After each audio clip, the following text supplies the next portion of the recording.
Chapter 486. Combat. The human cultivators were startled after seeing Wuxia get blown away. These were 8 grand sovereigns, so their combined power was quite terrifying. Rumble. Wuxia got up from the pit. Although the powerful strike from the 8 monks caused his blood energy to churn, due to his formidable physique, it was still far from being able to kill him. Yes. Amazing. He is still fine after a blow from 8 grand sovereigns. The human cultivators excitedly shouted after seeing Wuxia get up. They naturally didn't want to see his downfall. Wuxia stretched his body and laughed. I love direct confrontations the most. This is the best type of training. Bang, bang, bang, bang. At this time, all of his palaces appeared above his head while issuing continuous banging noises. As each of them appeared, a person was counting one by one, 1, 2, 3. Once all of them appeared, someone shouted, aghast, 9 fate palaces. Crack. With a groundbreaking sound, a completely new palace flew out from Wuxia's Ngong meridian. This newly completed fate palace was finally opened successfully. Universal laws descended as it came together with the other 9. Wuxia had opened the 10th palace at this place as he was enjoying the endless blood energy pouring down from his longevity treasure. He then said with a smile, just in time, this is a good chance to hone it. Many people gasped in shock after seeing the 10th palace. What? 10 palaces? How is this possible? Even the Phoenix Maiden sitting on her chariot greatly changed her expression. Having 10 fate palaces was indeed very frightening. Even in the distant horizon, the mysterious Tian Luanhui's eyes narrowed and flashed with a profound glimmer.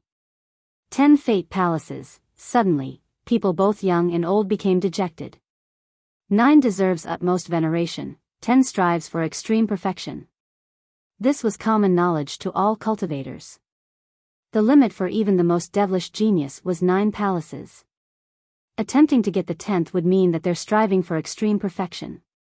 A sect master looked at Wuxia's 10 palaces and absent-mindedly exclaimed, it has been a very long time since the sacred netherworld has seen someone with 10 palaces. At this point, even the most talented of geniuses were sent into a daze while the most confident of prodigies felt that they were eclipsed. A genius whispered while in a daze, could this be a second Dizwa? No.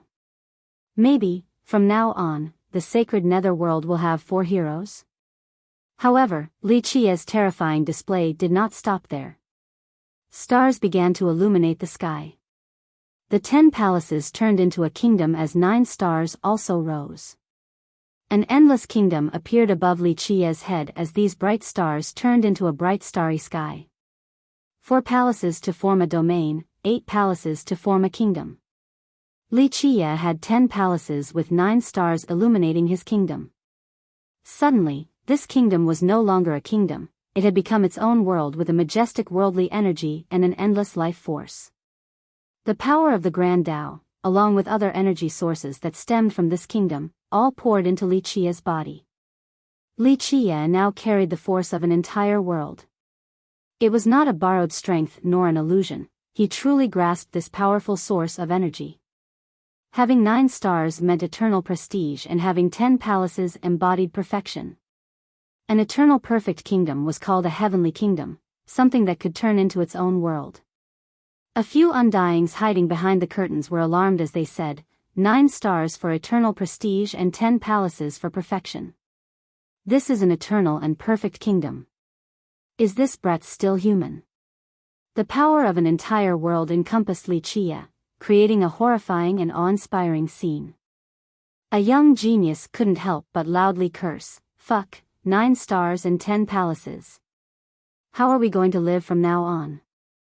10 palaces alone would be jealousy-inducing enough, let alone 9 stars as well. 10 palaces. He is way too abnormal. Far away at Necropolis, Lan Yunju watched and couldn't help but smile helplessly. Before, she already knew that Wuxia had 9 stars, but she didn't expect him to also open 10 palaces.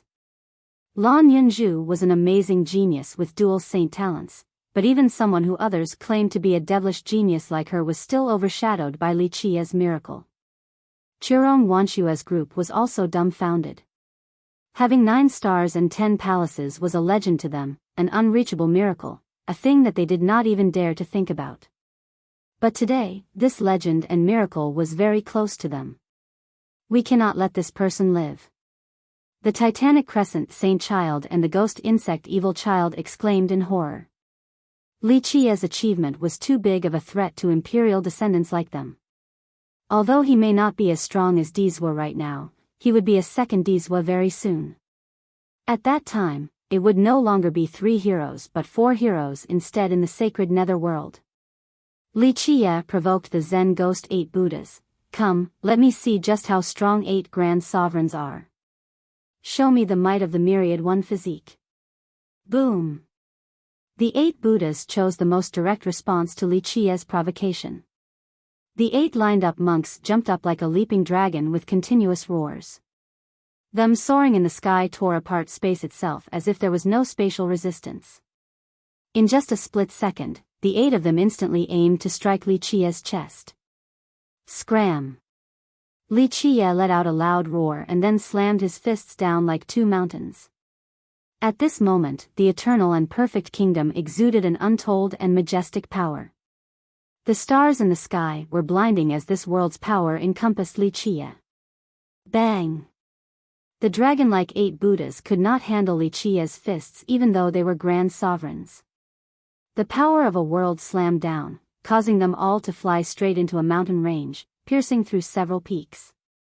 Because all 8 of them were together in a line to form a dragon, they ended up rolling around on the ground like a struggling dragon. Before they could get up, Li Qia used the dark space transformation to instantly appear before them. Buzz! The 1,000 hands against the 9 worlds appeared behind Li Qia as they carried grand worlds. Boom! Li Qia's gigantic hands blotted out the sky and pushed down on the dragon's head, causing it to sink into the ground. The force of an entire world was enough to shatter the Earth's surface. Whoosh! Suddenly, there was a sound of wind breaking as something moved 10 times faster than lightning.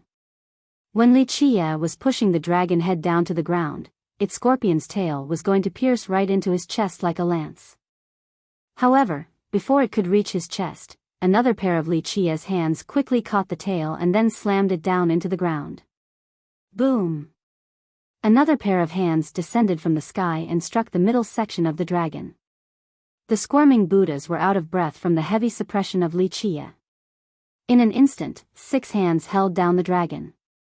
Despite turning into a giant dragon with their physique, the 8 Buddhas still couldn't move due to Li Qia's pressure.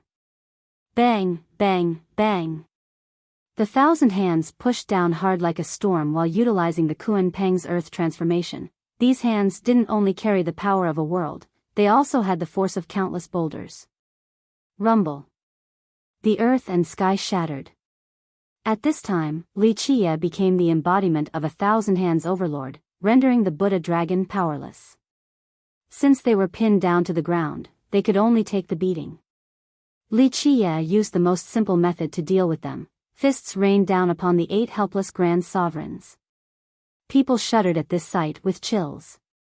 The myriad one physique could do naught but take the merciless beating from the 1,000 hands technique. The frightened spectators could feel the pain as if they were the ones being struck by the 1,000 vicious and overbearing hands. Swing after swing was unleashed onto the 8 Buddhas. Boom! Finally, the dragon-shaped Buddhas were picked up by Li Qia and then ruthlessly swung around like a whip onto the ground over and over again. Pop! The final swing threw them crashing into a huge mountain. The myriad one physique broke apart as the 8 Buddhas tumbled onto the ground while spraying out blood. The myriad one physique was once an extremely heaven-defying technique that allowed 8 people to become one with extreme power. The newly fused body could even withstand an extremely powerful attack from treasures, but today, it had become the 8 monks' weakness as Li Qia mercilessly unleashed his fury upon them. The destruction of the myriad one physique was a form of salvation for the 8 monks. They rolled out and jumped up as their divine rings increased to their maximum size, screaming, "Kill! At this moment, they took out a big fluttering banner. The moment it came out, the sky suddenly dimmed as a darkness enveloped the land. Statues of ancient Buddhas suddenly came out from the darkness as if they were coming out from hell. They all carried a dark and ghastly energy. Chapter 487, Nightwalker King, Die. Li Qiye laughed in response and then jumped into the abyss like a fearless king. His 1,000 hands attacked, a pair of hands headed towards each ancient Buddha. A pair of hands used the Kunpeng sky transformation to crazily augment its speed to the limit of time, instantly knocking away one of the Buddhas. Another used the earth transformation, causing the pair of hands to boundlessly enlarge and trap a Buddha regardless of what defensive treasures it used. While the Buddha was crushed within the earth, the pair of hands suddenly became bright and turned into fists. It used the eternal power of the 9 stars to immediately crush this Buddha into smithereens. At this point, Li Qiye intruded the darkness. Meet God, slay God, meet Buddha, slay Buddha. In his unstoppable rampage, the 1,000 hands sometimes used extremely ordinary punches. Other times, they had extreme speed, and some pairs used extreme force to crush the enemy. At this moment, even though the Zen Ghost 8 Buddhas were grand sovereigns, it was still useless. The banner artifact that could seal the heaven and earth failed to stop the tyrannical Li Qiye, who was killing all in his path. 1 versus 8 grand sovereigns, not to mention that he was barehanded against them. By wielding only heaven-defying techniques, he pushed them back continuously to the verge of death. This scene petrified everyone. Their banner artifact was an amazing foreign Dao treasure. Their combined efforts with the banner could even stop a jewel sovereign. However, in his current state with the sea of blood behind him, a world on top of him, and the 1,000 hands technique rampaging, Li Qiye was unstoppable. He shattered all of their offensives and annihilated their defensive layers while being unarmed. So this is the power of an eternal and perfect world. A person whispered after seeing this domineering scene. Many were secretly terrified. Li Qiye's cultivation was only at Ancient Saint, but he was currently forcing back 8 grand sovereigns. A heavenly sovereign from the previous generation couldn't help but smile helplessly. This brat is too heaven-defying. As far as I know, not more than 10 people in history had 9 stars and 10 palaces. Other human cultivators were cheering, well done. Our human genius is indeed different. He's able to sweep through the heaven and earth in such an invincible manner. Their blood was boiling from excitement. Some ghost experts were dissatisfied, but they didn't dare to retort. Having 9 stars and 10 palaces was indeed an amazing accomplishment. Although the ghost geniuses didn't want to concede, they knew well enough to keep their mouths shut. Dizhua, Tian Luanhui, and Chan Yang were the 3 heroes of the ghost race. They were unbeatable amongst the younger generation, but no one had said that they had obtained 9 stars and 10 palaces. This was indeed a shocking achievement capable of subduing all the other arrogant prodigies. The 8 Buddhas were angered from being continuously pushed back, so they screamed, "Myriad Buddhas pilgrim." The banner artifact fluttered as if it was opening a new Buddhist country, but it was also ghastly like a land of ghosts. In this second, endless Buddhist chants emanated from this country as if they were summoning something. Myriad Buddhas came out from the banner and formed an array to lock Li Qiye. Then, countless Buddhist rods slammed down with the power to subdue all evil. These rods shattered the mountains and rivers along with the earth itself. Even fiend gods would not be able to escape this rod-punishing formation. Break for me. Li Qiye wildly laughed.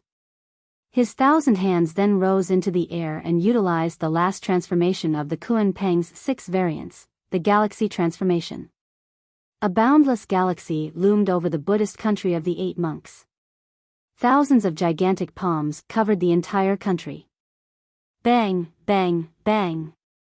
The 1,000 hands technique reversed the seal of the country like a drowning sea. They heavily slammed into the countless rods formation one after another like never-ending tidal waves while building up a stronger momentum with the Kunpeng's tsunami transformation. In just a moment, this power had stacked to the limit and finally, an unstoppable strike slammed down. From the galaxy transformation to the tsunami transformation, Li Chia had used the last transformations within the Kuan Peng's 6 variants with perfection. Boom! The earth shattered and the mountains split apart from the force. All the rods and Buddhas were annihilated. The 8 Buddhas were knocked up high from this earthquake while spewing out blood. This was their strongest technique, but it still couldn't stop Li Chia's bare hands. Pluff! As Li Chia was defeating the 8 Buddhas with his attack, a red flash suddenly appeared and a cold glint aimed straight for Li Chia's chest. Li Chia's final attack triumphed over the 8 Buddhas, and this strike was aiming for his momentary weakness.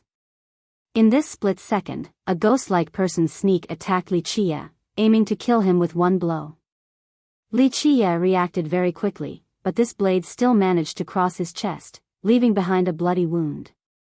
In an instant, the enemy relentlessly attacked like a storm, wanting to sever Li Chia's head. In response, Li Chia put up both of his hands to block. Nevertheless, he was still blown far away and heavily slammed into a peak. The attacker who launched the sudden strike was too fast and swiftly dealt 2 fatal blows. Perhaps the enemy had been hiding for a very long time, waiting for this opportunity. Nightwalker King. The shadow disappeared after the attack, causing the spectators to cry out in shock.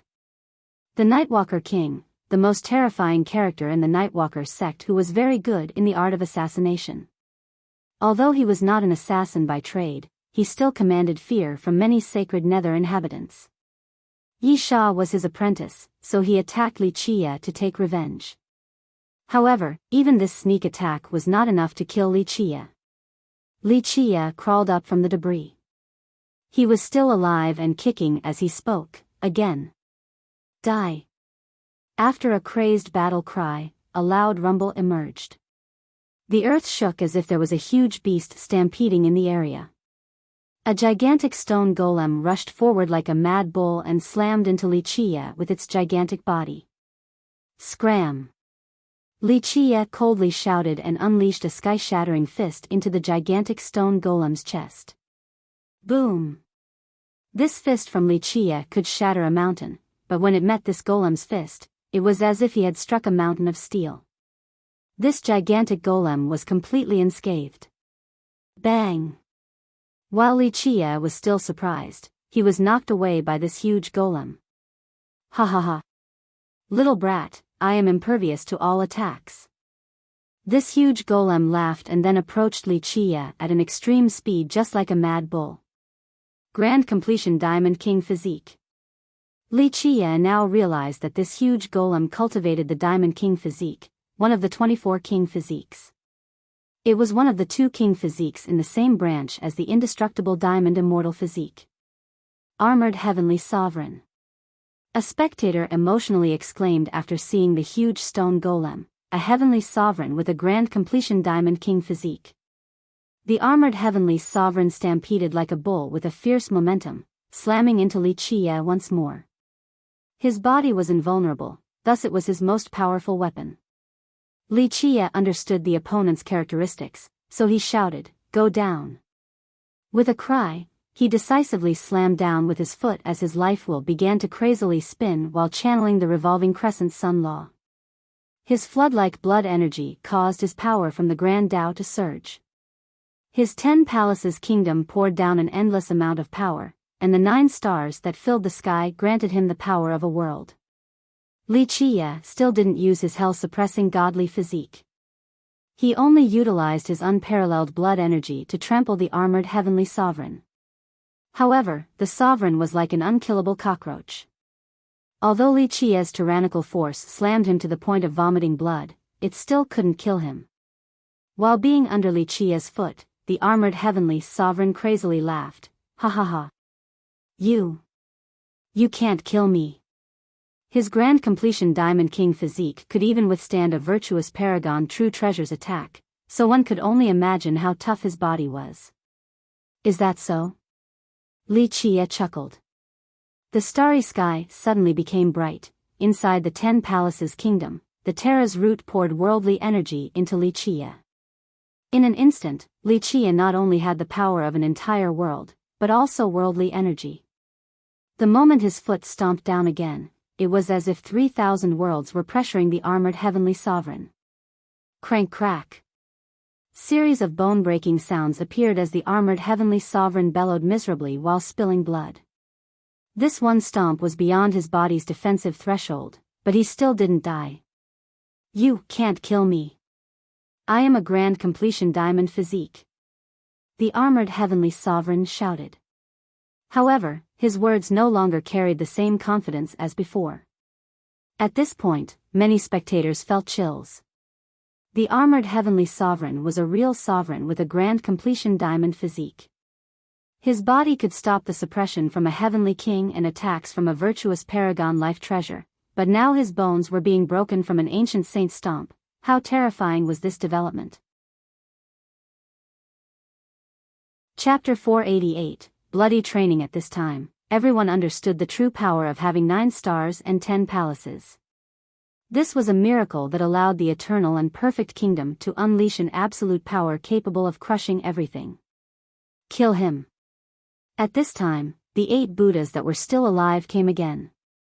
Another shadow flashed, and the Nightwalker King bared his fangs once more. Everyone go together, cut him into pieces. At this moment, someone shouted.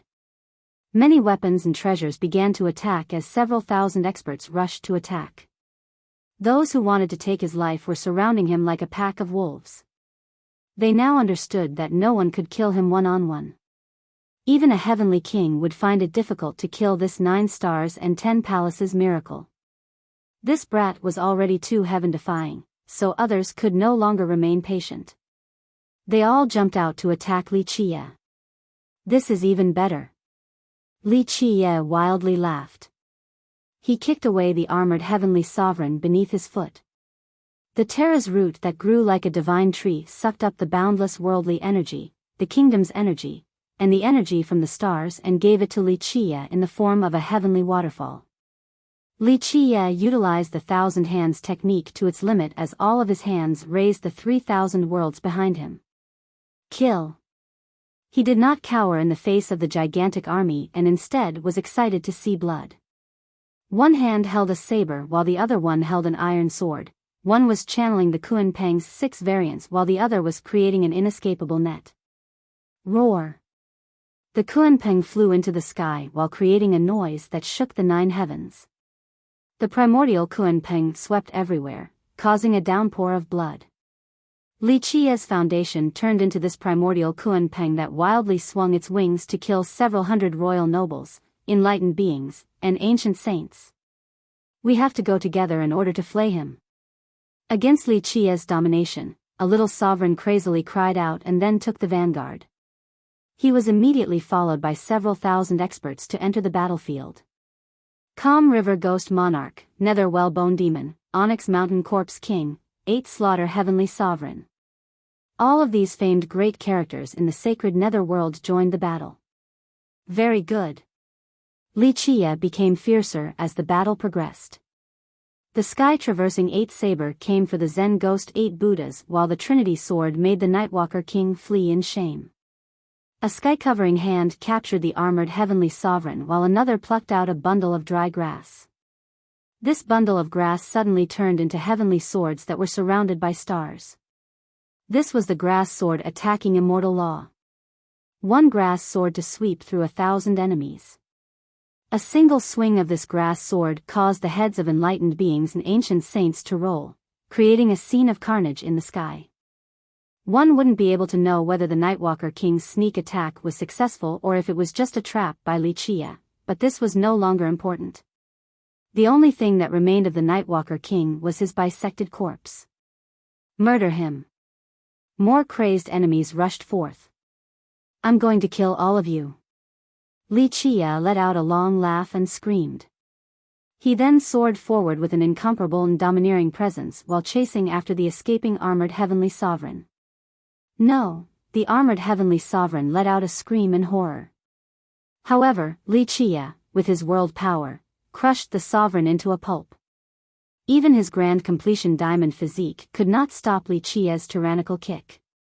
The yin-yang sea of blood exuded a blood energy that towered millions of meters high. This blood energy caused Li Qia's Trinity Sword to kill all in its path with its 3 variations. The Earth Sword devoured the sky and swallowed the earth. The Heavenly Sword showed no mercy in its massacre. The Mortal Sword was a style filled with life essence, but it was completely merciless in ending the lives of its enemies. Swoosh!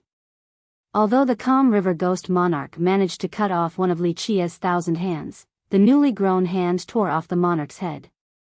At this time, Li Qia was a monstrous butcher. Although he was injured, none of the injuries were fatal. The endless vitality from the yin-yang sea of blood and power from the 9 stars and 10 palaces continued to strengthen him. Even a heavenly sovereign with a virtuous paragon true treasure would not be able to give Li Qia a fatal blow in a short amount of time. Momentarily, Li Qia had massacred countless enemies as he made his way in and out of the battlefield. Sounds of bones breaking, Tao shattering, pitiful screams, and battle cries all wove together like a creepy symphony from hell. At this minute, all the experts and masters had joined the battlefield. This front line was a black hole that devoured countless lives. Once one stepped inside, no one would ever think about escaping because Li Qia would not let anyone leave this battlefield. He was determined to slay them all. Li Qia was bathing in many types of blood. There was ghost blood that shone a purple color and also the blood race's blood that was shockingly beautiful. All of these types of blood mixed together and no one could tell who they belonged to. Which was Li Qia's and which was his enemy's. At this time, his shoulders were pierced, but he only became more ferocious as the war went on. His hands swept through innumerable enemies while his feet stomped on the corpses of the fallen foes. Right now, Li Qia resembled a fiend god with his invincible and domineering attitude. He would kill until the sky collapsed without a care for his own mortality while basking in the endless blood of his enemies. At this time, some people slowly became aware that even the gods and devils would not be able to hold back Li Qia. Many were astounded by this scene. Earlier, many young ghost experts did not like Li Qia, and some of them didn't put him into their eyes. But now, any genius would have to shrink their arrogant neck after watching this sky-shattering battle. Those who previously held him in disdain would not even dare to breathe loudly in front of his presence. In the horizon, some great characters from the ghost race changed their expressions. One of them quietly murmured, "This brat is too terrifying. Who will be able to stop him if he also has an invincible weapon?"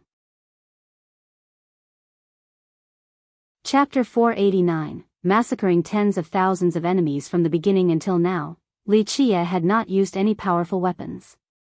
Even his sword and saber were cast from ordinary iron. The majority of the time was spent killing his enemies with his bare hands. He annihilated countless enemies with just his hands alone, and these enemies were not trivial characters either. All of them were young and famous geniuses or prestigious predecessors, including hundreds of heavenly sovereigns that ruled over lower realms. How frightening was the scale of this battle! And yet, Li Qia still managed to create bloody rivers and forced even ghosts and devils to lament. If this was the case without using weapons, then how ferocious would he be with a heaven-defying weapon? Wouldn't he be able to massacre all of them in the blink of an eye? From seeing Li Qia's weaponless style, a previous generation ghost king realized something and murmured with a changed expression, "To him, this is not a life and death battle. He is refining his merit laws with blood. He wants to drive his arts to their utmost culmination." What is more amazing than understanding the ultimate profundities of a technique during the heat of battle? What is more appropriate than reaching a new level with a single punch or fist in actual combat? So far, Li Qia had used different merit laws, such as the Trinity Sword, the Kuan Peng's 6 variants, and the heaven-traversing 8 saber. All of these merit laws were reaching their most sublime state after continual usage. After killing these enemies, there were minute changes to them as they reached a new height. This kid is too vicious. Seeing Li Qia rampaging without batting an eye despite his numerous wounds, an old undying that was hiding in the shadows commented with a dimmed expression. These old undyings didn't want to show their faces even more since they understood what Li Qia wanted to do. They didn't wish to be his sharpening stones. If they got buried by him here, then their lifetime's prestige would become ruined in the hands of this human junior. Thus, they maintained their hidden state. Plus, there would still be opportunities to kill Li Chia later, as long as he doesn't escape the sacred netherworld. As for the younger generation, the young ghosts turned pale while their hearts throbbed after seeing this scene. They absolutely couldn't demonstrate the same domineering attitude and succeed in such an aggressive task. Those amongst the younger generation who were capable of fighting against tens of thousands till the sky rend and rivers started to flow with blood could be counted with one's fingers. Imperial descendants such as the ghost insect Evil Child and the Titanic Crescent Saint Child had an extremely ugly expression as they watched this battle. They glanced at each other and knew that without an immortal emperor life treasure or true treasure, they would not be able to match Li Chia. This human brat was too terrifying. Tian Luanhui loomed in the horizon and had a serious expression. Intuition told him that this human junior carried a great threat. Tian Luanhui was at the top of the younger generation where even jewel sovereigns and world sovereigns from the previous generation would be wary of him. But now, Tian Luanhui, one of the three heroes, couldn't not take Li Chia seriously and had to consider him as a formidable opponent. In the crowd, no one knew Li Chia better than Lan Yunju. She gently sighed after witnessing his carnage. She knew that Li Chia had extremely heaven-defying items that were no weaker than Emperor's weapons. She understood that he had the confidence to be the last man standing after seeing how Li Chia didn't take out any treasures. After all, she knew that he had absolute confidence when he threatened to start a massacre in the Thousand Carp River. No matter how powerful the enemies were, the end result would still be the same. Elder Ji and the young group of 6 followed Lan Yunju and got a chance to watch the battle from the distance. Li Chia's massacre caused them to become aghast with paleness. They didn't think that Li Chia was heaven-defying to such an extent. He was capable of slaughtering everyone. Even the 3 heroes cannot be any stronger than this. Elder Ji quietly murmured. He was an elder of a small tribe with limited knowledge, but he still understood Li Chia's might after witnessing this battle. Chirong Wanshue was watching this battle while holding her breath with trepidation. She noticed that Li Chia was covered in wounds. She couldn't help but worry for her young noble. She gripped her fists tightly and prayed that her young noble would be the last one standing. Bang! On the bloody battlefield, a deafening blast resounded. Li Chia's ordinary saber could not withstand the Black Mountain Corpse King's attack with a virtuous paragon weapon. Despite the endless energy pouring into the saber and turning it into a divine blade, it still shattered at this moment. Li Chia's fist penetrated the Corpse King's chest and, in just a split second, this ferocious Corpse King exploded into a mist of blood. This, of course, caused many people to freeze in horror. Some even began to retreat. Several tens of thousands of enemies had been killed, leaving behind only a couple thousand. Even a heaven-defying heavenly sovereign like the Black Mountain Corpse King had fallen. This caused their morale to plummet. It's time to end this. The blood-soaked Li Chia shouted as a pair of hands took out the 9 words true bow. Whoosh! An arrow of the word formation shot out. XSH, the formation arrow pierced the ground, creating a terrifying arrow formation. Inside it, countless heavenly and ruthless arrows descended from the sky while numerous hell arrows shot up from below the earth. The combination of these projectiles interweaved into a horrifying killing formation. Ah! There would be no escape once trapped inside this arrow formation. Countless heavenly and hell arrows were bombarding them. No matter how powerful one's treasure was, it could not stop the torrents of attacks from the furious arrows. These arrows eventually created many holes through them, turning them into beehives. Kill! Other experts from a different direction soared forward. Several thousand experts came together to kill Li Chia. Li Chia responded by shooting out a front arrow. This mantra turned into numerous realms. In a flash, these realms moved in front of Li Chia to block the attacking enemies. 9 words true bow, this was the number 1 bow since time immemorial. The stronger Li Chia was, the mightier the effect of this bow would be. Pluff! The soldier arrow was shot out. It carried the strength of the heaven and earth in its trajectory, causing the wind to scream. The combined strength of several thousand experts was for naught since they were turned into puddles of blood by this arrow regardless of their strength and treasures. This arrow gathered all the power of the heaven and earth and instantly created a rain of blood. This one arrow that killed several thousand experts left the survivors shivering in fear. Li Qie was already undefeatable without a weapon, and now he had an invincible divine bow in his hands. To what horrifying extent would he unleash his wrath on his enemies? At this minute, the combatants on the battlefield realized that they couldn't kill Li Qie, so their new goal was to leave this place alive.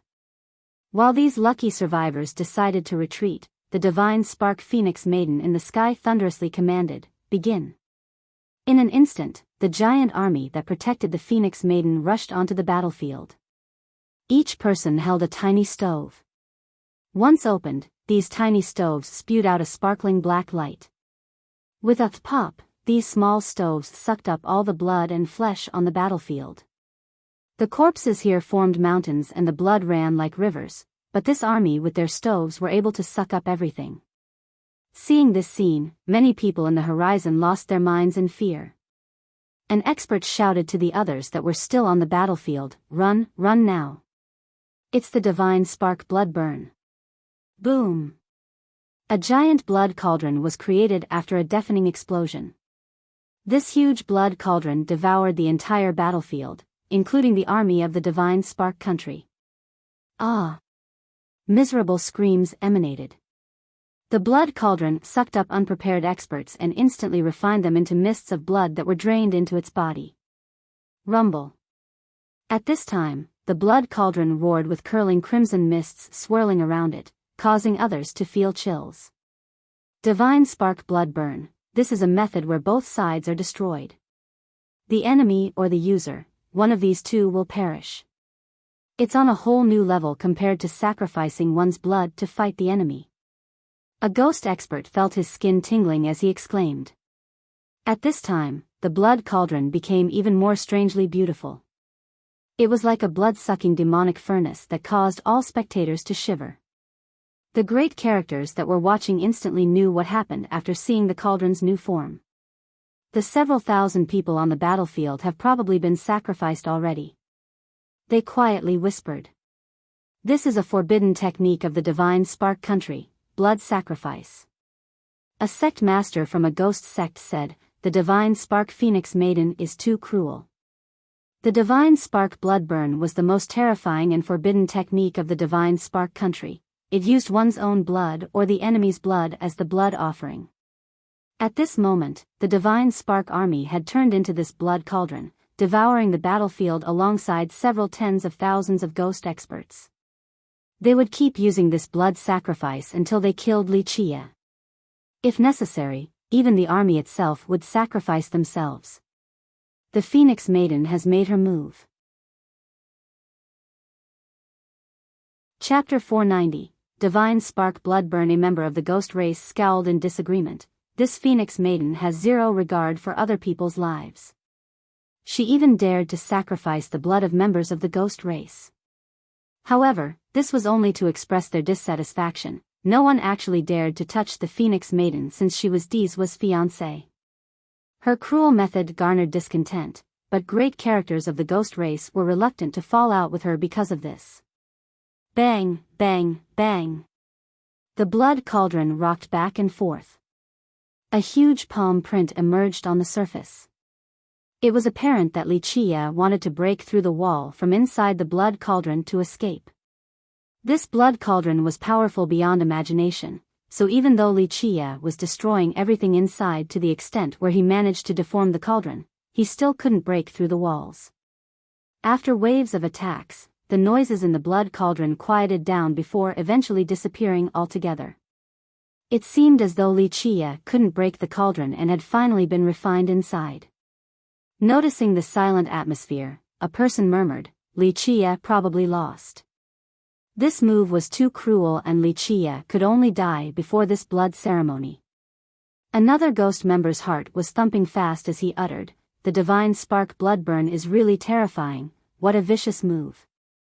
At this time, many human experts held their breaths. They knew that something was wrong when the blood furnace turned quiet, but they were still convinced that Li Qie was not dead. At the end of the day, a ferocious person like him was the pride of the human race in the sacred netherworld, and this notion would be further emphasized after this battle. Chiron Wanshue turned pale while shaking her head in disbelief after seeing the immobile blood cauldron. No, it can't be. In contrast to her shock, Lan Yunju was very calm. Lan Yunju then consoled her, "Don't worry, if this ordinary method could kill him, then how could Li Qie oppose an emperor's lineage? The emperor's lineages that could influence the entire sacred netherworld still haven't come out yet, so how could a single phoenix maiden and the divine spark country kill him? How can he fight against the rest of the world if he can't make it through this?" Chiron Wanshue took a deep breath and finally managed to calm her emotions.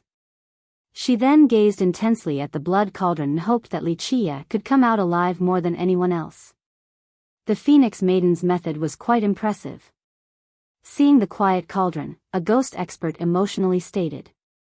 Although using tens of thousands of ghost experts to obtain this result made many ghost experts unhappy, they had to admit that this was a good move.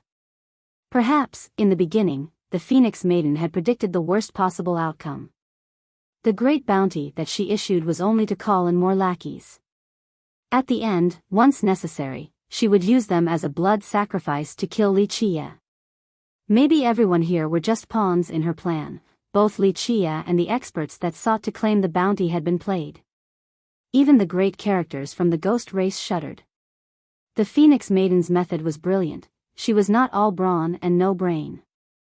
Diswa's invincibility was already a source of dread, and with such a virtuous wife like the maiden as his strategist, he would become even more formidable. In the future, their combined strength would push the Myriad Bones throne to the peak and usher forth a new golden era. Many people suddenly realized that the Phoenix Maiden becoming Diswa's fiancée was for a reason. It wasn't just because of her great beauty. In fact, amongst the billions of lives in the sacred netherworld, there were countless lovely women. As the descendant of the Myriad Bones throne, Diswa was one of the most outstanding geniuses of the current generation. He had many options to choose from if he wanted to get married. Countless golden daughters and princesses from the ancient kingdoms and great sects were willing to marry him. They would even go to the throne to propose in person. However, Diswa and the Myriad Bones throne chose the Divine Spark Phoenix Maiden from the Divine Spark country.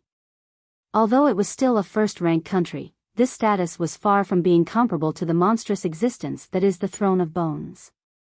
It was now obvious that this was due to the Phoenix Maiden's great talents as well as her wisdom and strategic mind. The maiden sat in her phoenix carriage while coldly gazing at the blood cauldron. There was no emotion on her charming and beautiful face. It was as if everything was within her expectations. Such a worthy wife for Sir Diswa. A person sighed and continued, this was not only to take revenge for her little brother but also to eradicate Diswa's biggest threat in the future. Everyone today saw that, although Li Qie's cultivation was not as powerful as Diswa's, he would become the biggest threat to the three heroes if he was given enough time. In the future, the human Li Qie could have been the person to end the Myriad Bones throne's invincible prestige. But now, all of this would just be mere speculations. Li Qie had died and would no longer be a threat for Diswa. Pluff, pluff, pluff. A series of faint sounds appeared. Right when everyone thought that Li Qie was certainly dead, flowers suddenly bloomed from the blood cauldron's wall, flowers of blood.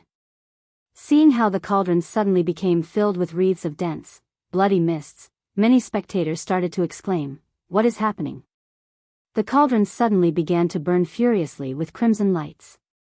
A great ghost character emotionally uttered after seeing this sudden change, "No, Li Qie is not dead." The Divine Spark disciples were offering themselves. The maiden's expression quickly changed as she stood up and glared at the cauldron. Clank crack. At this point, the blood furnace began to crack while issuing cracking noises. It then shattered into pieces and fell down to the ground. The bloody mist inside the blood cauldron was burnt dry as universal laws in the form of red chains sealed the sky. Once Li Qie's shadow appeared, a series of snapping noises resounded as the bright red chains retreated. They turned into a huge lock that latched onto Li Qie's body before disappearing. Everyone noticed that all of his wounds had vanished as if he was never hurt in the first place. Quite a bit of blood has been sacrificed to refine my fire universal law. Pretty good supplement. Li Qie cheerfully smiled as the 9 suns behind him disappeared when he landed on the ground. In the past, the 9 sun locking heaven law was an extremely vicious sealing technique. A forbidden technique like the divine spark blood burn was nothing compared to this ancient law. The blood ceremony was incinerated by the 9 suns, and all of the essence from the ceremony was refined into fire universal laws to enrich Li Qie. Churon Wanshue was jubilant to see Li Qie fine and well. With tightened fists, she exclaimed, "Good." Lan Yunzhu already knew that this outcome would be inevitable, so she shook her head to say, "Everything is over since Dizwa didn't come." The human experts couldn't help but cheer after seeing that Li Qie was alive. I knew it. How could our human race's fiercest be killed so easily? The ghost cultivators, on the other hand, felt that this atmosphere was suffocating them. A great character murmured, "This brat is too heaven-defying to actually stay alive after that. If he has an emperor's weapon in his hand, then what? Who would be able to stop him?" Li Qie comfortably stood on the battlefield while gazing at the Phoenix Maiden in the far distance. Then, he smilingly said, "Use whatever schemes you have left while you still have the chance." Boom! A thunderous sound exploded. 18 experts that were guarding the maiden's carriage rushed forward to stop Li Qie's path. These 18 were different from everyone else. They wore masks that were decorated with insects, and they exuded a cold aura that made it clear to everyone that all of them were battle-hardened veterans. An emperor's power suddenly erupted around them as hovering universal laws appeared. The 18 of them were about to turn into an immortal emperor true canon. The 18 beasts. A great ghost murmured in shock after seeing them, "This is the last and most powerful line of defense for the Phoenix Maiden, the 18 guards from the Myriad Bones throne." The 18 beasts were not from the divine Spark country but from the Throne of Bones. All of them were powerful grand sovereigns, but what made others wary was that they cultivated emperor's laws. There would be a certain gap between grand sovereigns from an ordinary sect and grand sovereigns from an emperor's lineage. Those who cultivated emperor's laws had an advantage and were much stronger than their lacking counterparts. Was there really a need to say more about the Myriad Bones throne? A one sect, 3 emperors lineage, it had more emperor's laws than any other sect. Heavenly sovereigns from this sect cultivated several emperor's laws each. Other sects could not afford such luxury. This was the difference between them and weaker lineages. The 18 beasts. Rumor has it that their defense is extremely strong and that they can stop the full-on onslaught of a heavenly king. A person couldn't help but murmur. A great ghost nodded his head in agreement. Their defense is indeed very strong, even a heavenly king would be unable to breach it. Otherwise, they wouldn't have been assigned to protect the Phoenix Maiden. Chapter 491, The 18 Beasts. The 18 beasts blocked Li Qie's advance. Although they were few in number, the 18 of them gave the feeling of an impenetrable bastion and had the momentum of a grand army. The leader gravely said, "Junior, leave here to avoid making a big mistake." Li Qie looked at them and replied with a grin, "Interesting. Your master wants my life, but now you guys are telling me to leave. What should I do?" The leader coldly spoke, "We are only responsible for the miss's safety and do not want to interfere with other matters." Li Qie waved his hand then laughed before speaking, "It is difficult for you all to not become involved. Tell her to come out and fight, my patience is limited." Li Qie's words were light, but they carried an aggressive momentum that was even more overbearing than those of the Phoenix Maidens. It was not surprising anymore. No one thought that he was still blustering after the recent events. He had the qualifications to say such things after killing so many enemies. This was a battle that would shock the world. Everyone understood that he was catching up to the 3 heroes of the sacred netherworld. After this battle, imperial descendants like the Titanic Crescent Saint Child and the Ghost Insect Evil Child would barely be able to walk side by side with Li Qie at best. "Junior, you are indeed amazing for having such an accomplishment at a young age." I'm sure that this is not easy. The leader replied to Li Qia's aggressiveness, but killing tens of thousands does not mean you are invincible. The sacred netherworld is a land with crouching tigers and hidden dragons and numerous wise sages. When you say wise sages, are you referring to your myriad bones throne? Li Qia asked with a smirk. I wonder how many wise sages your sect has and whether or not they are actually that amazing. The wise sages of my myriad bones throne are numerous enough to deal with all the crises in this world. They are comparable to all the other great existences. The leader of the 18 beasts spoke with gravity. The words of the leader were very bold and arrogant, but they were also the truth. No individual or lineage in the sacred netherworld dared to underestimate the throne of bones. One sect with 3 emperors was a power capable of holding all in disdain. It was not the oldest inheritance nor was it the most heaven-defying ancient sect, however, it was the most powerful and terrifying lineage at the eastern nether border. Just like what the leader had said, its true power was enough to deal with all the dangers in this world. They carried enough confidence to sweep through all of their enemies. Such dauntless words. Li Qia touched his chin and said, but even if everyone in your myriad bones throne came today, it would still not be able to move my determination. The leader coldly refuted, the truth is hard on the ears. Your cultivation right now is not something common and you yourself are a dragon and phoenix amongst men, but opposing the throne of bones and Sir Dizwa will not end well. Even if you are a genius amongst geniuses, you will still die in the end. Be smart and accept your defeat, for it is not too late. Maybe we can even change this state of war into peace. Our Sir Dizwa is benevolent and appreciates talents. If you are willing to acquiesce and follow Sir Dizwa to create an amazing achievement, then Sir Dizwa, the leader's words caused the cultivators standing in the far distance to glance at each other. His actions contradicted what the Phoenix Maiden ordered. One was playing nice while the other was playing rough. However, after having thought about it, this made perfect sense. Li Qia was so heaven-defying that even Dizwa would easily let go of their grievances if Li Qia was willing to be his follower. Many people looked at Li Qia, especially those of the younger generation whose hearts were sinking. The Titanic Crescent Saint Child and the Ghost Insect Evil Child felt that this was not going to end well. Meanwhile, even the profound gaze of the mysterious Tian Luanhui became serious. The Myriad Bones Throne actually decided to recruit Li Qia right now. Whether this was the Phoenix Maiden purposely trying to recruit a great talent for her fiancé or if it was the throne's personal decision, none of it mattered because this was a grand matter that could affect many people. After today's events, everyone had seen what Li Qia could do and they understood that his future potential rivaled that of the 3 heroes. If Li Qia joined Dizwa, then the consequences would be unimaginable. Dizwa alone was dreadful enough, so if Li Qia joined him, they would be unbeatable in the 9 heavens. Creating an unparalleled accomplishment in the future would be as easy as child's play. You're trying to recruit me? Li Qia laughed after hearing the leader's words and then slowly spoke. This is the funniest thing I have ever heard. The Myriad Bones Throne is actually trying to recruit me? Is this the cat weeping for the dead mouse?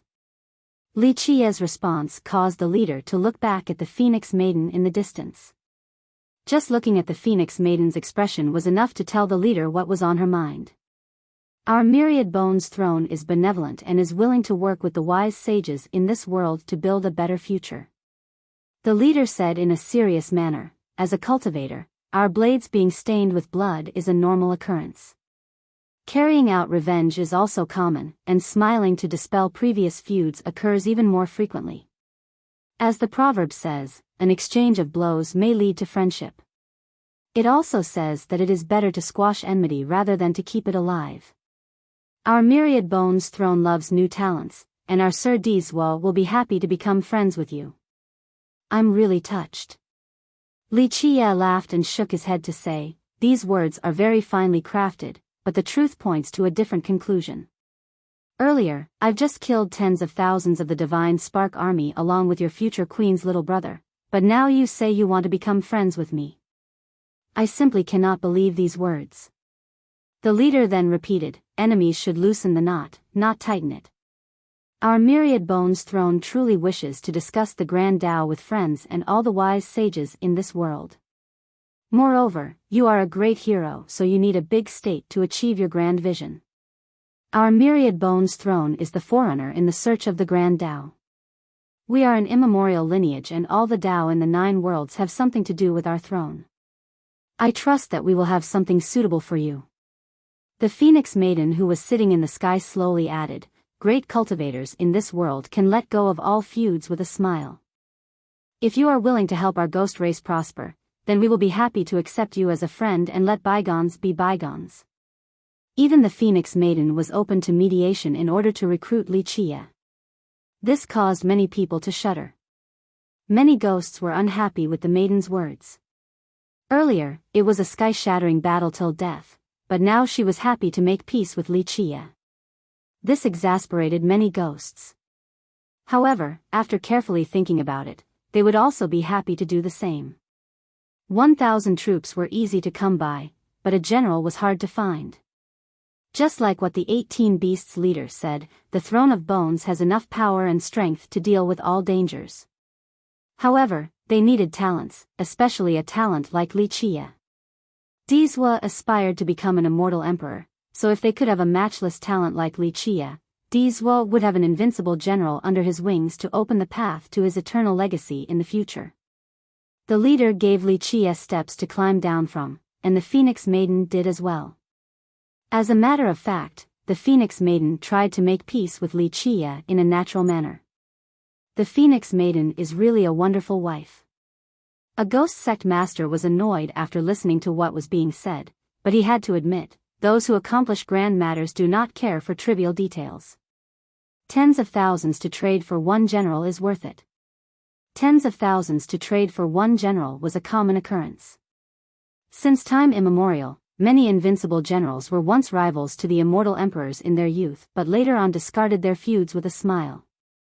The Phoenix Maiden is indeed formidable. Even Lan Yunju, who was standing in the far distance, couldn't help but sigh while watching the scene. Wuxia killed her country's army along with her blood brother, but in order to gain a general for her fiancé, the Phoenix Maiden was willing to let go of these grievances. Dizwa choosing her was the right choice. At this time, those who came wanting to earn Dizwa's favor were very uncomfortable, but they could only sigh while trying to stomach this turn of events. They knew that they were used as cannon fodder, but if they were given the same situation, they would still make the same choice. Dizwa and Tian Luanhui both had a lot of followers. These followers knew that they were not strong enough, so they would not enjoy preferential treatment from these two. However, all of them dreamed of the day when one of the two became an immortal emperor. Then, these followers would be the founding heroes. It would not be as simple as going back to their hometowns in silk robes, they would have the power to rule the world. This was the cruel truth. As long as one had enough strength, they would be respected no matter where they went. Meanwhile, some felt a great amount of pressure, especially those who had great ambitions, such as Tian Luanhui. As part of the 3 heroes, both Dizwa and Tian Luanhui wanted to become an immortal emperor. Their strength was well matched, so if Dizwa managed to recruit a heaven-defying talent like Wuxia, he would become a tiger with wings. Tian Luanhui didn't want to see this happen at all. Chapter 492, Resplendent Break. Different thoughts ran rampant in everyone's mind. Some were annoyed while some were envious that Dizwa had found such a virtuous wife. The Phoenix Maiden eradicated enemies and recruited talents for Dizwa. One turn of her hand could summon rain and storms as she schemes against the whole world, truly formidable. She already has the style of a queen. Many ghosts did not like how the current events were unfolding, but they had to admit that she had the abilities. There are no permanent enemies, only permanent interests. Another cultivator couldn't help but gently sigh. Sometimes, it was necessary to hold hands with one's mortal enemies. Reality was extremely cruel at times. Countless eyes were on Wuxia. Everyone knew that Wuxia was ferocious. If he actually joined the Throne of Bones via the Phoenix Maiden's recruitment, then he would become an invincible general for Dizwa in the future. Many palpitated, if it was them, they would happily accept right away. This was a once-in-lifetime opportunity. Li Qiye only laughed at the Phoenix Maiden's effort to levy him. He waved his sleeve then said, "Becoming friends? Sorry, I don't have the habit of becoming friends with enemies, unless they are willing to submit to me. The only thing we do have in common, though, is a love for talents. If Dizwa agrees to swear loyalty to me, then I can think about forgiving his companions." Li Qiye's words caused the leader and the Phoenix Maiden to suddenly change their expressions. The Phoenix Maiden took it rather well, but the leader's eyes shot out a cold glimmer as he lightly spoke, "You should think carefully before speaking." Li Qiye replied with a smile, "I have never thought carefully before speaking." "Huh, Dizwa? So what? Want me to plead loyalty? He barely qualifies to be a low-ranking general in my ranks. And wanting to recruit me? Maybe when your immortal Emperor Wangu comes back to life." Stubborn fool. The Phoenix Maiden coldly declared, "Don't blame us for being ruthless when you are picking the difficult path." Failing to recruit him naturally meant elimination. To the Phoenix Maiden, whether it was revenge for her little brother or destroying a threat, she didn't mind using all the possible methods to destroy this promising genius in order to pave the immortal emperor path for her fiancé. Many became relieved after hearing this while others stared at the battlefield with bated breaths. A life-and-death battle would ensue for sure after a failed negotiation. "I have experienced your ruthlessness already." Li Qiye smiled and said, "Come. Sending your many pawns to their deaths is a waste of both my time and yours. I really want to see how great Dizwa's fiancé is." The Phoenix Maiden remained seated in her chariot while gazing at Li Qiye without taking any action. The 18 Beasts leader blocked Li Qiye's path and coldly stated, "Unless we die, you are not qualified to make the mistake action." "Grand Sovereigns?" Li Qiye laughed and asked, "You guys think you can stop me by yourselves?" These words were very arrogant, but listening to Li Qiye's laughter, even those who considered themselves as the strongest Grand Sovereigns would shudder. Today, there were around 80 to 100 heavenly sovereigns who died in his hands, including a dozen famous Grand Sovereigns whose names could turn others pale from fear. Numbers are not everything. Those who don't even know Emperor's laws only wasted their cultivation even if they reached peak sovereign. The leader of the 18 coldly said. At this point, the 18 emitted a sky-piercing blood energy. Immortal Emperor runes appeared around their bodies, causing them to turn into a great iron wall that stretched for tens of thousands of miles. Immortal hymns appeared as if it was a city of an emperor. Nothing could take even half a step past them. The leader's words were hard to hear, but they were also true. Emperor's laws were priceless for cultivators. Grand sovereigns that came from the great powers who had never seen or cultivated Emperor's laws would have limited knowledge no matter how great their own laws were. There was a big gap between these two types of sovereigns. The 18 beasts were experts from the throne of bones and each of them cultivated several Emperor's laws. They also cultivated an extremely powerful Emperor's formation, so despite only being 18 strong, they should be able to stop several hundreds or even more Grand Sovereigns. Many people's hearts thumped while they stared intensely at the dancing immortal Emperor's runes around the 18 beasts. A person whispered, "I wonder if the rumors stating that these guys cultivated an Emperor's formation are true or not." Li Qiye looked at these imperial runes and nonchalantly said, "This is really just a waste of time. Unfortunately, I am no longer in the mood to play with you guys, so let this be quick." Li Qiye then bent down to take a virtuous paragon life treasure from the battlefield. It was a broken weapon left behind by a ghost king that was killed by him. This treasure was shot by Li Qiye's 9 words true arrow, so a corner was chipped off. It was considerably damaged, so it would be difficult to exert its true power. With the passage of time, this life treasure's divinity would eventually wither away and the base would end up as scrap metal. Li Qiye carried this damaged virtuous paragon life treasure and smilingly said, "Game's over." He then utilized Resplendent Break in an instant. In that moment, time itself suddenly became brighter. Li Qiye's right hand that was holding the life treasure suddenly became transparent and radiant, strands of immortal chains began to twirl around his arm. Boom! With a loud explosion, the sky lost its brilliance and the earth trembled. The life treasure in his hand exploded as countless virtuous paragon universal laws came out and interweaved together as if a living virtuous paragon had arrived. The brightness was reaching its limit as Li Qie unleashed an invincible virtuous paragon's attack with this broken life treasure. This attack held absolute power. It was as if the attack utilized all of this virtuous paragon's power that was culminated throughout his entire life in this one shot. Not good, activate the formation. This attack not only shocked the spectators, even the 18 beasts were aghast. At this point, they had no choice but to engage. Boom! With a loud detonation, the formation that had just been activated by the 18 beasts was instantly shattered by this strike. The formation could not handle the ultimate attack from a virtuous paragon. The trajectory of this attack reversed yin and yang, shattered the six Tao, and even froze the fabric of time and space. It was as if this attack was actually unleashed by a virtuous paragon with their own life treasure while using their strongest attack.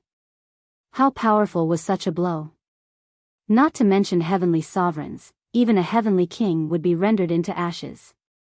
Resplendent break, the most brilliant technique in this world that would turn everything into ashes. Resplendent break, just like its name, was an extremely dazzling attack. This technique was like the fireworks in the night sky, disappearing afterward. This was an unbeatable technique from a very long time ago, so no one knew of its origin now. Very few even knew of its existence. Resplendent break was capable of utilizing the full potential of weapons. Anything could be the medium for this technique, even a blade of grass could unleash a brilliant strike. Once utilized, the grass would burn all of its life essence and will to survive. Everything would be put into this one blow. By doing so, even a blade of grass would be able to unleash a terrifying, lethal attack. Even a broken virtuous paragon life treasure would be able to channel all of its power, essence, and power of the Grand Tao into one attack after being channeled by resplendent break.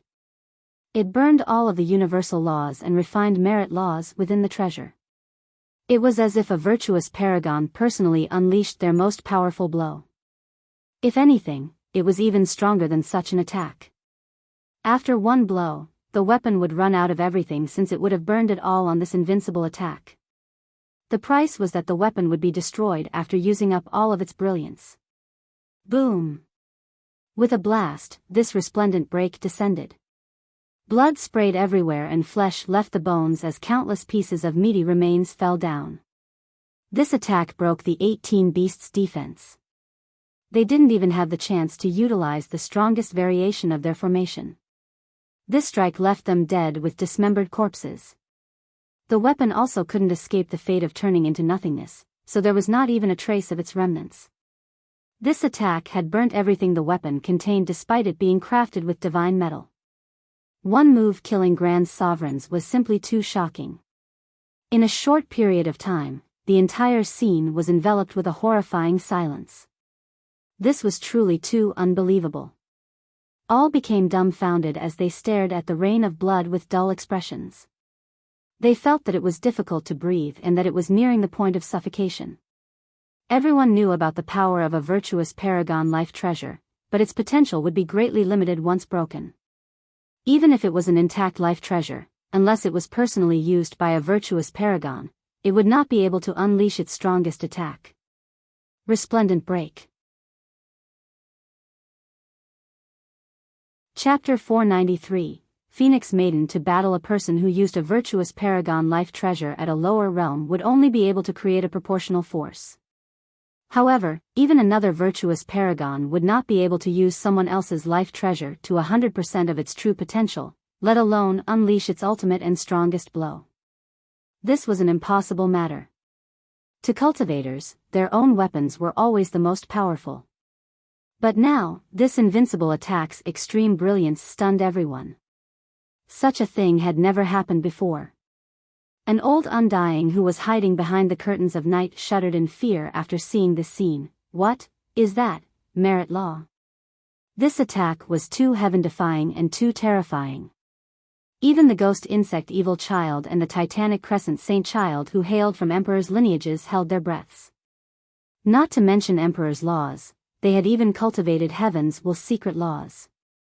However, no matter how powerful these secret laws were, they still couldn't unleash such a brilliant and ultimate strike like this. Tian Luanhui also lost his colors. He hailed from the Alira's ancient kingdom and was called the reincarnation of an immortal emperor, so how could he not have seen invincible techniques and emperor's laws? However, Li Qia's attack was something he had never seen before. He who was always calm in the face of all diversities couldn't help but become lost in bewilderment as well. Sitting high above in her chariot, the Phoenix Maiden stood up at once in amazement. This invincible blow was both awe-inspiring and shudder-inducing. Many suddenly became aware of something terrifying. Li Qia's potential was not just close to the three heroes, he had already caught up. At this point, many drew in cold breaths while the human cultivators exploded with cheers of excitement. Some old men hiding in the darkness gazed at Li Qia and wondered, what is this secret technique? To them, that strike from earlier was too dangerous. Even the ancestors of great powers felt a sense of danger. Resplendent Break was a very ancient technique with an untraceable origin. When immortal Emperor Fei Yang was young, this technique helped him create many illustrious military exploits. It wasn't until after he carried the heavens will that he seldom used this technique. The years were long and immortal Emperor Fei Yang, back in the desolate expansion era, did not pass down this technique, so future generations didn't know what it was. We need Emperor's weapons. The Saint Child and Evil Child looked at each other simultaneously and spoke. They instantly came to the same conclusion, that they had to ask their sex for Emperor's weapons. Whether it was a life or true treasure didn't matter, but it was better if it was a true treasure. They realized that they could not oppose Li Qia without an Emperor's weapon, so this had become a necessity. And it wasn't just these two, even Tian Luanhui tilted his head in contemplation. Perhaps Tian Luanhui was just like these two and needed an Emperor's weapon to suppress Li Qia. Weapons, no matter how powerful, would break after being used with Resplendent Break, outside of Emperor's weapons. The truth was that even immortal Emperor life treasures would be harmed and would need a very long time to recover its Emperor's power. Only an immortal Emperor true treasure would be unaffected. Of course, with regular and repeated usage, even these would be damaged. Li Qia chuckled after massacring the 18 beasts with a single move, then he slowly headed towards the sky where the Phoenix Maiden was. Meanwhile, the maiden only coldly glared at Li Qia without showing any fear. Li Qia trod on the sky, then gazed at the maiden and smilingly said, "Well, now I can test you." At this point, the scene froze since everyone couldn't help but hold their breaths with extreme tension. Prior to this, no one had thought that the situation would develop to such a point. It could even be said that with the maiden's words, all the heroes in this world would come to her aid, so killing a human junior was easy. But now, Li Qia easily killed tens of thousands and had finally reached her. Her situation was quite precarious at this moment. She stepped down from her chariot while maintaining the grace of a queen and then coldly said, "I have to admit that you are quite formidable. However, with one wrong move, you will lose the entire board. My husband will rule this world and nothing can change this or block his path towards becoming an immortal emperor." If anyone else said these words, they would be considered madmen, but the Phoenix Maiden could say them because Dizwa was indeed the person with the highest chance of reaching the peak in the sacred netherworld. Tian Luanhui didn't refute her claim. Even the ancestors hiding in the shadows didn't think that this declaration was mere boasting. Everyone in the sacred netherworld all agreed that Dizwa was indeed the most promising. Lose? Li Qia laughed and continued, "If I do face defeat one day, it will absolutely not be because of your husband. Moreover, the path towards becoming an immortal emperor is boundless. Wait until your husband becomes a real immortal emperor, then you can boast. However, I'm afraid that won't happen. With me here, who else can become an immortal emperor? The heavens will belong to me alone, and the same could be said for the throne." The Phoenix Maiden's rhetoric was bold enough, but Li Qia's declaration was even more domineering. Although others felt that he was a bit outrageous with his hubris, they had to admit one thing: after his battle record today, Li Qia indeed qualified to vie for the throne. Quite bold. The Phoenix Maiden sneered and retorted, "I want to see just how strong you are. Use your best moves, I'm ready to deal with all of them." The Phoenix Maiden's strong attitude surprised many people. Li Qia killing so many people and using Resplendent Break had alarmed many people. They agreed that the Phoenix Maiden was powerful, but they also knew that she wouldn't be able to kill Li Qia. She would not be able to reverse the situation unless she had an overwhelmingly powerful killing move. After this battle, everyone knew that geniuses and descendants from the Emperor's lineages, like the Titanic Crescent Saint Child, would not be able to compete with Li Qia without Emperor's weapons. Thus, the maiden choosing to fight without retreating was a source of surprise. Truly a heroine. Li Qia smiled and said after hearing the maiden's decision to accept his challenge, "You want to test and learn more about me? Unfortunately, I'm afraid that you will be let down since I won't use any killing moves, my bare hands will be enough." Li Qia then stretched his arms after saying this. Li Qia's answer woke many people up from their ignorance. Many admired her even more.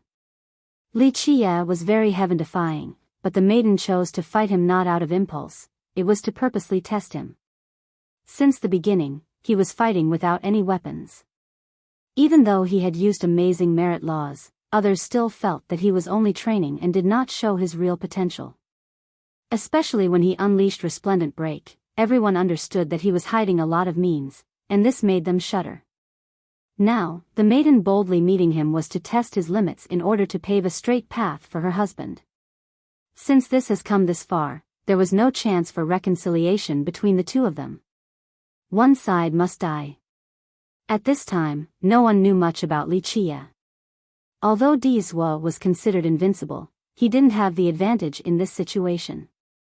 The Phoenix Maiden wanted to fight this battle for her husband and to investigate Li Qia in his stead. One should marry a woman like the Phoenix Maiden. Many people emotionally thought this in their minds. Whether she was unbeatable or not was up to debate, but one had to admit that she was a virtuous and intelligent wife. She didn't only act as a strategist for him, she would also wipe out his opposition, greatly contributing to his emperor's path. Dizhua and the maiden really are the perfect couple.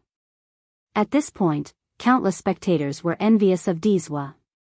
A sect master from the previous generation couldn't help but sigh, "Wonderful, truly worthy of being Dizhua's fiancé. Both her wisdom and courage are worthy of him." Today, after seeing her means, everyone found that she indeed had the style of a queen. Everyone was looking at her and secretly speculated how this battle would end. "It's pointless to say any more, make your move," the Phoenix Maiden coldly declared. At this moment, blood energy exuded from her body as her life wheel appeared brightly behind her body like a divine phoenix spreading its wings. At this moment, she exuded an emperor's power as imperial Dao runes circulated around her figure. Everyone was surprised to see the emperor's power around her. One person shouted, "How could this be? It's an emperor's law." Although it was unknown whether this was a merit law or longevity law, it was definitely an emperor's law. The exact law and which emperor it belonged to was also unknown. A person who used a virtuous paragon life treasure at a lower realm would only be able to create a proportional force.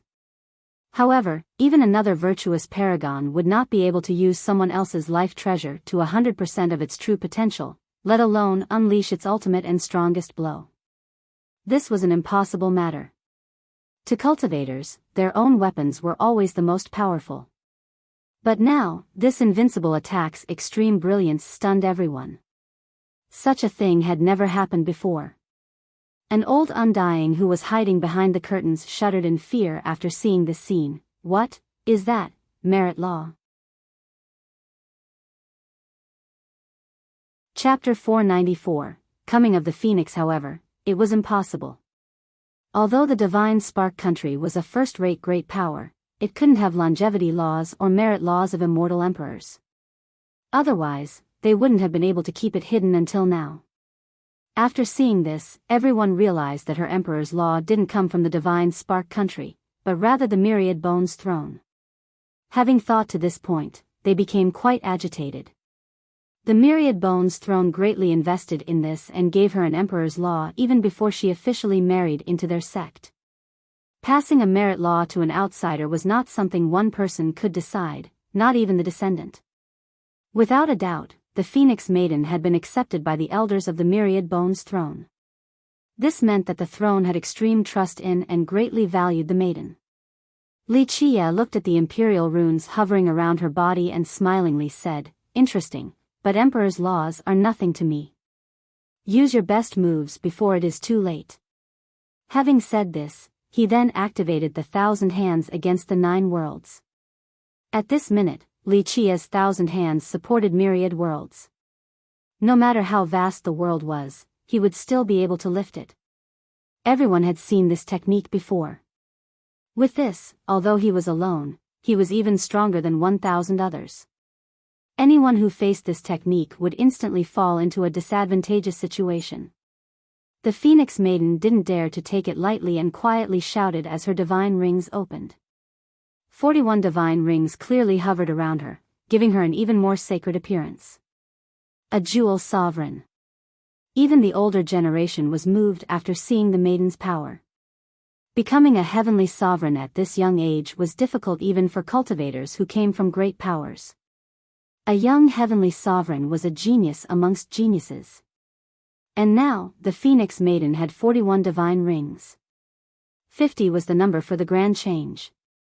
Once a sovereign had 50 rings, they would be a grand achievement jewel sovereign. Although she was still very far from grand achievement with 41 rings, it was still very heaven-defying.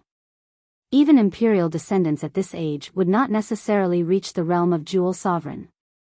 Even the saint child and evil child might not be stronger than the maiden. Kind of interesting.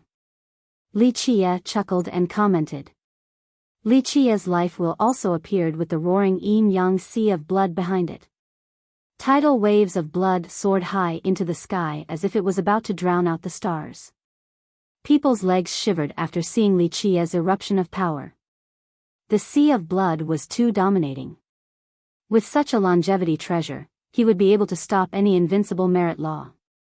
The maiden's expression couldn't help but change after Wuxia's provocation, but she was still unperturbed. She dryly said, "Having an invincible longevity treasure does not mean that you yourself is invincible." With that, her forehead suddenly blazed. Screech! A phoenix cry rang throughout the 9 heavens. A phoenix flew out from her forehead. A monstrous nether energy filled the sky as this immortal phoenix carried an ominous and evil energy. A phoenix. Many people were startled by the sight of this soaring phoenix. There was a rumor stating that when the maiden was born, phoenix accompanied her, but no one had ever seen it. Now, this phoenix carried an ominous energy as if it came from the land of the dead, sending chills to all spectators. This thing was very terrifying. Buzz! And this was not the end, a life treasure flew out. This was the maiden's life treasure. She used her fiery essence to refine this treasure into the shape of a jade pendant. She used 4 grand Dao treasure metals with golden runes to refine it. The moment she took it out, mantras instantly fell down. The pendant became bright as a phoenix flew out from inside. A series of mantras were pouring down, creating a vast and obscure scene. The moment the mantra reached the phoenix, its body suddenly caught on fire. Phoenix cries came out continuously. It was as if the phoenix was being reborn through fire. In the blink of an eye, a countless amount of fire essence was being burnt. This nether energy phoenix actually transformed with the help of the pendant. At this time, there was no phoenix and no phoenix maiden. There was only a phoenix before everyone, a fire phoenix that was devouring the refined flames of the 9 heavens and 10 earths. The phoenix usually referred to by cultivator was nothing more than a symbol. At best, these birds only carried very little of a real phoenix's bloodline. A true phoenix was a mythical beast. It was said that they were the invincible mounts of immortals.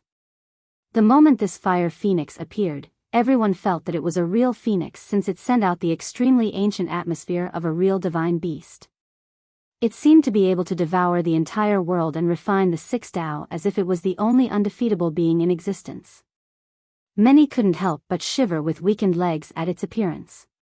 Weaker beings had always feared divine beasts, even the ancestors hiding in the shadows became alarmed.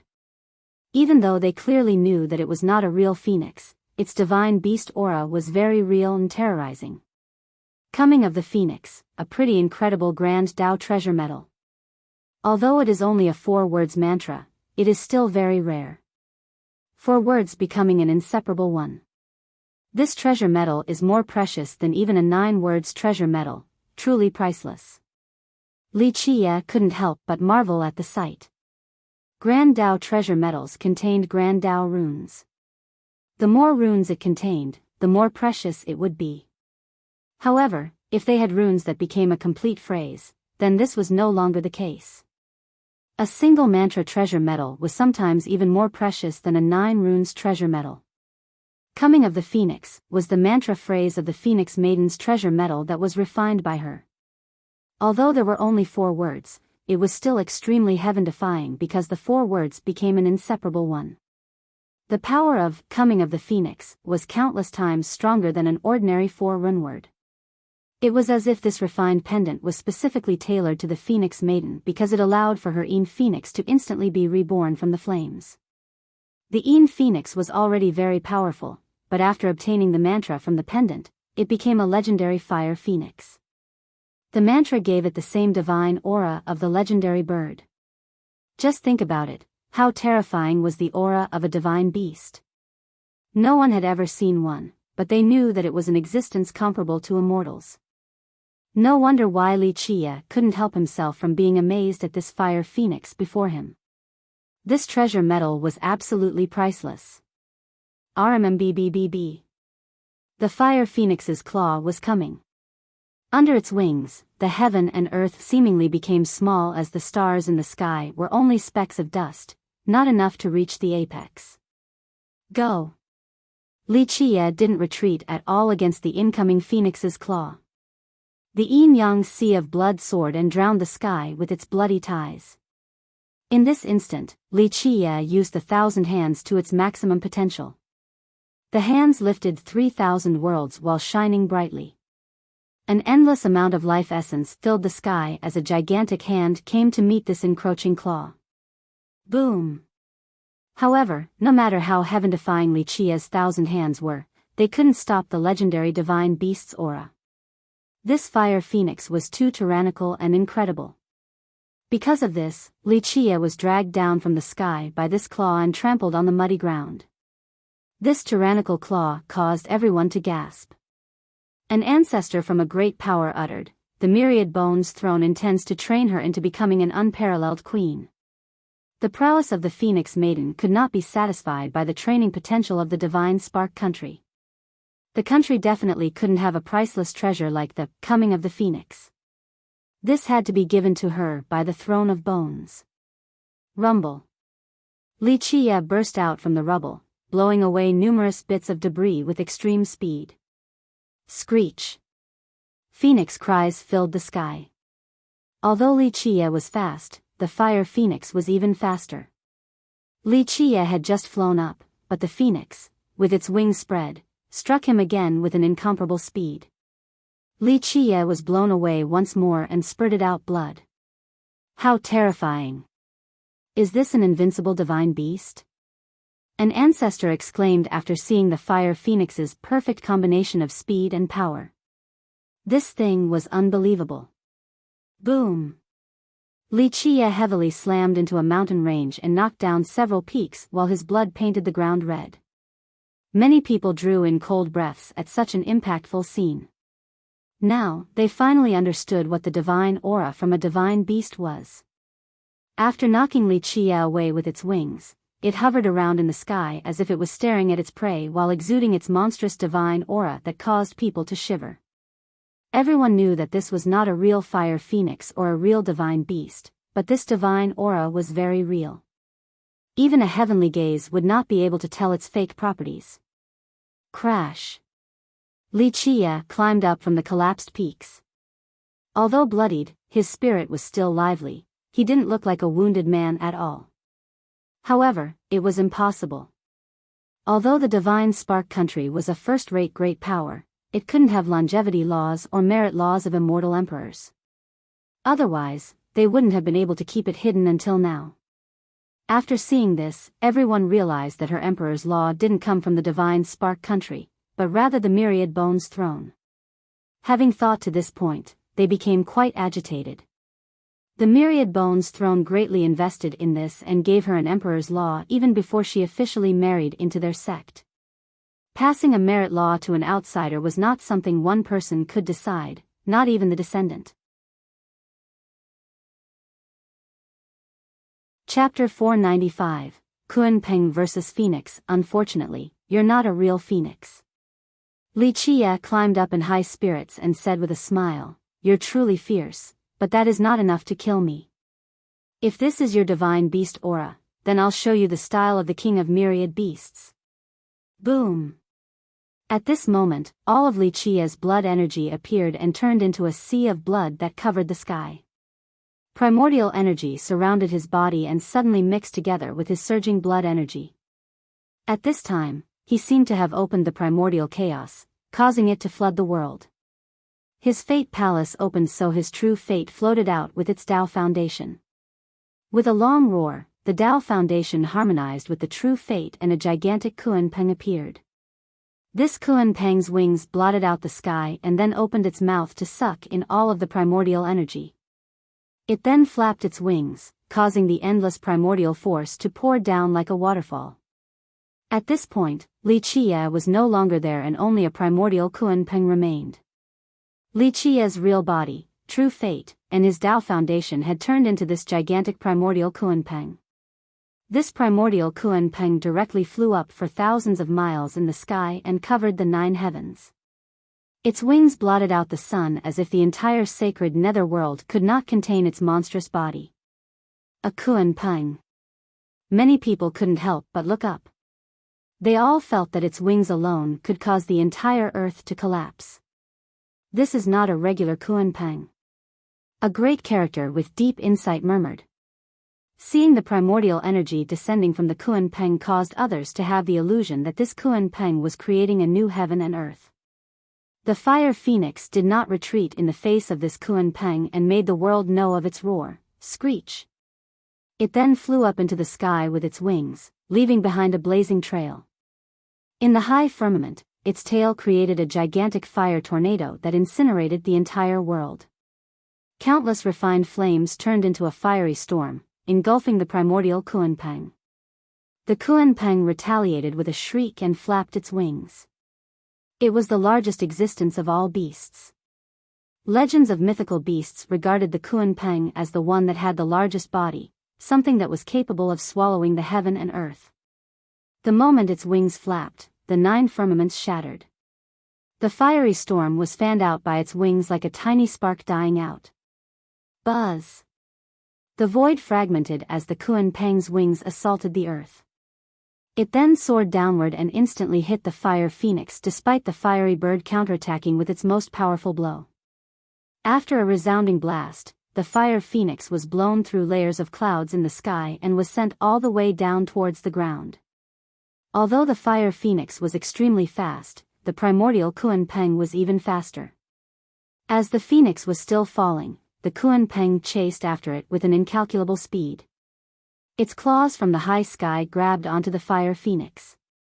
The phoenix wanted to escape, but it couldn't avoid the primordial claws. Exasish! A tearing sound resonated throughout the sky.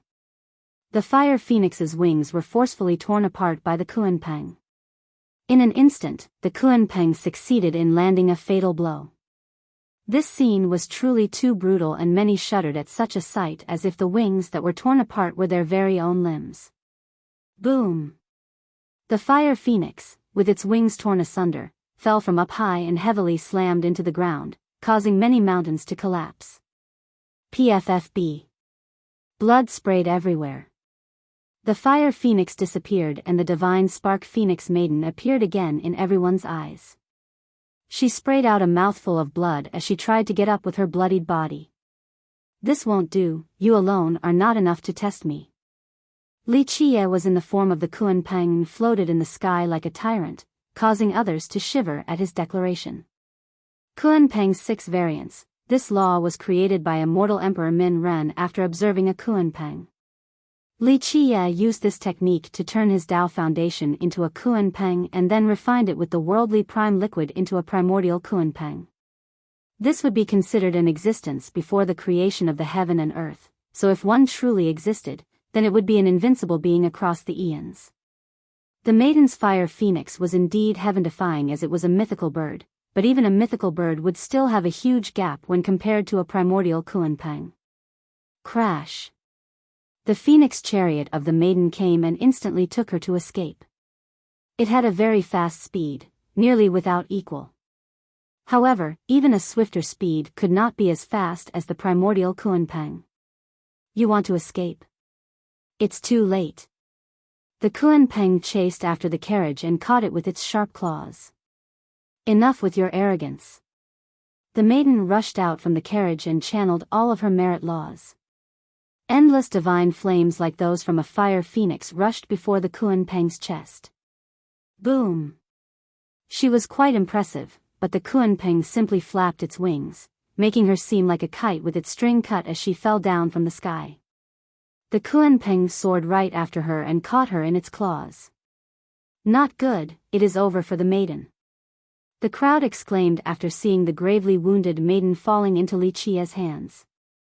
In his Kunpeng form, Li Qie looked at her in his claws, but his expression suddenly soured because it was not the maiden in his grasp but a wooden puppet. Fake. He immediately understood what was going on and quickly flapped his wings to give chase to the chariot. Whoosh whoosh. The phoenix chariot was destroyed by the sharp claw, but there were no signs of the maiden being inside. There was a small gateway in the carriage, so when she entered the chariot she must have escaped to a different location. The maiden who rushed out to fight was only a scapegoat. Since she had escaped through the Tao gateway long ago, Li Qie couldn't give chase even if he wanted to since he didn't know her destination. So it is only a puppet. It seems that the maiden was well prepared from the beginning. Everyone immediately understood after seeing this scene. The maiden had already prepared for the worst-case scenario and had a plan for escape. Her calculations were ingenious and flawless. Even in the face of defeat, she managed to escape safely. Truly a wonderful woman. Planning out all possibilities and having everything completely under her control. Such cleverness is admirable. Although she was defeated and fled this battle, her performance today garnered respect and admiration. Although she came with a menacing momentum and no one expected her to lose today, she still revealed the style worthy of a queen by demonstrating her wisdom. It could be said that although she had lost, this was still a glorious defeat. This woman had made many people exclaim in admiration with reverence. It was no wonder why Diswa chose her. After today's battle, anyone would feel like she was the perfect match for him. The primordial Kunpeng disappeared and Li Qie appeared before the crowd. He hovered in the sky while gazing down below. At this minute, his presence alone was enough to suffocate people. There was no need to speak. Li Qie's imperious attitude right now was not a posture for show and instead was a confident bearing. Anyone else want to fight? Li Qie's cold gaze not only swept through the battlefield, he also glanced at those who were standing far on the horizon, watching the fight. At this point, the world stood still in silence as a response to Li Qie's arrogant provocation. No one dared to come out. The ghost geniuses lowered their proud heads before Li Qie's cold-as-ice glare. Imperial descendants such as the Titanic Crescent Saint Child and the Ghost Insect Evil Child didn't dare to meet the challenge. Without Emperor's weapons, they had no chance of victory even if they worked together. Tian Luanhui hid in the void and emitted a mysterious breath. No one could see his expression or tell what he was thinking. Great characters from the previous generation didn't want to mess with this calamity. Today, Li Qie killed off tens of thousands of enemies alone with a monstrous momentum, so who would want to bring about their own destruction? No one was willing to come out to challenge Li Qie at this moment. Even the divine Spark Phoenix Maiden had already fled in defeat. Only the three heroes of the sacred netherworld had the ability to challenge Li Chia now. Then we'll end this here today. Li Chia slowly spoke. Of course, I welcome anyone who is dissatisfied with me to come at me any time. However, it is best to prepare your own coffins beforehand. This overbearing sentence didn't put anyone in his eyes, he simply stood above the world. However, no one dared to defy Li Chia at this moment since he had proven himself worthy to act in such a cavalier manner. Damn! He really is too brilliant. After Li Chia left and everyone regained their composure, the first to cheer was the Snow Shadow tribe. Instantly, a storm of applause and cheers exploded everywhere in the tribe. The army of the Phoenix Maiden had entrapped them for some time, so the entire tribe was scared out of their minds. They had all felt that they would not be able to escape this time and might have to suffer genocide. Even after Li Chia undertook the battle, they didn't carry a lot of hope. After all, the maiden had the ability to bully the world, not to mention the tens of thousands of enemies before them. In their eyes, even if Li Chia had 3 heads and 6 arms, he still wouldn't be able to defeat the maiden. Chapter 496. Worldwide fame. However, in the end, Li Chia alone killed all of his enemies and the Phoenix Maiden suffered a decisive defeat. The black clouds that loomed over the Snow Shadow tribe were dispelled. This narrow escape caused the Snow Shadow disciples to be excited beyond words as they jumped up cheering. Chiron Wanshua, who had been watching the fight from afar, was emotionally speechless. Suddenly, a teardrop dripped down from the corner of her eye. Li Chia didn't fight against so many just for himself, but also for the Snow Shadow tribe. Meanwhile, the other human cultivators were ecstatic as well. One of them couldn't help but crazily laugh and say, "Ha ha ha ha. Our human race will sweep through all of the enemies in this generation and reach the apex." Many human monks clapped in unison and excitedly exclaimed, "That's right. From now on, there is a genius of our race who is comparable to the 3 heroes of the sacred netherworld." Those who were saddened the most by the result of the battle had to be the ghost race. Being defeated by humans in the southern distant cloud was understandable. After all, humans had some formidable powers there. However, this was the eastern nether border.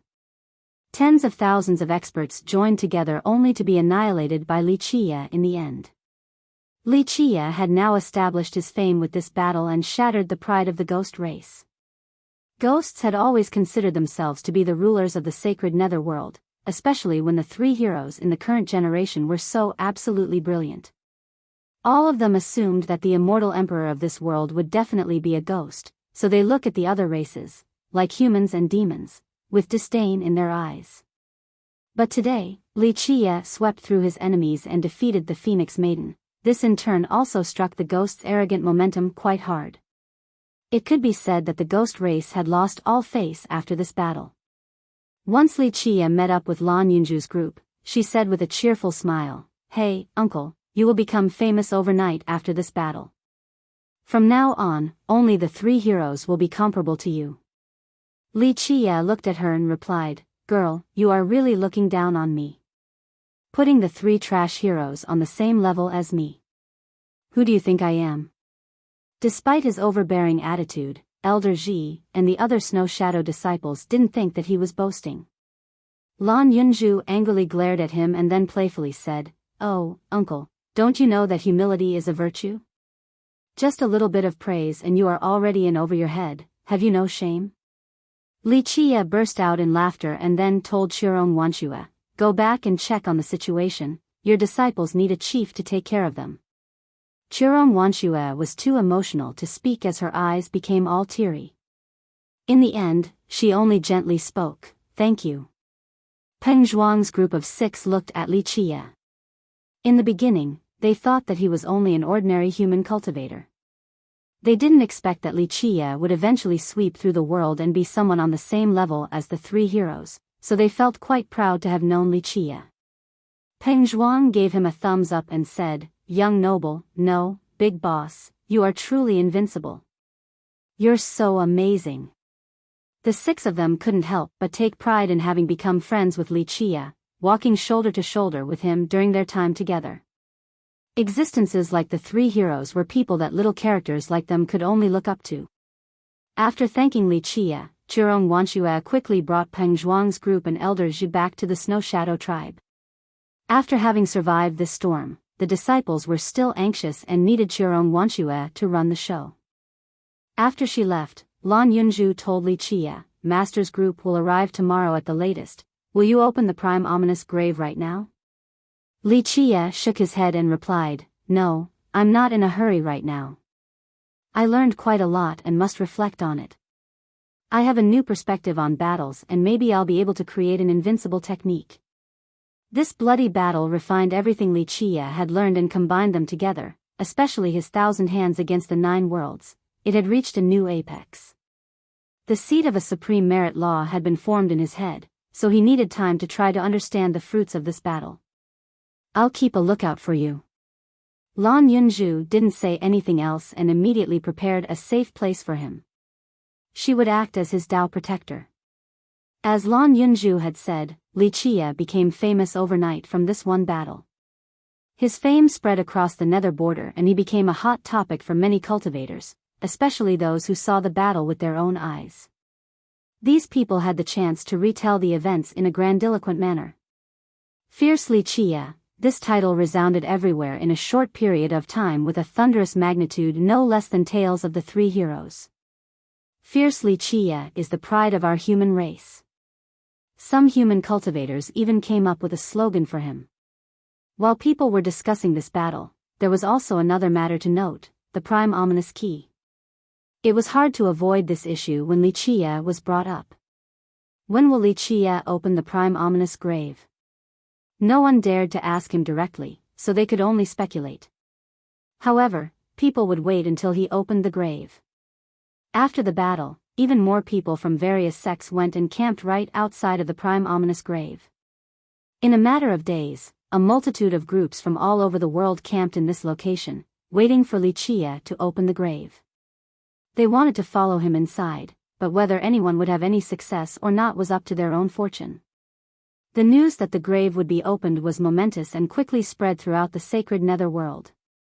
Countless lineages sent experts and masters to the nether border. Even little sects and vagrant cultivators rushed here immediately without minding the cost. The prime ominous grave was filled with boundless temptation to the sacred nether cultivators. The legendary method to everlasting life, king medicines and immortal elixirs, ancient treasures and sacred artifacts, any of these creations inside the grave would pave the future path of just about anyone. Many reclusive sects and clans came out after hearing the news. They even sent a message to inform their masters. The Thousand Carp River was one of the earliest sects to arrive at the prime ominous grave. The moment they came, a huge carp could be seen swimming in the horizon above the 9 heavens like a dragon creating ripples of waves. The Thousand Carp River is here. Is it to back up Li Qie? Many sects were very wary to see Daoist Bao Gui and the other elders with their majestic blood energies. The Thousand Carp River had proudly traversed the sacred nether world with a smile for a long time due to their substantial power. Yesterday, Li Qie's battle could be considered a challenge to the ghost race, so today, when Daoist Bao Gui brought along this many experts, it was probably not for the prime ominous grave but instead to lend Li Qie a hand. Perhaps the river sect wanted to let the sacred nether world know that it was a lineage not to be underestimated or looked down upon by anyone. Daoist Bao Gui and the elders quickly came to see Lan Yunzhu right after they arrived. The old Daoist was a bit worried and asked, "How is young noble?" After hearing Li Qie's challenge to the world, the old Daoist became quite startled. He not only brought the high elders along, but he even invited an ancestor to come protect him. He is fine and is in isolated cultivation at the moment. Lan Yunzhu reported Li Qie's situation to her master and the elders. After hearing her report, the old Daoist was both relieved and shocked. Even a high elder from the river sect couldn't help but murmur, truly formidable. Being able to kill so many enemies alone. It is no wonder why the patriarch chose young noble to be our guardian. Venerable Yang praised, our Thousand Carp River is one sect with 2 geniuses. Yunzhu is already brilliant enough, and now we also have someone like young noble. This is more than enough to compete against the likes of Dizwa for the heaven's will. He already knew that the dream tree picked Wuxia for a reason, so now that Wuxia showed his talents, he was very optimistic. The elders were quite ecstatic. They placed high hopes in Lan Yunju, although she, as the descendant of the river sect, didn't sweep through the world like Dizwa. She had cultivated the secret law at a young age and could communicate with the heaven's will. The elders believed that, in the future, Lan Yunju would not be any weaker than Dizwa, Tian Luanhui, and Chan Yang. Now, with the addition of a heaven-defying genius like Wuxia, the Thousand Carp River became even more confident about competing for the heaven's will. A sect with two geniuses was quite rare. The river sect didn't mind coming from the far southern distant cloud all the way to this place. Meanwhile, the other nether border sects had also congregated right outside of the grave. Amongst them, the arrival of the myriad bones throne was especially grand. Boom! With a deafening explosion, a divine mountain that resembled an imperial crown suddenly landed right outside the prime ominous grave. An immortal energy surrounded this divine mountain with faint celestials around it as if this mountain was the center of the heaven and earth. Even the ancestral mountain is here. Seeing this divine mountain appearing caused many people to become shocked. Any person and even any sect would feel fear and awe in front of this ancestral mountain. Chapter 497, Bronze Carapace Insect Tribe. This must be to support Dizwa. Otherwise, the throne's ancestral mountain would not descend so easily. Many people gasped at the sight of the mountain. Another whispered, since the Thousand Carp River's elders came, the myriad bones throne, being the strongest existence in the nether border, will not back down either. The two sides must be quite tense right now. Wuxia and Dizwa being enemies was something that everyone knew about. Dizwa would absolutely not forgive Wuxia for defeating the Phoenix Maiden and killing so many ghost cultivators, thus a fight between these two would be unavoidable. Now, the throne's intentions were too clear with the appearance of its ancestral mountain. If it was a one-on-one fight, then the throne of bones would not interfere. However, if the Thousand Carp River wanted to play a numbers game, then the throne would not idly sit by. Buzz. When everyone was still surprised from seeing the ancestral mountain, a buzzing sound suddenly appeared. The sky promptly turned dark and the cultivators who looked up noticed something blocking the sky. Oh God, it is the Bronze Carapace Insect Tribe, run away. After seeing the densely packed creatures that blotted out the sky, countless people lost their minds.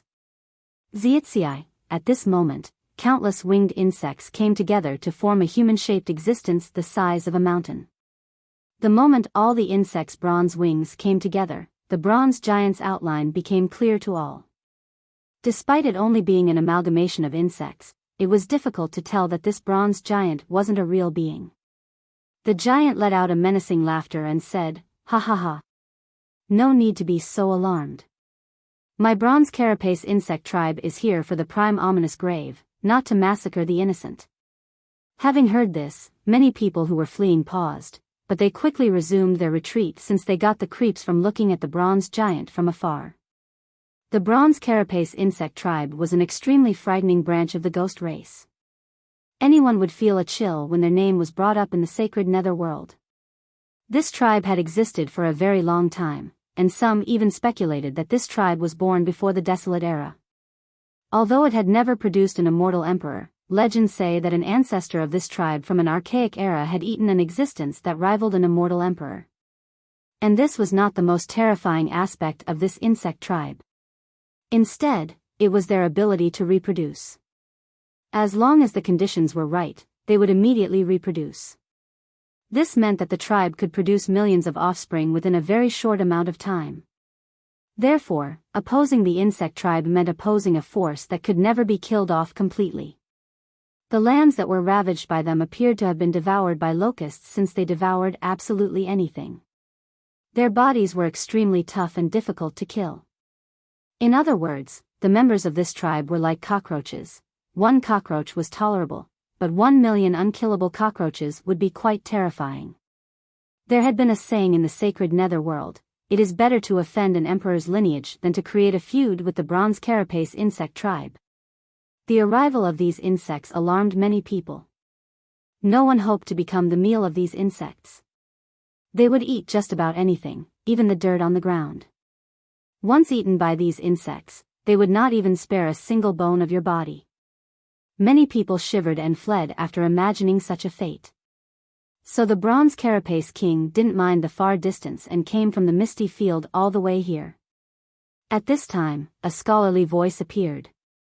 A yin-yang aura appeared in the sky as several thousand masters rode this energy to approach.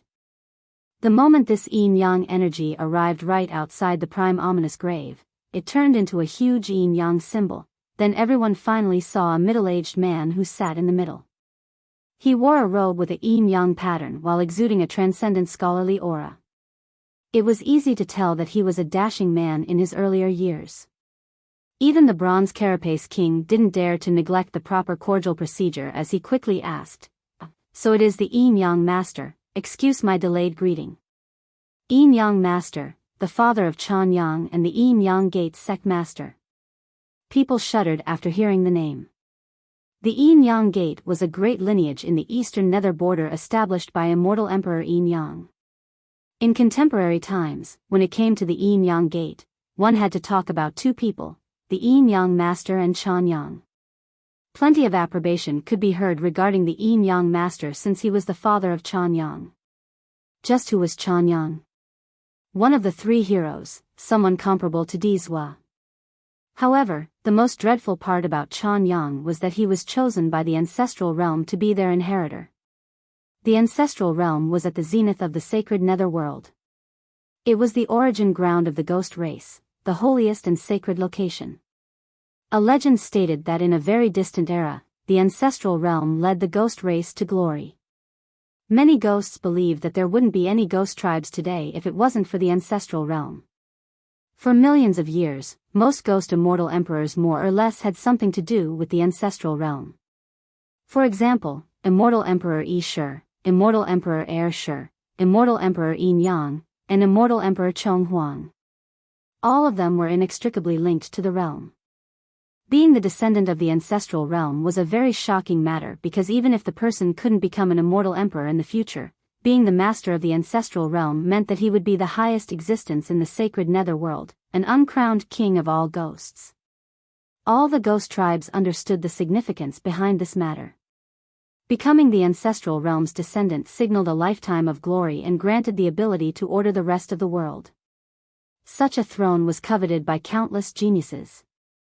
Because of this, the yin-yang gate became a kite that met the right course of wind. Overnight, the yin-yang gate's status in the sacred netherworld became slightly higher than the myriad bones throne. As his father, the yin-yang master naturally took pride in having a son like Chanyang. Nevertheless, he was not someone who became famous just because of his son. During his youth, he was already a brilliant genius renowned across the plains. At the age of 20, he had become an ancient saint. This was during the difficult Tao era, so becoming an ancient saint at that age was an incredibly shocking feat. Someone even said that if the yin-yang master had not been born during the difficult Tao era, then he would have had the chance to strive for becoming an immortal emperor. Later on, the master forcefully began his tribulation during the difficult Tao era, so he was wounded and his cultivation stopped. If it wasn't for this, then even with his current age and majestic blood energy, maybe he would still have the chance to compete for the heavens will with the younger generation. The arrival of the yin-yang master caused a huge commotion. Since even an existence like the bronze carapace insect tribe had to be courteous towards the master, other sects obviously came to greet him as well. A group of sect masters began to converse with him. "May I ask when Chanyang will return?" Many people in the sacred netherworld had always been attentive to Chanyang's situation, even more so than Diz was. Dizwa had a bright future with a high chance of becoming an immortal emperor. The Myriad Bones Throne, a sect with 3 emperors, was also a terrifying lineage. However, Chanyang was different. As the descendant of the ancestral realm, even if he didn't become an immortal emperor in the future, he would still be a supreme existence that ruled the ancestral realm. One must keep in mind that the ancestral realm represented the entire ghost race and could order the world. The throne of bones really couldn't compare to the ancestral realm, the origin of the ghost race, despite its prestigious status. Because of this, even more ghosts valued Chen Yang higher than Dizhua. After all, it was not certain if Dizhua would become an emperor, while Chen Yang's grasp over the ancestral realm was already written in the stars. The yin-yang master smiled in response and said, "My son can't return right now from the ancestral realm. His immortal physique made some progress after just having surpassed his minor tribulation. Right now, he is in isolated cultivation in order to reach grand completion. Minor completion immortal physique." The group gasped after hearing the master's answer. The world all knew of Chen Yang's talents. He surely cultivated unparalleled techniques and merit laws. As the ancestral realm's descendant, his treatment would be no worse than that from any emperor's lineage. So now, after finding out that his immortal physique was at minor completion, how could people not be moved? This must be to support Dizhua, otherwise, the throne's ancestral mountain would not come so easily. Many people gasped at the sight of the mountain. Another whispered, "Since the 1,000-carp river's elders came, the myriad bones throne, being the strongest existence in the nether border, would not back down either. The two sides must be quite tense right now."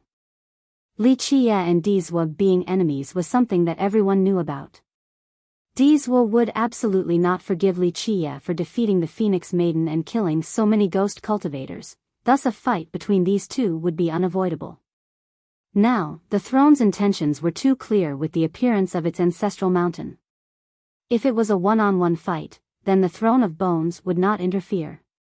However, if the 1,000-carp river wanted to play a numbers game, then the throne would not idly sit by. Chapter 498, Yin-Yang Master. When Chen Yang first entered the ancestral realm, his fame, talents, and accomplishments had already rivaled Dizhua's and Tian Lunhui's. Now, with his minor completion immortal physique, how many people would be filled with dread after knowing this? If his immortal physique reached grand completion, then even if he couldn't become an immortal emperor, he would still be a terrifying existence capable of competing with one. After hearing this, the ghost tribes recognized the Yin-Yang Gate's potential. The Yin-Yang Master's son was too excellent.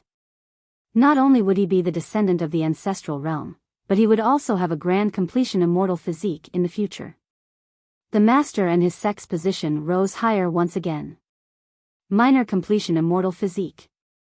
In fact, after this news came out, many people shuddered. Both ghosts and people from the other races were clamoring non-stop. Maybe Chen Yang will overshadow Tian Lunhui and Dizhua. Will he be the leader of the three heroes? Someone couldn't help but murmur. Ever since Chen Yang entered the ancestral realm, he faded away out of the sight of the world. At that time, Dizhua was sweeping through his enemies with prestigious battles, so he became more famous than Chen Yang and Tian Lunhui. But now, after the news about the minor completion immortal physique spread, people recognized that although he went to the ancestral realm, it didn't mean that he had become weaker than Dizhua or Tian Lunhui. Maybe his minor completion immortal physique would even widen the gap between him and the other two. This news then came to the ancestral mountain right outside of the prime ominous grave. Having heard this, an ancient voice only laughed and commented, "It's only at minor completion. Wait until it becomes grand completion, then talk." It is not like the myriad bones throne never had a grand completion immortal physique. It would sound arrogant and foolish if this came from others, but not when it came from a grand character that hailed from the throne of bones. They didn't only produce immortal emperors, they also had a grand completion immortal physique. It was one of the rare sects who had a complete immortal physique merit law. As for Tian Lunhui, who was right outside of the grave, he simply smiled in an unreadable manner after hearing about Chen Yang's minor completion. This enigmatic smile alone already proved his confidence despite Chen Yang's accomplishment. The Yin-Yang Master provided some more news that shocked others. The elders of the ancestral city will visit. This time, the grave's opening is different from the past. The ancestral city was a stronghold built by the ancestral realm in the sacred netherworld. It was the stopping point for this power and normally represented their ideologies and intentions. The ancestral city rarely cared for mundane matters or conflicts between ghost tribes. They rarely came to the previous prime ominous graves openings, but this time was different, which garnered a lot of surprise. Many had a foreboding sensation with this news since they felt that it wasn't so simple. The Yin-Yang master and his sect camped right outside of the grave. After settling in, the first group he visited was not the Myriad Bones Throne or other ghost tribes, but the Thousand Carp River. The river sect put on a very grand ceremony to meet his visit. The master sat in a comfortable palanquin as he was being carried into the sect's camp. He didn't even get off when Daoist Bao Gui met him, he only nodded his head for the greeting. The river sect's elders were quite dissatisfied with the Yin-Yang master's attitude, but Daoist Bao Gui was quite magnanimous and still cheerfully smiled at his guest. The master was then invited into a room. While still seated on his palanquin, he looked down at Daoist Bao Gui with his chin held up high. The master then spoke, "Fellow Daoist Bao Gui, I want to see Li Chia, your guardian." The elders were very unhappy. They would have already thrown him out if he wasn't a guest. The Yin-Yang Gate was an emperor's lineage, but so was the river sect. It had absolute confidence that it was only stronger and not weaker than the Yin-Yang Gate. The Yin-Yang master had a great son that became the descendant of the ancestral realm, but the river sect was not afraid of this. The ancestral realm was only dominant over the ghost race, and since the Thousand Carp River was a lineage of humans and demons, it didn't give the ancestral realm any face. This was why the elders were unhappy with the master while other ghosts would find this attitude as a matter of course. Nevertheless, Daoist Bao Gui had a good temper and shook his head before replying with a smile, "I'm sorry, Gate Master Yin-Yang, our guardian is in isolated cultivation and will not see any guests. He has to even if he doesn't want to." The Yin-Yang master sneered and ordered people by pointing his chin. He then declared, "This is not up to him to decide." This attitude enraged the elders even further, especially Venerable Yang, who had always been a staunch supporter of Li Chia. Venerable Yang smiled and said, "Gate Master Yin-Yang, regarding status, our guardian is much higher than a sect master or royal lord. It is not difficult if you want to meet our guardian, but tell your sect's ancestor to personally come. Maybe our guardian will personally see him. Perhaps your Thousand Carp River wishes to become enemies with our ghost race?" The Yin-Yang master coldly said with a darkened expression, "I came while representing the ancestral city." Venerable Yang's expression also turned cold. As a high elder of the river sect, he was one of the rare masters in the present times and was not easily perturbed. "What about the ancestral city?" At this time, a laid-back voice slowly appeared, "I don't put it in my sight at all, and opposing the entire ghost race is nothing crazy either. It is not something I haven't done before. I'm the type that kills all those who oppose me, so even if your ghost race has billions of cultivators, I don't mind killing billions." "What now?" At this time, Li Chia had come out with Lan Yunzhu accompanying him. The elders immediately stood up to greet his presence. Daoist Bao Gui smiled and said, "Young noble is finally done with your cultivation. I'm only out to take in some fresh air, but I heard that there was a person boasting shamelessly in this place, so I came to take a look." Li Chia then sat directly opposite of the Yin-Yang master. The disciples who were holding up the Yin-Yang master's palanquin shouted at Li Chia, "Junior, cease your cocky attitude." Li Chia was too lazy to look at this disciple and commanded, "A porter daring to shout in my presence? Slap him." "Pa, pa." Two loud slaps clearly resounded. Lan Yunzhu, who had been standing by Li Chia's side, went to slap the porter disciple twice. The Yin-Yang master couldn't stop it in time. The master's expression became extremely ugly. Although it was only a porter disciple, it was still someone within his jurisdiction.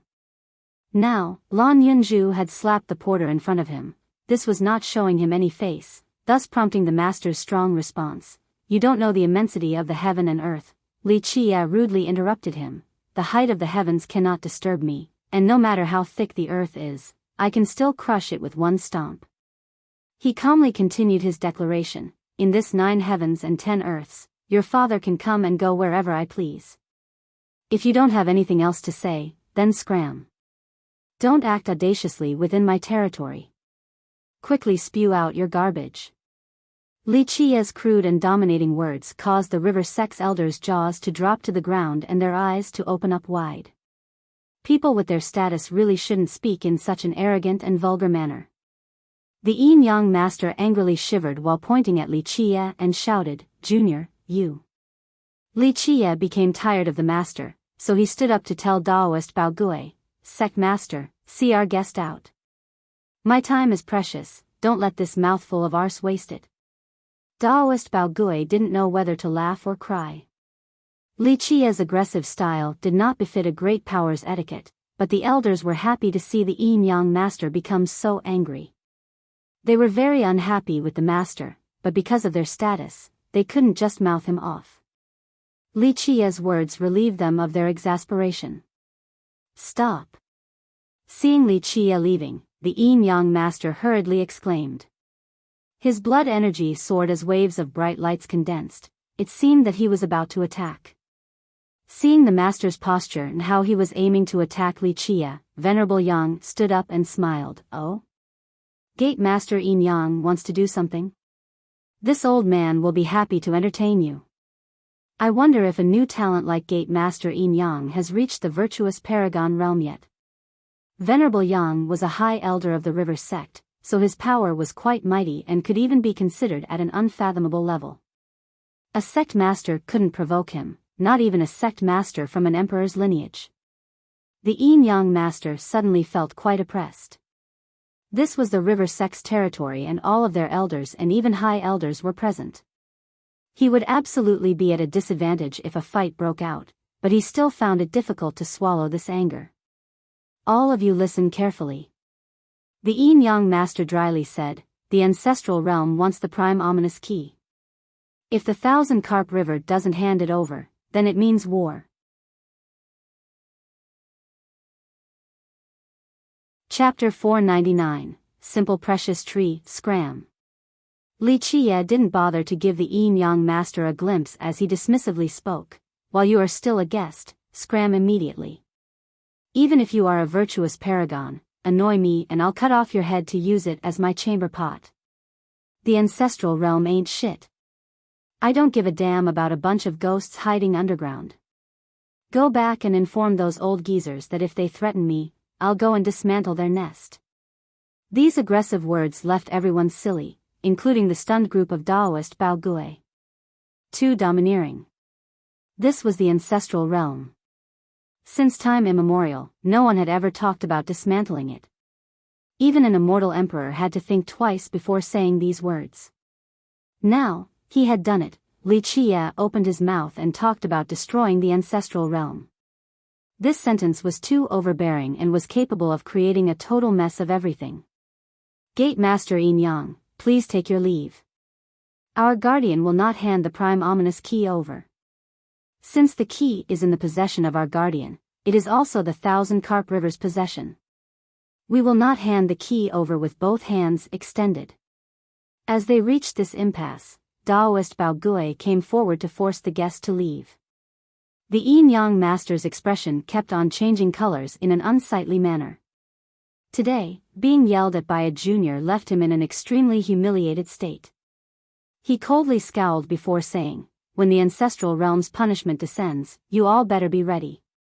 Having said that, he started to walk away without waiting to sit on his palanquin. Staying any longer would only result in further humiliation. After he left, Daoist Bao Gui forced a smile and said, "Did we need to make it so tense?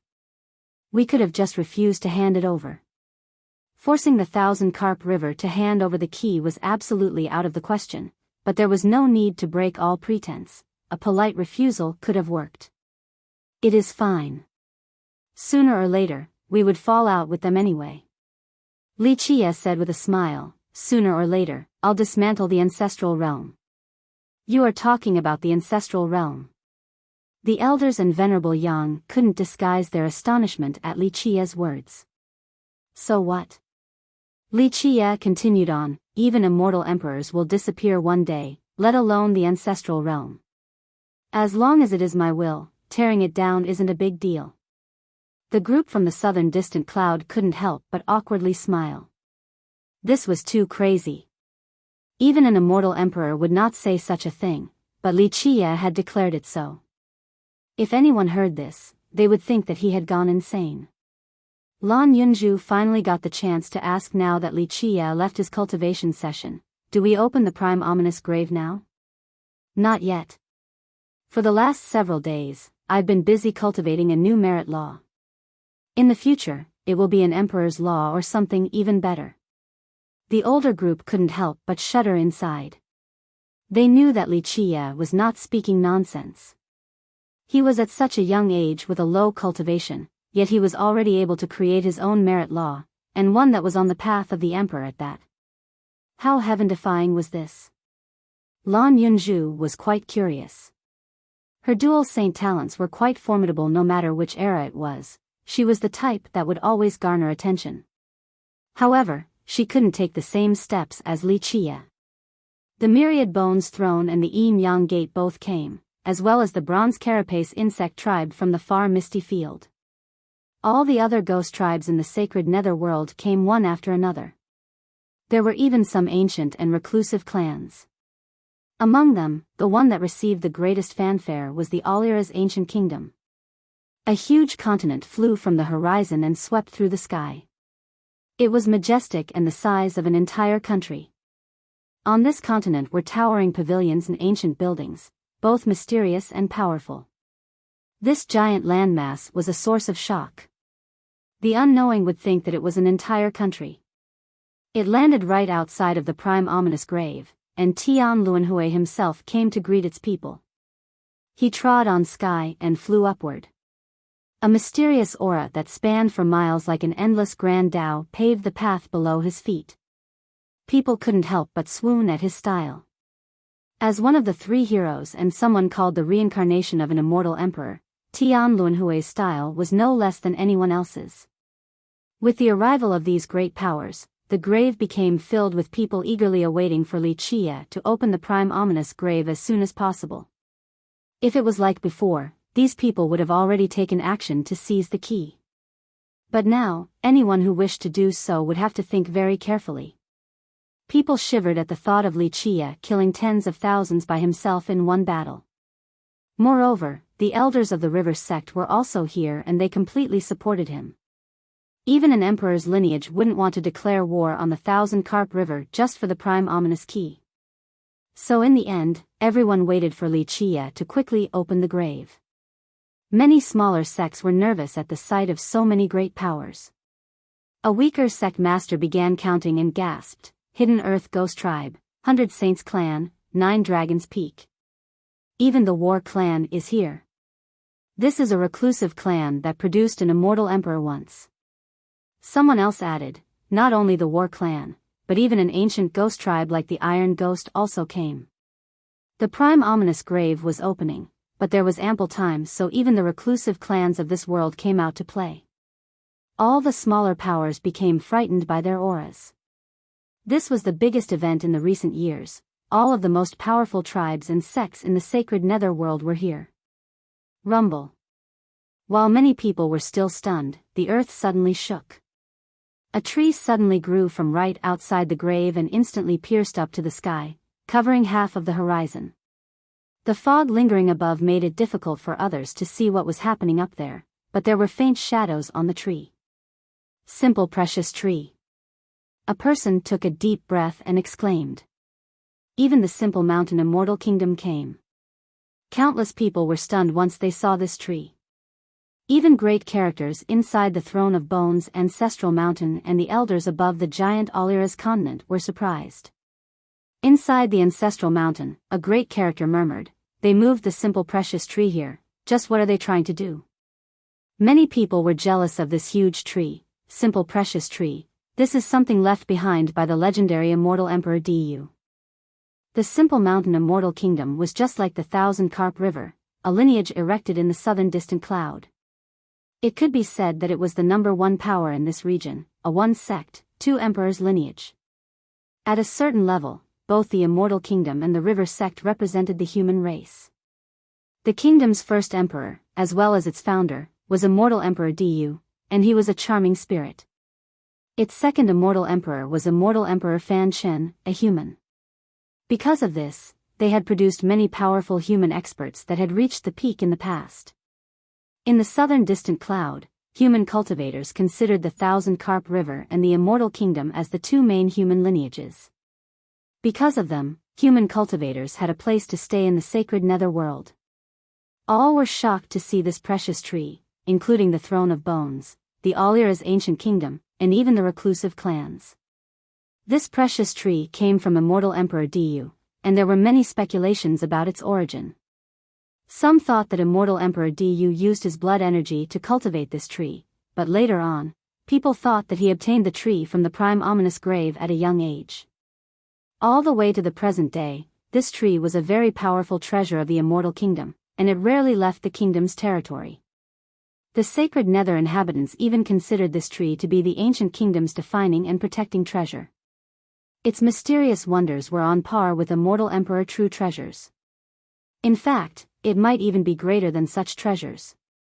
Now that the Immortal Kingdom decided to bring their precious tree right outside the prime ominous grave, many became alarmed at the kingdom's intentions. What does the simple mountain Immortal Kingdom want to do? It is understandable if they bring an Immortal Emperor true treasure, but to bring this tree along. Is it that they actually want to find the mythical method for everlasting life? An ancestor standing on top of the Alira's continent exclaimed. All the emperor's lineages brought along emperor's weapons to this grave opening. This was no secret since everyone knew the dangers of the grave, but the Immortal Kingdom bringing its defining treasure caused others to become shocked. A big storm is brewing. Everyone eventually came to this conclusion. All of the powerful forces of the sacred netherworld were here, and all of them brought along Emperor's weapons, so when a fight broke out, even the earth would be rent. Bang, bang, bang. A thunderous sound came about as a sea of scarlet flames incinerated the heaven and earth. Everyone started to run, but after a while, they began to calm down. The flames shot into the sky but didn't burn anyone at all. When the scarlet flames subsided, everyone saw a divine beast standing proudly in the air, a Qilin. Its entire body was golden and covered in fiery sparks. It had an incomparably gallant figure as it stood above the 9 heavens like a descending divine god. Stealing this from another novel, but it is quite apt here. Chapter 500, D's was a rival, a scarlet flame Qilin. Many people were moved when they saw this Qilin. A scarlet flame Qilin was not a real divine beast, it was a descendant with some of the Qilin's bloodline flowing through its veins. In spite of this, the sight of the scarlet flame Qilin standing in the sky still caused many people to palpitate. It emitted an aura that caused even heavenly sovereigns to tremble. Its domineering aura was not just for show since it actually had the strength to back it up. This was an auspicious beast that had appeared only once in the last 30,000 years. It usually showed itself in many places in the sacred netherworld and would make nests to rest for years in each of its domains. Anyone would want an auspicious beast like this with divine blood running through its veins. Many people chased after it, but no one was successful, not even heavenly kings. Even some reclusive ancestors came out, but the Qilin managed to evade all of them. Later on, there was a legend that spread throughout the sacred netherworld. It stated that this scarlet flame Qilin was the descendant of a divine beast, so only the future immortal emperor would be able to tame it. Only a future immortal emperor would make this Qilin willing to become a mount. Look! It is Sir Dizwa. A person with keen eyes saw the person mounted on this Qilin and loudly screamed. Everyone looked up and saw a young man sitting on the Qilin's back. He sat straight as his back carried the blue sky, making time stand still. The young man was not overly handsome, but he had a pair of divine eyes that were seemingly capable of seeing through eons. With a cloak on his back, he exuded a mighty imperial aura. There were no signs of affectation, this aura seemed to naturally radiate from him. What was even more dreadful was the golden door that appeared right behind the young man's back. This golden door acted like a divine gate that opened a path to the heavenly Grand Tao. It exuded an eternal breath that surrounded Dizwa's body. Dizwa, the descendant of the Throne of Bones, a legend in the sacred netherworld, the pride of the ghost race. One of the three heroes with even greater prestige than Tian Luanhui and Chan Yang. Despite the three heroes all having great backgrounds, Dizwa was different from Chan Yang and Tian Luanhui.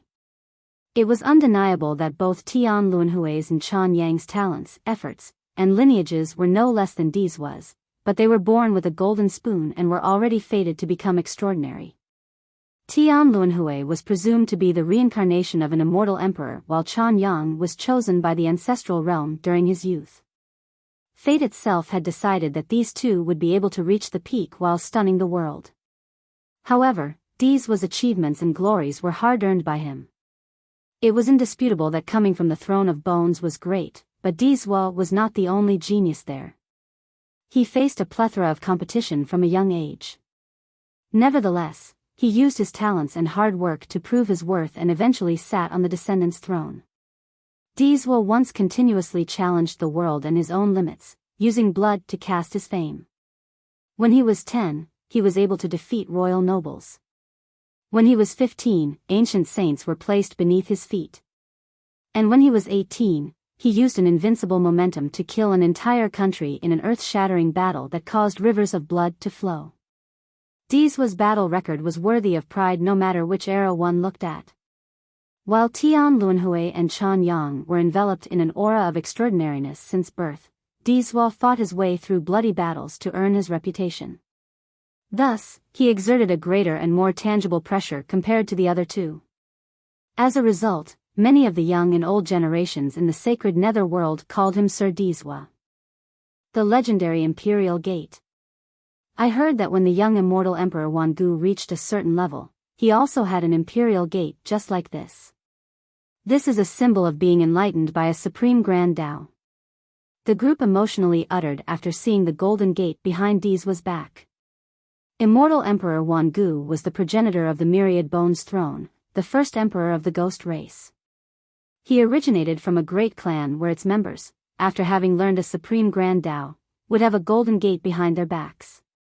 Because of this, the Golden Gate represented the supreme Grand Tao as well as the opportunity to reach the peak in the future. Maybe they could even become an immortal emperor. Dizwa's visit caused a huge commotion as the crowd gazed at him with anticipation. Even Tian Luanhui above the Oliris continent suddenly stood up.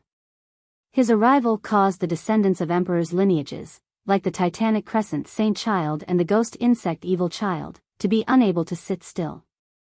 Dizwa. Their hearts sank after seeing Dizwa in the far distance. Both of them were imperial descendants and were geniuses among geniuses. They expended countless amounts of blood and sweat to finally become imperial descendants. It could be said that their type was not willing to accept defeat to anyone, and very few people could cause them to bow their arrogant heads. Therefore, they became quite dejected to see Dizwa. They realized the gap between them and him. Even the most egotistical genius would have to accept their shortcomings in the face of Dizwa. In fact, bowing before Dizwa was not a shameful thing in the sacred netherworld, for countless geniuses had already done so after being convinced by his might. Tian Luanhui, who was standing on his continent, stared at Dizwa in the far distance with his profound gaze. Tian Luanhui was a person shrouded in mysteries, and his eyes were very frightening. The sun and moon inside his pupils became dark then bright again. It was as if there was a universe inside his eyes that was forever undergoing the samsara cycle. His expression became more serious after seeing Dizwa. After all, as one of the three heroes, Dizwa was a powerful rival.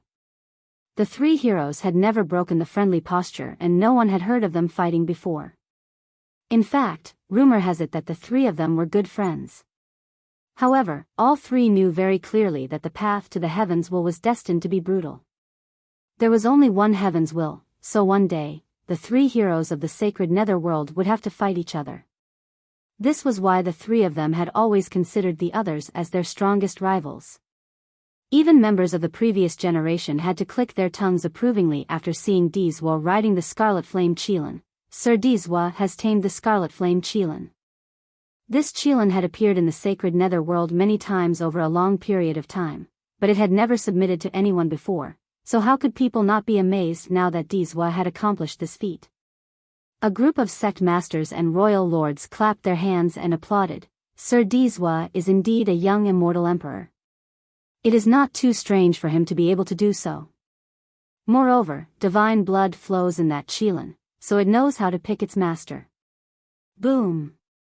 With a deafening blast, the Qilin trod the sky and instantly appeared right outside of the Thousand Carp River's camp. Its aggressive aura alarmed all the elders inside, prompting them to rush out. Although the river sect only had one emperor, Immortal Emperor Qian Li's fame still ran strong in this generation, so they had a strong position in the sacred netherworld. However, Dizwa rode the Qilin above the river sect sky today. How aggressive and domineering was this? This action caused those right outside of the grave to glance at each other. The ghost cultivators were especially excited. One cultivator whispered, "A battle is about to break out." The crowd was eager and many ghost cultivators ran there to watch the fun. Everyone knew that Wuxia had killed tens of thousands of ghost cultivators several days prior, resulting in the Phoenix Maiden fleeing in defeat. That battle caused many ghosts to choke with resentment, for it was a huge slap to their faces. Prior to that, the ghost tribes had always looked down on humans. The eastern nether border was the world of ghosts, and many ghost tribes declared their intent to kill Wuxia. The result was that they were all massacred by Wuxia, so how could ghosts show their faces now? No one dared to challenge Wuxia afterwards. Even imperial descendants like the Saint Child and Evil Child were very cautious and didn't dare to speak recklessly. Everyone understood that Wuxia was on the same level as the three heroes, so those who challenged him without sufficient ability were just courting death.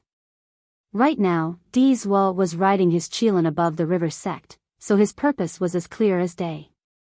The ghost tribes couldn't hide their excitement because the ghost race was finally going to regain their pride.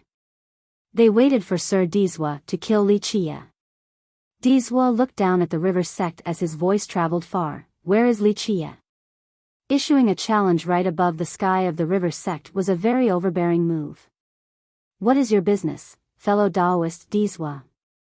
Daoist Baogui still managed to respond with a smile in the face of Dizwa's imposing momentum. Sitting up in the 9 heavens, Dizwa's voice thundered like a god. "Tell Wuxia to come out and fight, one battle till death to decide the victor." A life and death battle. Dizwa's words traveled very far. Many people took a deep breath. This was the final showdown between cultivators, a way for cultivators to solve grudges. Since it was one-on-one, the loser could only blame their lack of skills. No sect would take revenge after a life and death battle, lest they risk becoming a joke to the rest of the world. A Scarlet Flame Qilin. Many people were moved when they saw this Qilin. A Scarlet Flame Qilin was not a real divine beast, it was a descendant with some of the Qilin's bloodline flowing through its veins. Because of this, the sight of the Scarlet Flame Qilin standing in the sky caused many people to palpitate. It emitted an aura that caused even heavenly sovereigns to tremble. Its domineering aura was not just for show, since it actually had the strength to back it up.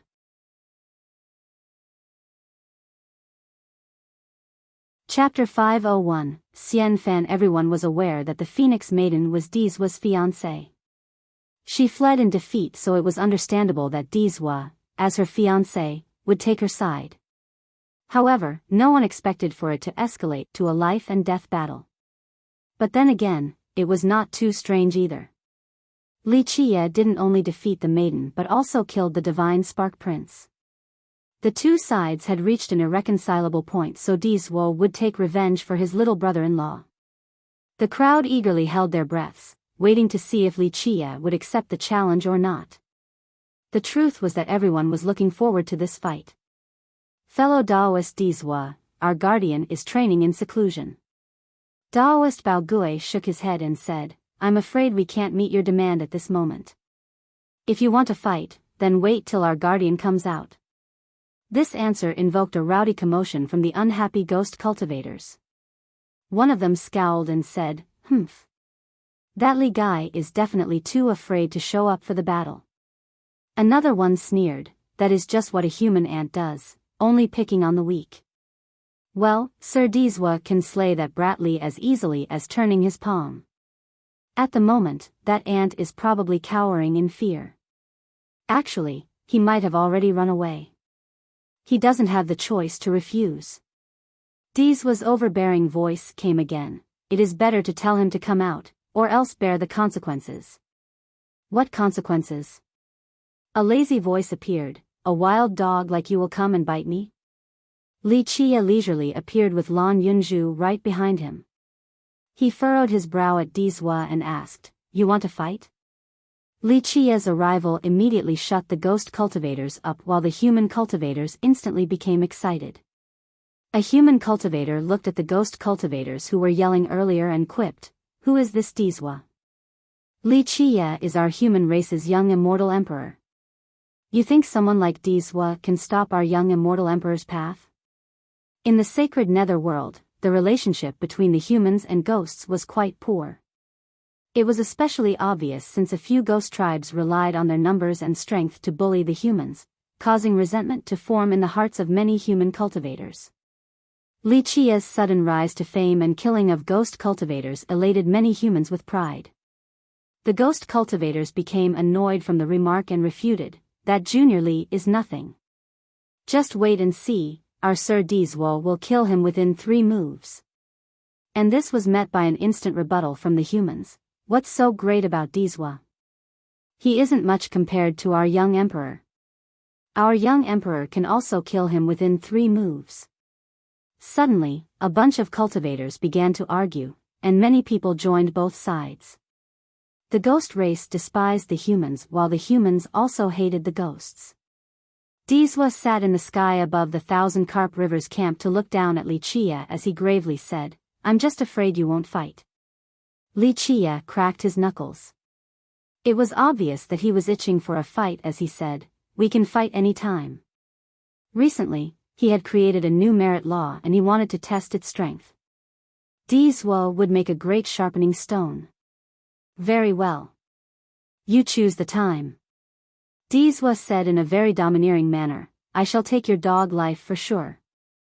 From now on, I shall be the only one to kill you, and I will use your head to warn the human ants that those who oppose me shall be slain without mercy." He then took out his flag and threw it towards the river sex camp. His flag's power was quite formidable. Once it pierced the ground, it would mean that those in its vicinity would become his enemies and outsiders must not intervene. Clank. However, Dizwa's flag did not reach the Thousand Carp River's camp and instead was struck by a ray in midair. This ray was a golden plume that shattered the flag into pieces. Everyone was startled. Someone actually destroyed Dizwa's flag. This was akin to opposing Dizwa, and very few in the sacred netherworld would dare to do this. At this point, everyone saw a person standing in the air. This individual was adorned with a full set of divine armor. The golden plume then flew back into this armored person's hand and revealed itself to be a piece of golden armor. No one saw when this person got there. The person was covered in divine armor from head to toe and one couldn't see their face nor determine their gender. This divine armor was huge. It was half again the height of an ordinary man and decorated with bright colors. Within these bright colors were 5 strange images.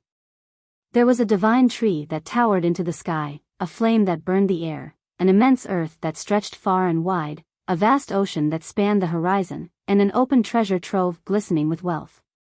These 5 images floated up and down and were very spectacular, moving as if it was the opening of an immortal world, as if this armor was originally from said world, or perhaps it was even the tool to reach this immortal world. The sudden appearance of this armored person caused everyone to look at each other and murmur, "Who is this person?" It didn't matter if many cultivators didn't know this person, and nobody daring to destroy Dizwa's flag was too arrogant.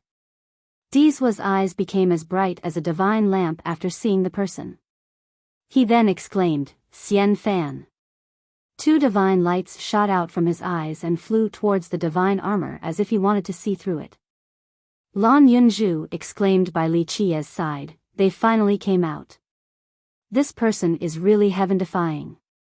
Who is Xian Fan? What's his background? How come such an unknown person dares to challenge Sir Dizwa? Many confused ghost cultivators looked at each other. No one knew who Xian Fan was because they had never heard of this name before. Is this a human expert? Even the human cultivators were lost. This person named Xian Fan was clearly backing the humans, but even they themselves had never heard of this fella before. Xian Fan. A great character from the southern distant cloud clapped his hands together and said, I remember now. More than 10 years ago, the simple mountain immortal kingdom had a descendant named Xian Fan, but the person disappeared later on and never showed their face again. The descendant of the immortal kingdom? The crowd was shocked and the ghost cultivators no longer dared to look down on the newcomer. The immortal kingdom was a lineage with 2 emperors, so it had one less emperor than the Myriad Bones throne. However, it was not any weaker than the Throne of Bones. Keep in mind that there was a legend about the young immortal Emperor Du obtaining a grand creation from the prime ominous grave. Some people later on speculated that he even opened a supreme treasure trove inside. Because of this, many people believed that the immortal kingdom had quite a great secret reserve. The descendant of the simple mountain immortal kingdom? A person murmured. Not too many had heard about this particular descendant. For a very long time now, the immortal kingdom's prestige stood strong over the world, but they kept a very low profile and rarely participated in external matters. Many didn't know the immortal kingdom's sect master or the next descendant because ever since the immortal kingdom became reclusive, it slowly disappeared from everyone's eyes. Come to think of it, the immortal kingdom really did have a descendant. I heard that, at that time, a few lineages attended the ceremony. In addition, only emperors' lineages in the distant cloud were invited, including the Thousand Carp River. A sect master from the distant cloud suddenly recalled. Xian Fan, this was the descendant of the simple mountain immortal kingdom, but this very mysterious person was not famous in the sacred netherworld. No one knew Xian Fan's background or gender. In the past, at the successor's appointment ceremony, the immortal kingdom didn't declare it to the world and instead only invited a few people. Only emperors' lineages like the Thousand Carp River were invited, and no ghosts were present. At this point, Dizwa and Xian Fan were at an impasse in the sky. Dizwa was glaring at the divine armor while Xian Fan, within this armor, had their expression shrouded. As the main character of this turmoil, Li Qia was suddenly forgotten by everyone. He was quite surprised to see the 5 wondrous images inside the divine armor. This guy is pretty good. What is his background in the immortal kingdom? Li Qia asked Lan Yunzhu, who was standing by his side. Lan Yunzhu glanced at her master. Daoist Bao Gui also participated in the successor ceremony that year and knew some secrets. He then replied, I don't know the exact details, but they're most likely human. The immortal kingdom kept Xian Fan's background a secret, and Xian Fan maintained a low profile as well. However, one thing is certain, after the ceremony, Xian Fan did an amazing deed.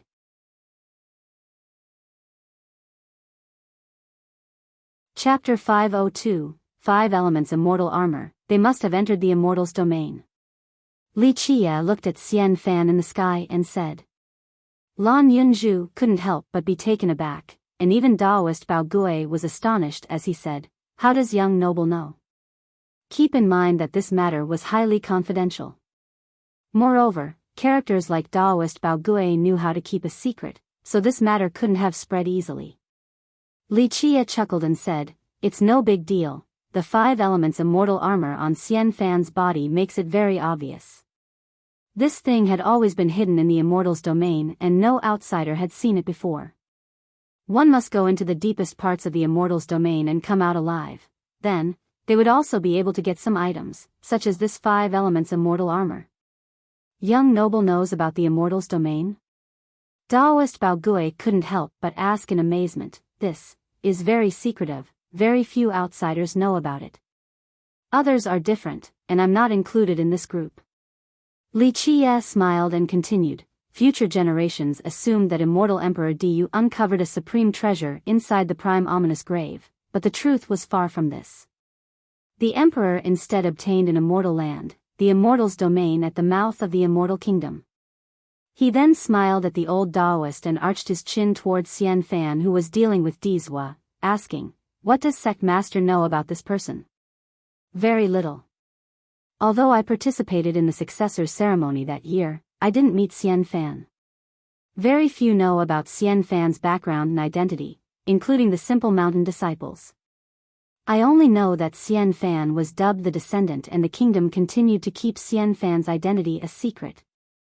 The old Taoist shook his head and responded, "A bit interesting." Li Qia then stroked his chin while looking at Xian Fan, who was entirely shrouded by the 5 elements immortal armor. Keep in mind that when a great power chooses their successor, especially an emperor's lineage, it was to be a grand and formal occasion. The descendants must successfully undergo rigorous assessments. Xian Fan becoming the descendant yet still being able to keep their identity a secret was a very rare thing amongst the great powers. I heard there was a reason why Xian Fan was chosen. Rumor has it that Xian Fan was the one who opened the immortal's domain. Taoist Bao Gui explained, outsiders know very little about this immortal's domain. It was mentioned that after Xian Fan opened it and was dubbed the descendant, Xian Fan immediately went into the domain. That was the most recent news about him. Not surprising. Li Qia continued to stare at Xian Fan and replied, "Owning the 5 elements immortal armor already proves Xian Fan's extraordinariness. With such talent and strength, it is not strange for this person to rule the immortal kingdom in the future." "Is that armor really that amazing?" Lan Yunzhu couldn't help but ask. "It's not only amazing, its origin can scare people to death. After all, it's very ancient." Li Qia answered, "It is not something one can just wish for. Without training and luck, even an immortal emperor would not be able to get it. It is not just an immortal armor." Boom! Dizhua suddenly made a move during the standoff between the two. His hand became a heavenly seal that descended. The entire 9 heavens and 10 earths were trapped as the stars were exhausted and the sun and moon lost their brilliance. This all-encompassing heavenly seal was like the suppression of an emperor, unstoppable and irreversible. Millions of existences trembled like servants when faced with this emperor's aura. Dizhua's first move shocked everyone in this battle in the sky. Both young and old were shivering in fear. Dizhua was indeed different from ordinary people. His first move was so heaven-shaking. Thunk, thunk, thunk, the 5 elements immortal armor on Xian Fan's body shot out numerous spirit lights that instantly turned into a majestic golden wall that spanned to the horizon. Even hordes of enemies would be unable to penetrate this defense. Boom! Dizhua's star-destroying seal fiercely slammed into this spirit wall, but it couldn't break through. The wall only shook a bit and didn't collapse. People didn't expect for Xian Fan's divine armor to be this magical. It wasn't only a set of armor, it was also a weapon with many mystical forms. "Let's go to the outer heavens. Take out your emperor's weapon, I do not want to have the weapon's advantage." Xian Fan uttered with complete confidence, then he rushed to the outer firmament like a flying dragon or a dancing phoenix. His posture made it seem as if he could travel to the moon to pluck the stars in the sky. With a serious expression, Dizhua also roared. The scarlet flame Qilin screeched as well. With its burning flames, it instantly stepped into the upper horizon to chase after Xian Fan. A battle in the outer heavens? Many couldn't help but glance at each other. Wasn't a battle at this location a really high-level fight? Most of the time, only virtuous paragons or immortal emperors would choose the outer heavens as their battlefield. The reason was very simple. When such heaven-defying existences fought, no place on earth would be able to withstand their destructive force. Even a sacred ground or divine earth fortified with blessings would not necessarily be able to survive. They are both young immortal emperors, so they immediately picked the outer heavens for their battle. Quite domineering. Some people couldn't help but murmur. This was not without logic, since if Dizhua took out his emperor's weapon, it would have a transcendent power capable of shattering the mountains and seas. Picking the outer heavens for their showdown was quite reasonable. Dizhua and Xian Fan then rushed into the sky while many predecessors chased right after them. Come, we'll go watch. This was a battle between geniuses, so it was very tempting to become spectators. The descendants and geniuses from the great powers also chased right after them. Those with a lower cultivation couldn't do so since traveling to the outer heavens was not easy. Only those with a great cultivation could reach space, or else they would have to have some amazing treasures. Should we go watch too? Lan Yunzhu asked Li Qie. A battle between geniuses was definitely brilliant and one would benefit from observing the fight. Li Qie shook his head, showing zero interest. He then said, there is nothing to see. No matter how heaven-defying Dizhua may be, he won't be able to kill that person. Even with an immortal emperor true treasure in his grasp, it still wouldn't break through the defense of the 5 elements immortal armor. The armor is that powerful? Lan Yunzhu couldn't help but emotionally ask. In the eyes of all cultivators, immortal emperor true treasures were unbeatable. It's not just that the armor is amazing. By coming back alive from the immortal's domain and even bringing back the armor, this Xian Fan is definitely no lesser than Dizhua. Lan Yunzhu became a lot more serious after hearing this. A genius like her also wanted to challenge the 3 heroes, so now with the addition of Xian Fan, she had one more opponent to be wary of. When Li Qie intended to go back to his quarters, a Daoist holding an old banner suddenly popped out of nowhere. This Daoist was young, but he carried an experienced demeanor and had a mysterious smile on his face. The Daoist smiled then spoke to Li Qie. Hee, boss, I finally found you. Are you a member of the Heart Ghost tribe? This is quite a rare sight in the contemporary times. Lan Yunzhu was surprised to see the Daoist appearing out of nowhere. The Heart Ghost tribe was a mysterious ghost tribe in the sacred netherworld. They excelled in calculations and reading the future. Legend states that they were punished by the heavens, so their members lived in reclusion ever since.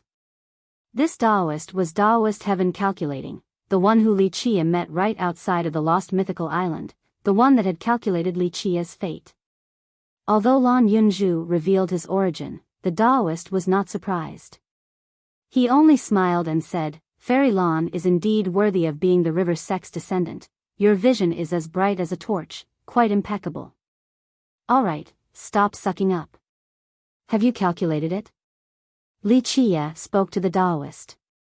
Having heard this, the Daoist became serious and looked around before carefully taking out a piece of yellow paper. He then handed it over to Li Qie and replied, I didn't let you down, the result of the calculations is written here. Li Qie looked at the piece of yellow paper then back at the Daoist before asking, Are you sure?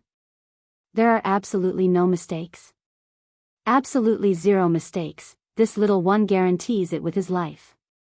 The Daoist then solemnly continued, Boss, in order to calculate this for you, this little one had to defy the heavens and almost became ashes from the punishment.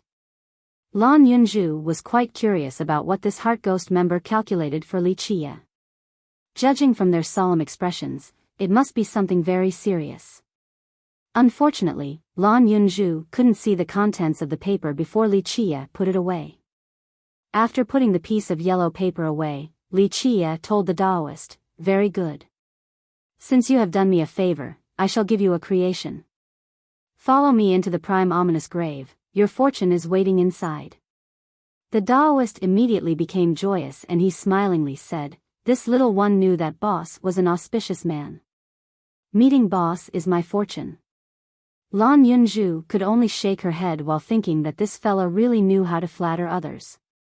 She didn't know that Daoist Heaven Calculating once read Li Qie's palms and was scared out of his wits as if he had seen a ghost. We'll open the prime ominous grave right now. Li Qie told Daoist Bao Gui, the exact fortunes found inside will be up to your own luck. Get ready, we're going into the prime ominous grave now. Having heard this, Daoist Bao Gui immediately gave the command with excitement. And it wasn't only him, even the elders couldn't contain their eagerness. The prime ominous grave was something coveted by many since time immemorial. They didn't expect to have the chance to enter the grave in this lifetime. For as long as one could remember, those who were lucky enough to see the opening of the grave already enjoyed a great fortune. Outside of the grave, while many cultivators regretted not being able to go to the outer heavens to watch the battle between Dizhua and Xian Fan, someone noticed that the Thousand Carp River was preparing to leave. The elders followed Li Qie towards the large monument of the prime ominous grave. They must have entered the immortal's domain. Li Qie looked at Xian Fan in the sky and said. Lan Yunzhu couldn't help but be taken aback, and even Taoist Bao Gui was astonished as he said, "How does young noble know?" Keep in mind that this matter was highly confidential. Moreover, characters like Taoist Bao Gui knew how to keep a secret, so this matter couldn't have spread easily. Li Qie chuckled and said, "It's no big deal, it is clear from seeing the 5 elements immortal armor on Xian Fan's body. This thing had always been hidden in the immortal's domain and no outsider had seen it before. One must go into the deepest parts of the immortal's domain and come out alive. Then, they would also be able to get some items, such as this 5 elements immortal armor."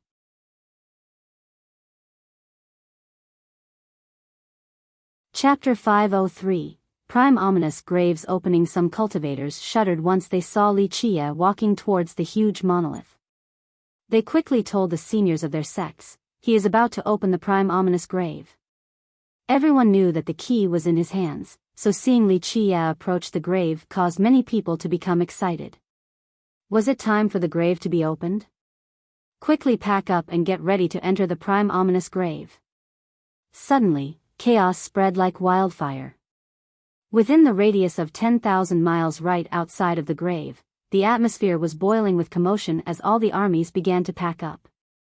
Countless great powers quickly followed Li Qie to the prime ominous grave, creating an extremely spectacular scene. Right behind him was a sea of people rushing forth like waves.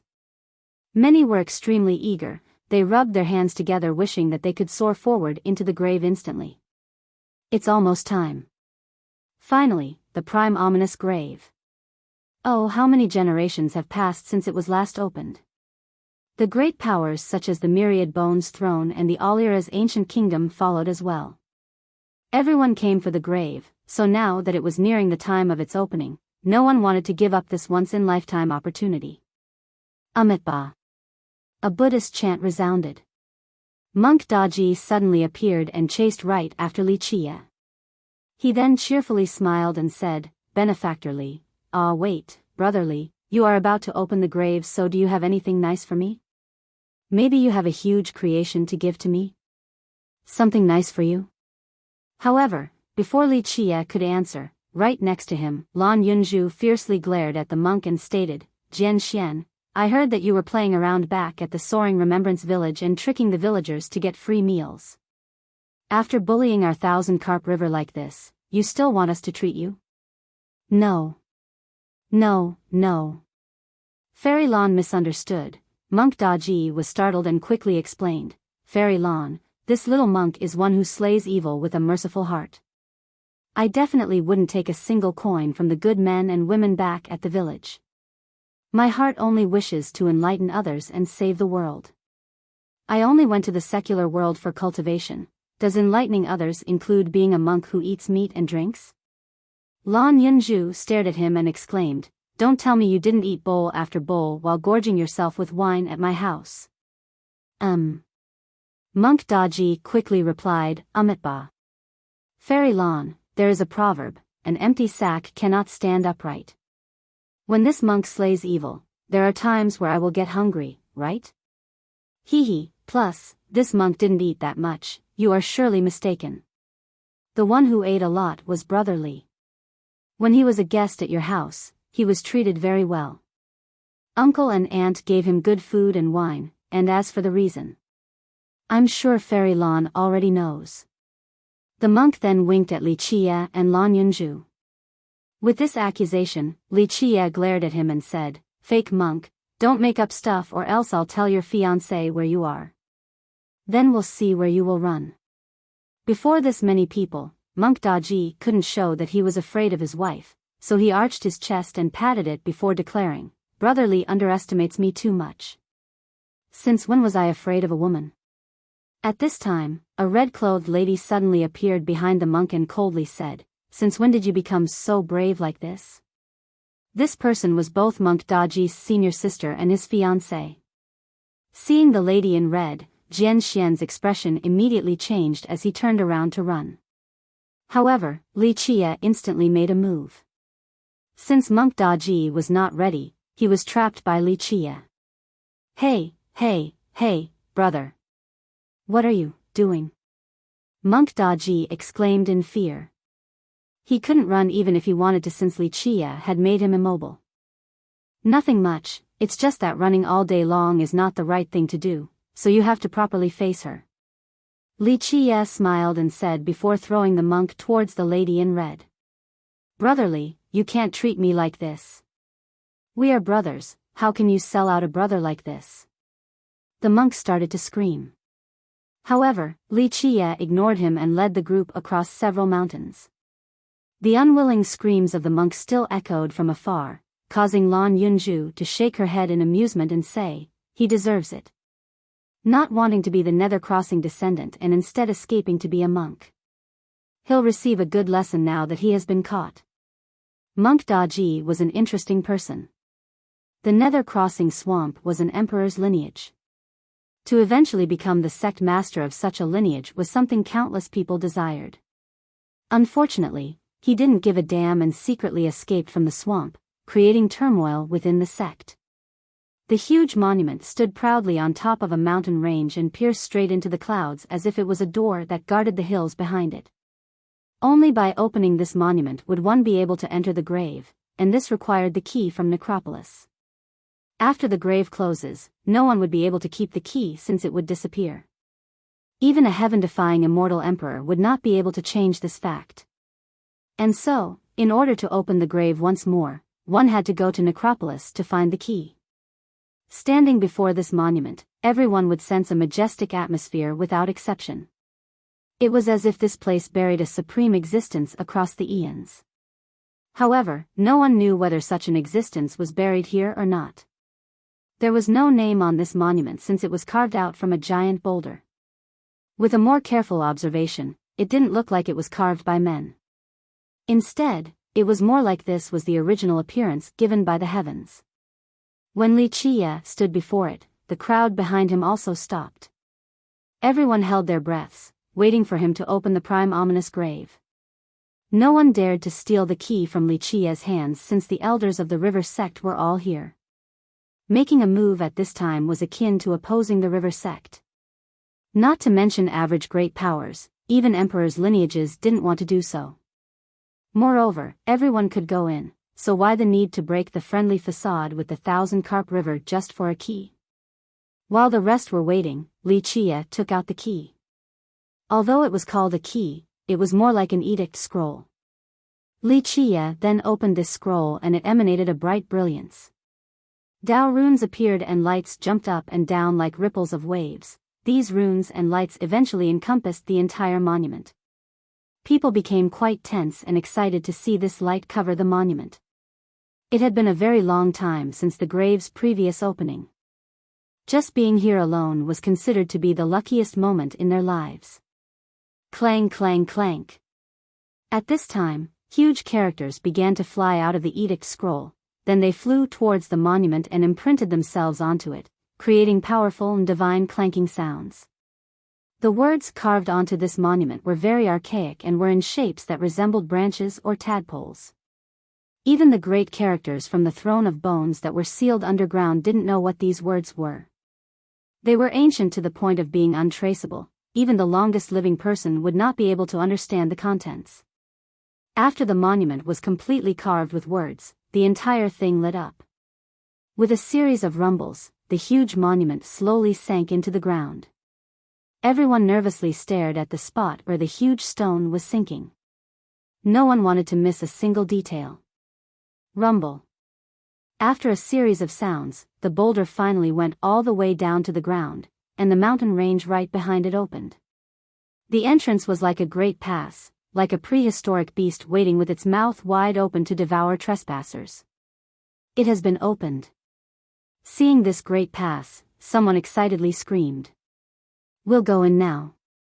Li Qie looked at the great pass with narrowed eyes and told the group of Lan Yunju. He then led them into this mountain pass. We'll also go in. The cultivators right behind him also excitedly exclaimed. Wave after wave of people rushed towards the mountain pass. The place suddenly became lively as many cultivators squeezed into this mountain pass. No one wanted to be left behind because they feared that they might miss a great opportunity or a legendary creation. However, when they all rushed inside, they came to an abrupt halt as they found themselves standing at the top of a precipice where a chasm was placed before them. Taking a second look at the surroundings made them realize that this was nothing but an endless space. Below them was an endless abyss. One more step would end with them falling to the unknown beyond. This was completely different from the prime ominous grave in their imaginations. Most of them thought that the prime ominous grave was a cemetery. After entering, they assumed that there would be a gigantic cave or an underground tomb of some sort. Some cultivators shuddered once they saw Li Qie walking towards the huge monolith. They quickly told the seniors of their sects, he is about to open the prime ominous grave. Everyone knew that the key was in his hands, so seeing Li Qie approach the grave caused many people to become excited. Was it time for the grave to be opened? Quickly pack up and get ready to enter the prime ominous grave. Suddenly, chaos spread like wildfire. Within the radius of 10,000 miles right outside of the grave, the atmosphere was boiling with commotion as all the armies began to pack up. Countless great powers quickly followed Li Qie to the prime ominous grave, creating an extremely spectacular scene. Right behind him was a sea of people, rushing forth like waves after waves. Many were extremely eager, they rubbed their hands together wishing that they could soar forward into the grave instantly.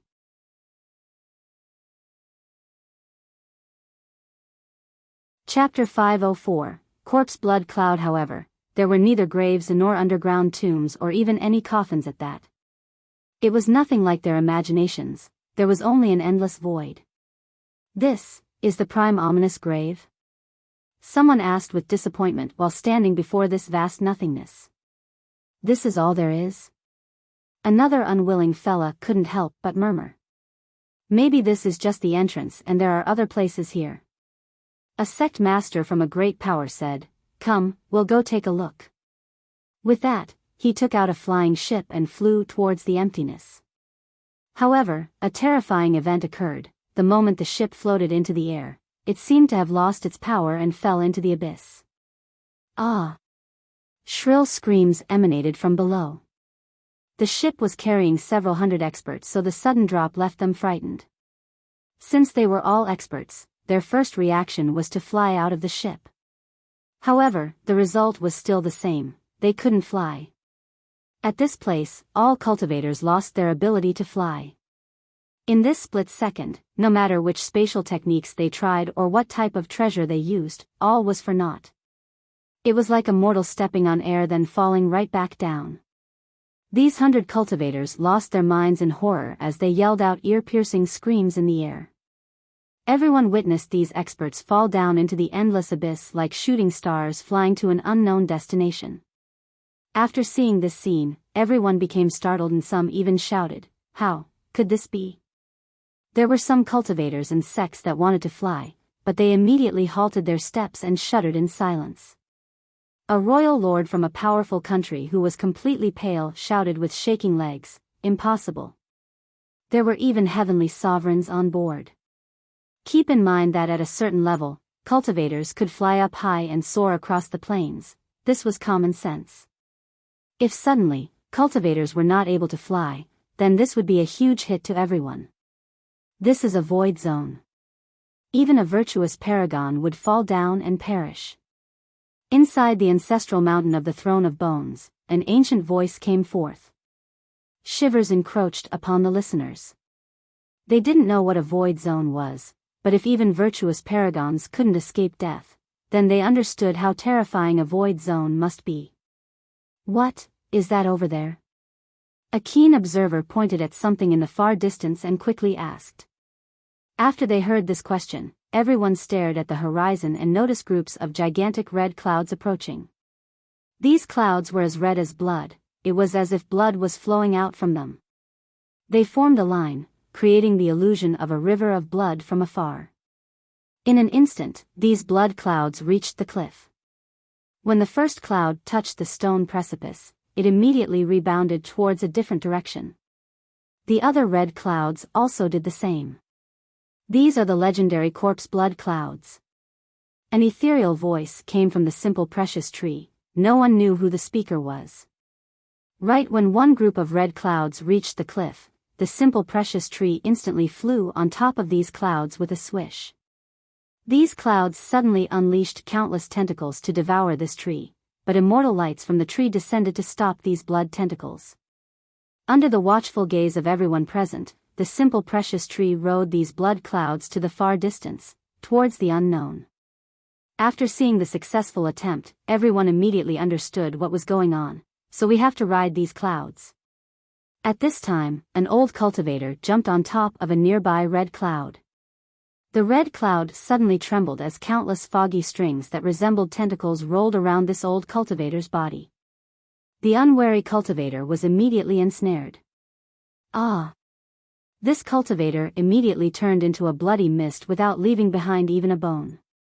After seeing such a terrifying scene, many aghast cultivators realized that it was not so simple. These red clouds were extremely dangerous. Buzz! The ancestral mountain rode away on a group of corpse blood clouds since it easily blocked the danger from these clouds. The next to follow suit was the Alira's ancient kingdom, the Yin-Yang Master, the Titanic Crescent sacred ground. All the great powers jumped onto the clouds since they had the power to easily block the clouds' power. After seeing the great power's success, the smaller factions didn't want to linger behind and also jumped on these clouds. We'll go too. Some sects and cultivators successfully used their treasures and merit laws to survive the bloody fog. However, those who failed to do so screamed and were turned into bloody vapor. We need to work together. Instantly, many smaller factions and vagrant cultivators formed an alliance to ride the drifting blood clouds into the distance. Li Chia, as the person who opened the grave, was in no hurry. He only chuckled at the sight of people jumping on these blood clouds. Sect Master, you can bring everyone on that group of clouds over there. Li Chia then told Daoist Bao Gui. What about you guys? Daoist Bao Gui asked. He understood that Li Chia must have a reason for picking that particular group of clouds for them. Li Chia answered, Yunzhu and Daoist Heaven Calculating will follow me. Although he was speaking, his gaze remained on those corpse blood clouds. He silently counted the quantity of these drifting clouds. After seeing that the clouds Li Chia chose were approaching, Daoist Bao Gui shouted and then rode the gigantic carp along with the elders towards the cluster. The carp easily blocked the bloody fog and it took the river sect's elders towards the distance. The other sects and cultivators didn't dare to compete for this cluster of clouds against an emperor's lineage like the river sect. After seeing the river sect's elders ride the blood clouds far away, Lan Yunzhu asked, Do we go now? Not yet. Li Chia was still gazing at the clouds while counting the number that had passed by. Not long after, fewer and fewer cultivators remained. Many sects and cultivators successfully rode these clouds off into the distance. The weaker sects also managed to repel the blood clouds after joining forces and rode away in jubilation. They finally made it to the prime ominous grave, and the method to everlasting life awaited them. As the crowd became thinner, Li Chia finally picked a group of clouds after waiting for a long time. Seeing the approaching clouds, Li Chia told the Daoist and Lan Yunzhu in a serious tone, Get ready, you two stop the bloody fog and listen to my commands. Daoist Heaven Calculating and Lan Yunzhu didn't know what was so mysterious about these clouds, but they both took in deep breaths without daring to be careless as they gazed at them. The clouds moved even closer, then Li Chia pulled the two of them and shouted, Jump! He then dragged the both of them onto the bloody clouds. The moment they jumped, the bloody fog emerged and countless tentacles soared towards the three. The Daoist to the left of Li Chia raised an old banner. Universal laws descended like a phoenix and dragon and stopped these tentacles. On the other hand, Lan Yunzhu to his right only quietly shouted, she didn't seem to take any action, but the stars surrounding her easily stopped the bloody fog. As the two of them stopped the offense, Wuxia calmly stood in the middle. When they made it on top, Wuxia closed his eyes and silently calculated the trajectory of these clouds. Lan Yunju and the Taoist didn't know what Wuxia was doing. However, they remained extremely cautious against the non-stop onslaught from the bloody fog. The three of them rode the corpse blood clouds far away and noticed that many clouds were lining up to create a river of blood that flowed towards the vast void. One didn't know how long this bloody river was, but once they reached a certain location, these clouds would part and each of them would fly towards a different direction. From here, all the clouds dispersed in their own way like ships on a mighty ocean. The cultivators that rode these clouds could not alter their course. Even the most invincible beings were helpless in this regard. After seeing the clear difference in directions for these clouds, Lan Yunju and the Taoist understood why Wuxia had to pick a cloud cluster for the Thousand Carp River. So these clouds fly to different places. Taoist Heaven calculating quietly whispered as the three of them drifted towards an unknown destination. At this point, there were no other clouds around them. This group of clouds floated in the vast emptiness like a vessel at sea, causing passengers to worry about when a huge wave would come and strike them. Of course, they do not fly to the same destination. Each group has their own end, and this end would become the individual's creation. Whether one gets a good destination to start would depend on whether they pick the right cloud or not. Wuxia explained with closed eyes as he was still deducing the trajectory of the drifting clouds. However, there were neither graves nor underground tombs or even any coffins. It was nothing like their imaginations, there was only an endless void. This is the prime ominous grave? Someone asked with disappointment while standing before this vast nothingness. This is all it is? Another unwilling fella couldn't help but murmur. Maybe this is just the entrance and there are other places here. A sect master from a great power said, "Come, we'll go take a look." With that, he took out a flying ship and flew towards the emptiness. However, a terrifying event occurred. Wow's new patch is out and Biyao is very busy now.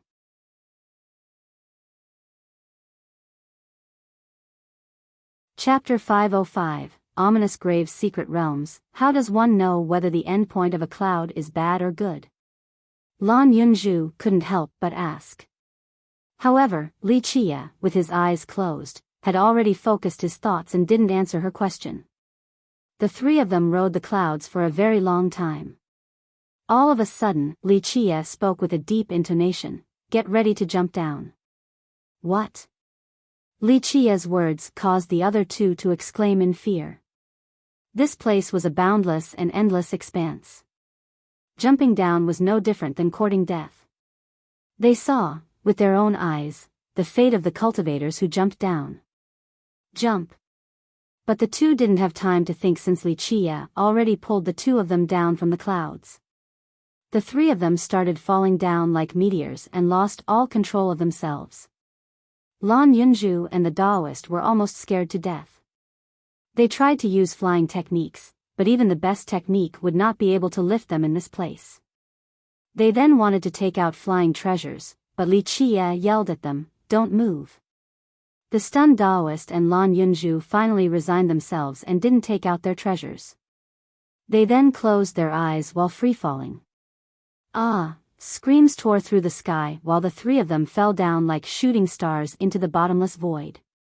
They fell for an unknown amount of time before finally feeling a soft, cotton-like sensation. A soft force broke their hard fall. Pop! The three of them fell to the ground and could smell the muddy ground.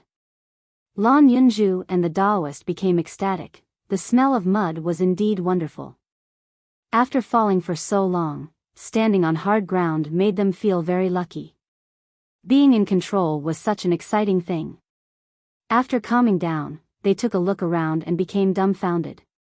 They saw shining lights in the sky and realized that the cotton-like sensation was the boundary in the sky. They fell from a high place and eventually broke through the boundary in the sky to reach this place. Wuxia got up and Lan Yunju quickly stood as well. She then took in the scene before her eyes with astonishment. Before her was a huge lake with water so clear that it was like a piece of jade.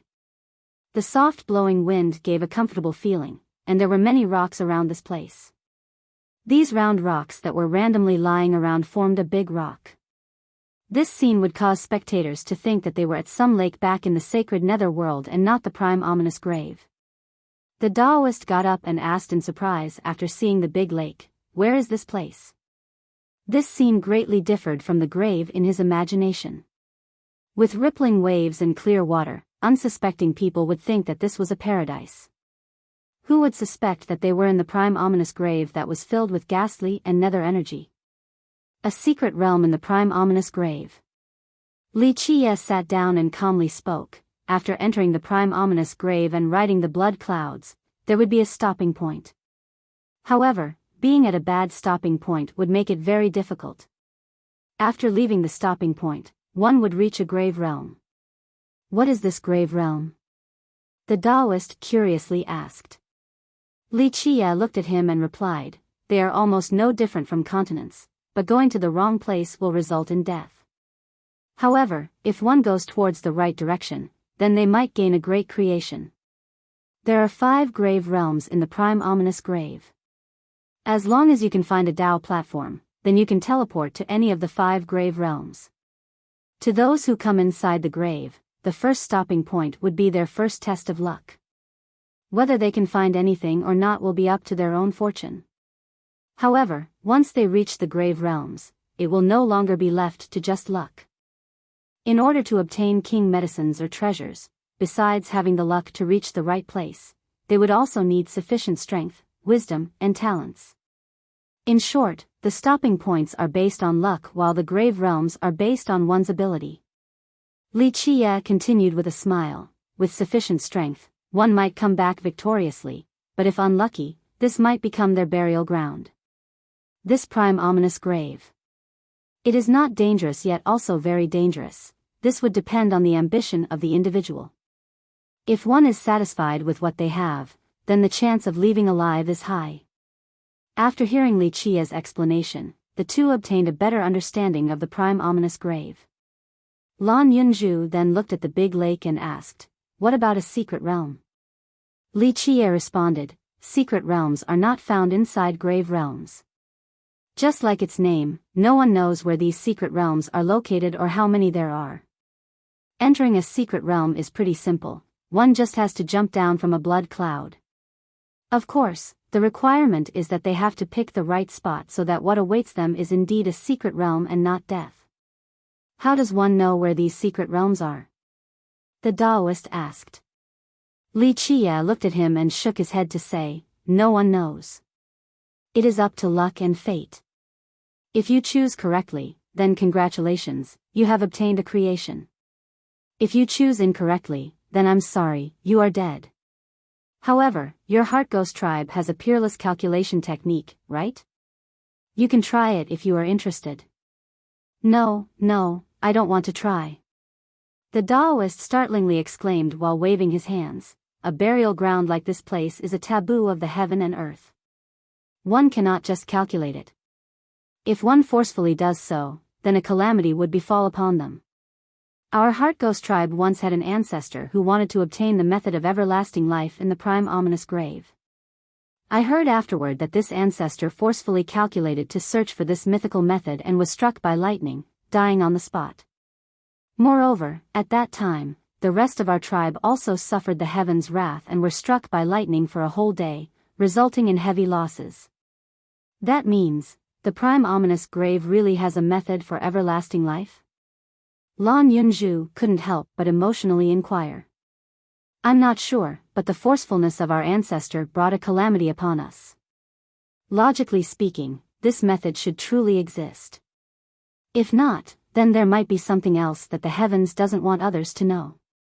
The Taoist shook his head. He would always speak with a serious demeanor when it came to this topic.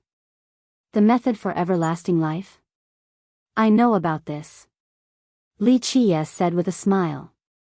Lan Yunzhu and the Taoist were frightened. Lan Yunzhu then asked in shock, "Is there really a method for everlasting life?" Everlasting life was something that cultivators had always chased after. There was a rumor stating that even immortal emperors would not have an eternal life. However, their final destinations were also unknown. Some said that they all died while others said that they had traveled to the legendary 10th world. If there was truly such a method, then I would risk my life to seize it. Li Qie shook his head and continued, there are ways to achieve everlasting life, and the grave does indeed have things that would allow for people to live for a very long time. However, the price that must be paid is beyond your imaginations. What is it? The Taoist curiously asked. Everlasting life was tempting to everyone. Countless old undyings sealed themselves for this very reason. However, using blood-era stones for sealing purposes would not grant them eternal life. It was simply a form of escaping from the withering of time. After one leaves the stone, they still wouldn't be able to escape death. Li Qie only smiled mysteriously and didn't answer the Taoist. The Taoist only sighed since he knew that he shouldn't pry further. What is the difference between a secret realm and a grave realm? Lan Yunzhu couldn't help but ask while staring at the crystal-clear lake. It's very simple, one would obtain a creation just by entering a secret realm. You would only have to risk yourself once since there is only one chance with the corpse blood clouds. Li Qie answered. Taoist heaven calculating couldn't help but wonder, risking one's life by jumping down in exchange for a creation, is this worth it? This is nearly suicidal. There's practically no chance for survival. Picking the right spot to jump was quite an impossible task. Only the heavens knew where these secret realms were amongst the vast emptiness. Picking the right spot was harder than finding a needle in a haystack. As long as you are lucky, it is worth it. Li Qie added with a smile, the origin of the prime ominous grave is beyond your imagination, each secret realm has a defining treasure. If you can get such a treasure and are content with it, then you can leave without going to a grave realm. The defining treasures of the secret realms are extremely amazing. Every secret realm has its own defining treasure? Lan Yunzhu asked with surprise, then how many secret realms are there? If there are a lot of them, then wouldn't these treasures be too common and worthless? You are overthinking it. Li Qie laughed and stated, if there are countless secret realms, then there would be no need to pick.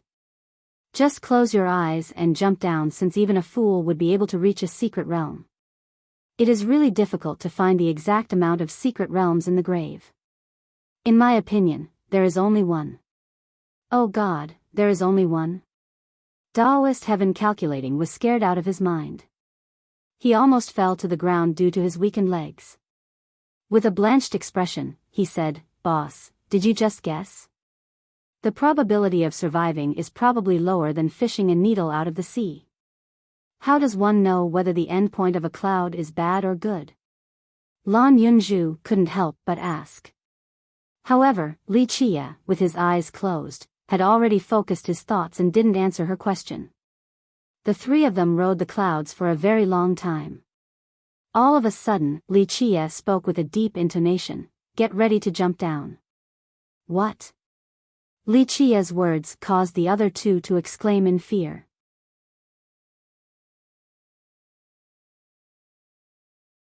Chapter 506, Secret Realm. Elves thinking about having to choose a direction in this vast, endless void left Taoist heaven calculating with feeble knees. He was very scared, especially since there was only one secret realm.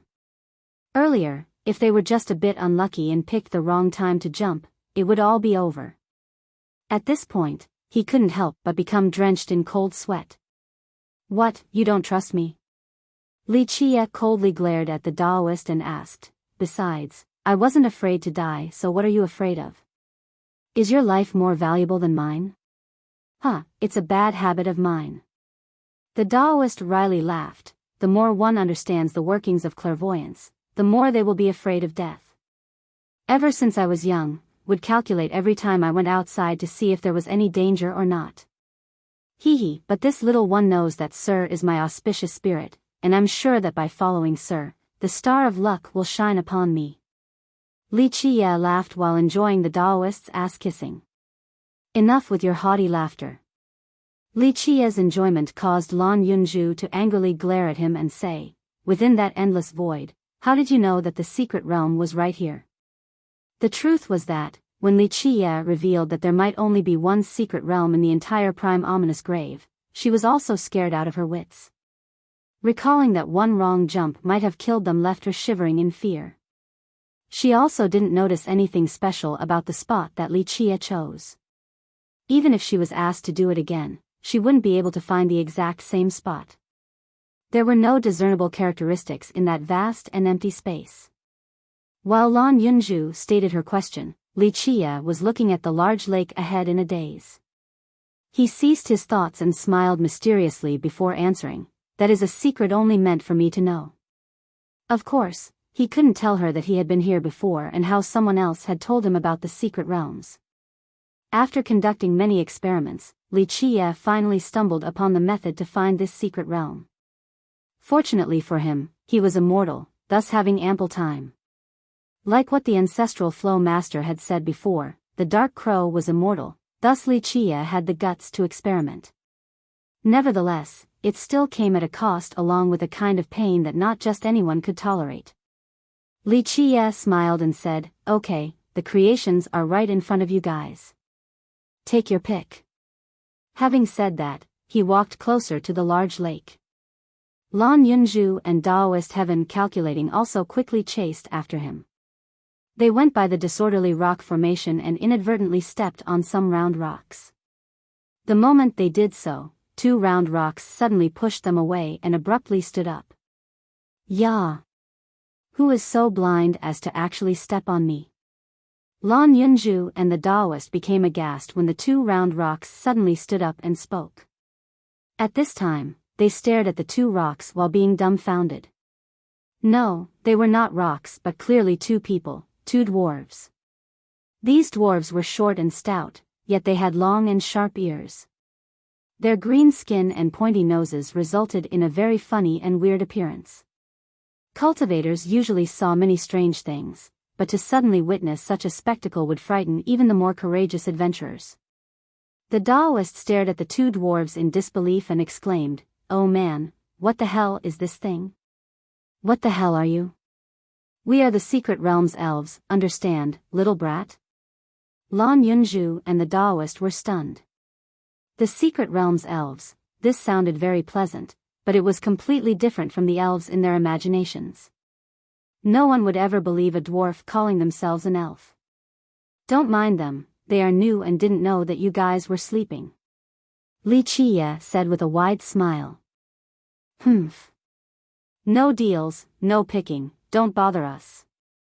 The two Secret Realms elves were dissatisfied and loudly snorted. Then, they quickly rolled up their bodies back on the ground. They looked just like pudgy rocks once again. At this moment, Lan Yunju and the Daoist finally understood that what was ahead of them were not rocks, all of them were elves. "Okay, go now and watch your steps. Don't stomp on the Secret Realms elves. Disturbing someone's sleep is very rude," Li Qia cheerfully said. "You did it on purpose, right? You didn't warn us beforehand so that we would stomp on these Secret Realms elves." Lan Yunju quipped at him. "Well, I simply forgot to mention it," Li Qia chuckled and leisurely replied. In response, Lan Yunju only glared at him in a lively manner with a hint of playful flirtation. She was a beauty no less than the divine Spark Phoenix Maiden. She and the Daoist then carefully made their way through the sleeping elves and followed Li Qia to the large lake. Li Qia sat down by the lake and stared at the surface in quiet contemplation as if he was recalling something. He had come here in the past. After many experiments, he finally found this secret realm. He also brought someone else here, but unfortunately, they didn't obtain the greatest creation. It was a time worth remembering, a time filled with laughter. Although Li Qia was only a dark crow at that time, he liked to stand here to quietly listen to this happy laughter. Lan Yunju noticed him sitting in a trance, so she sat down by his side and asked, "What's wrong?" She felt that he had something on his mind. In her memories, Li Qia had always been nonchalant as if nothing seemed to be able to shake his Tao heart.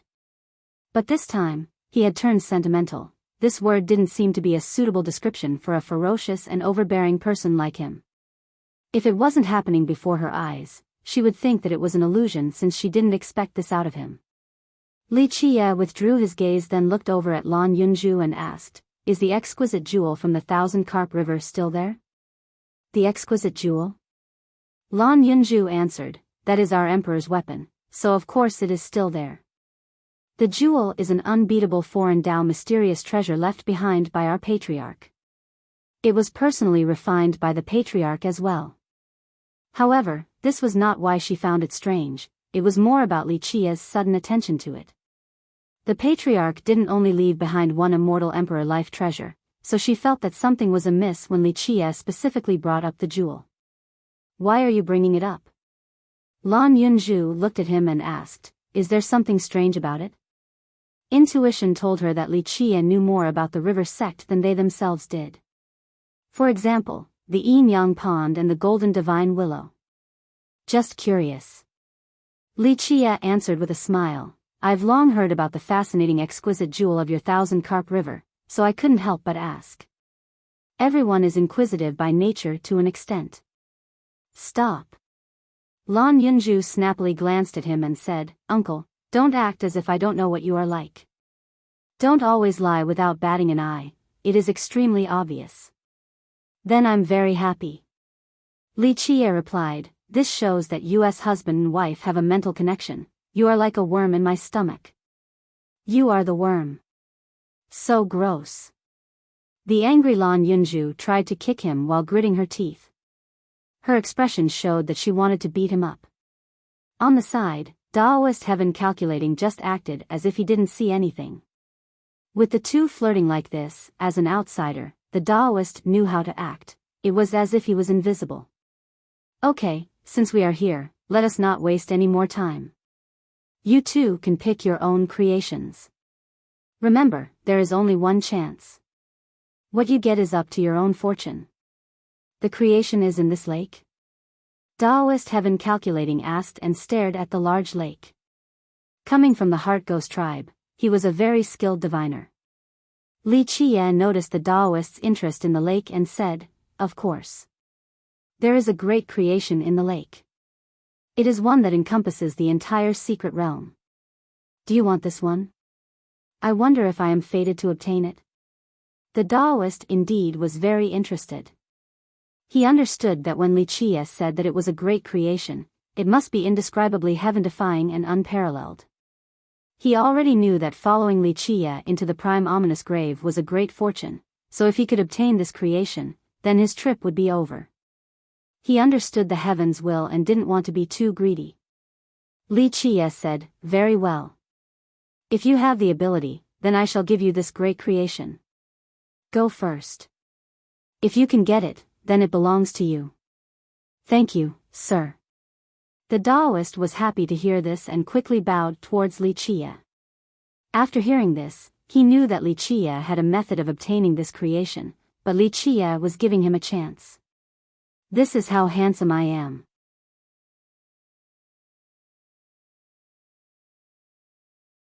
Chapter 507, Legendary Grand Creation. The Daoist took a deep breath and put on a solemn expression. He lit up some incense and fixed his clothes, then he slowly took out a turtle shell before finally sitting down with crossed legs.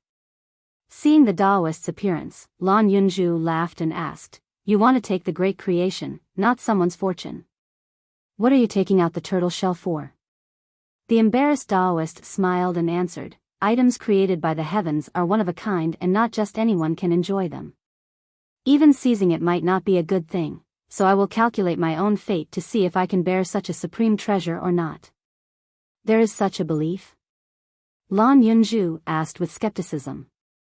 Then she smiled and said, "Then since our Thousand Carp River has immortal emperor life treasures and true treasures, doesn't that mean we will also be punished by the heavens?"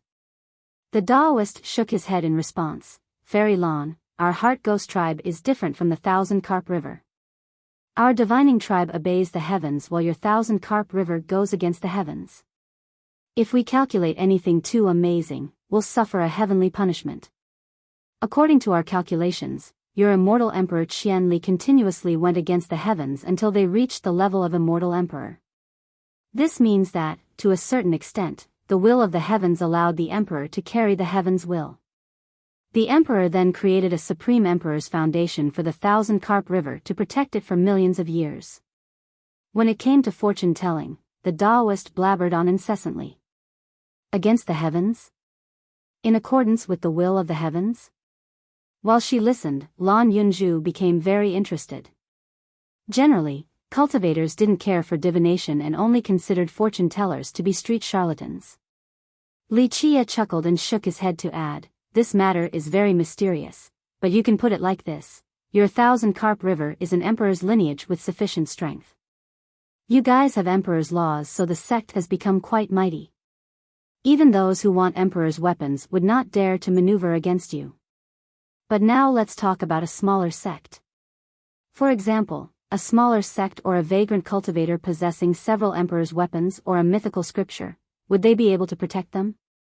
Once found out, they would be annihilated within several days." Li Qie's simple explanation made the Taoist speechless.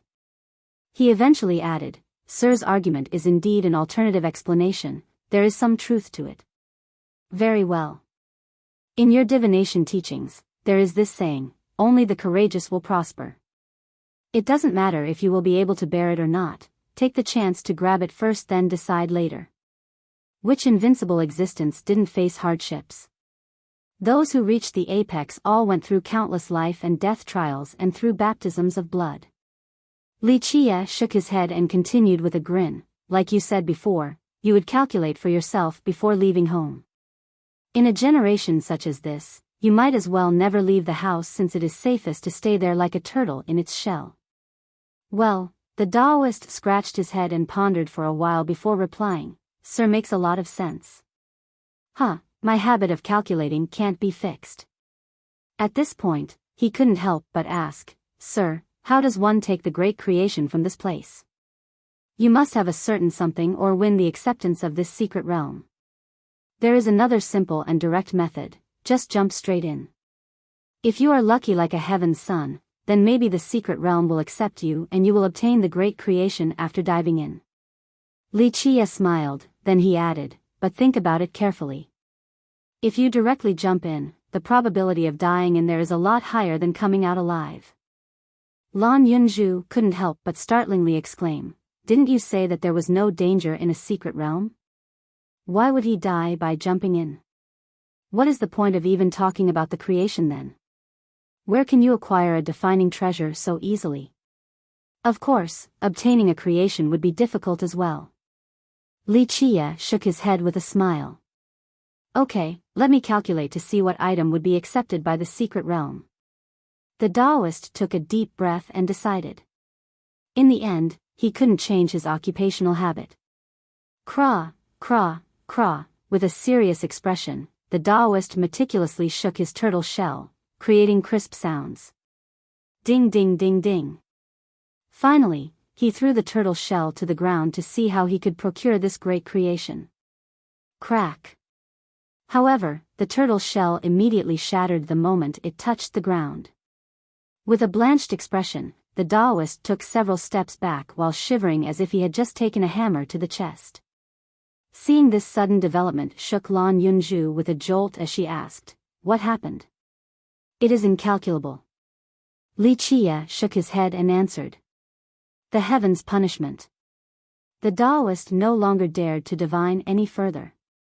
As a Heart Ghost member, he understood the significance of the heavens' punishment. He struggled to heave in a deep breath to calm down before bowing towards Li Qie. "I'm grateful for Sir's chance, but unfortunately, I cannot own this creation. Maybe it will bring about a calamity to my entire tribe." "Is the heavens' punishment that terrible?" Lan Yunzhu saw the fear in him and emotionally asked. "That was only a warning from the heavens. If I force myself to divine it, then maybe I will share the same fate as my ancestor. And it wouldn't just be my death, maybe my entire tribe would face the heavenly lightning as well. These creations are extremely heaven-defying and I don't think I should own such items. Even obtaining one by chance would not necessarily be a blessing. What about me? You think I can take it? Or rather, do I have the fortune and ability to enjoy the defining treasure? Lan Yunju asked Li Qia. Li Qia answered with a smile, you? With regards to the 1,000 carp river's power as well as divination, you should have sufficient fortune to bear it. However, do you know how to acquire it? Here, he pointed at the Taoist and said, if he risks his life to calculate as a heartless mirror master, then maybe he will find out some clues, but you don't know anything. That is why I gave him a chance. Others won't be able to know, only heartless mirror masters of the Heart Ghost tribe have the chance to figure it out. Heartless mirror master? Lan Yunju looked at the Taoist and startlingly uttered, legend has it that these masters are born with natural calculating divine pupils in your Heart Ghost tribe.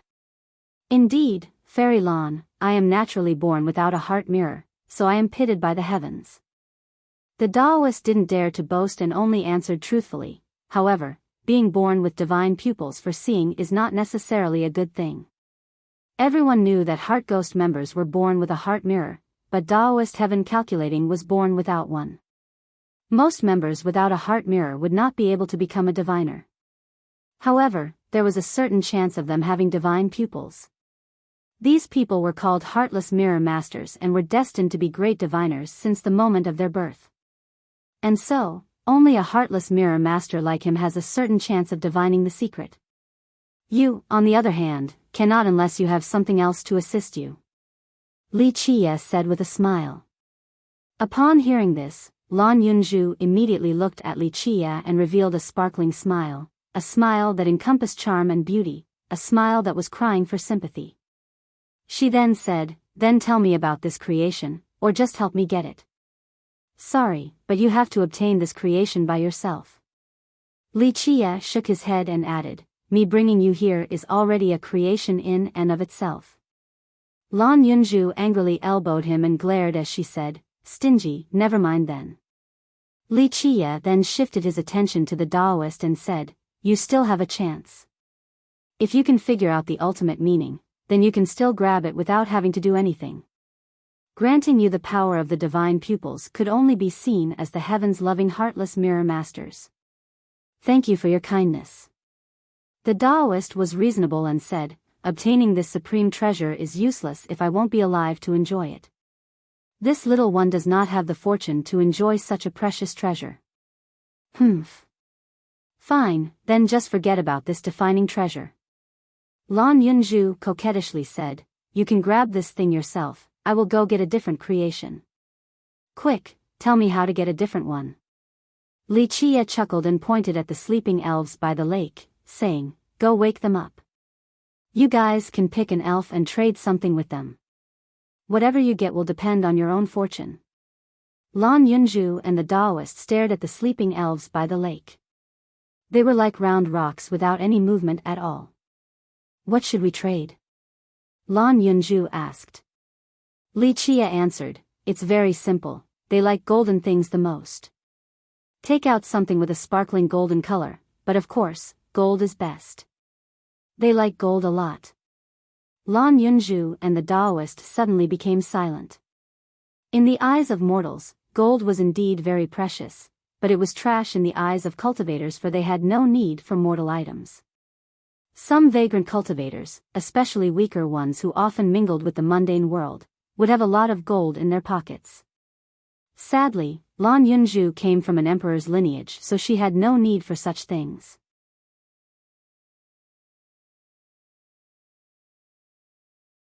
Chapter 508, Exchange, It seems that I have a little bit. The Taoist searched his pockets to see if he could find any gold. He was more fortunate than Lan Yunju, since he regularly calculated others' fortune, he coincidentally had some gold. After spending half a day looking, he finally had a few bits of gold. He then excitedly asked Li Qia, young noble, will each elf have different treasures? Yes. Each elf has their own special treasure. You are free to do as you please. Li Qia smiled and added, if you want, you can try to divine it as well to see which elf is right for you. That won't be necessary, I'll just test my luck. The Taoist simply closed his eyes and picked a random rock. He wanted to test his luck for a change. What do you want?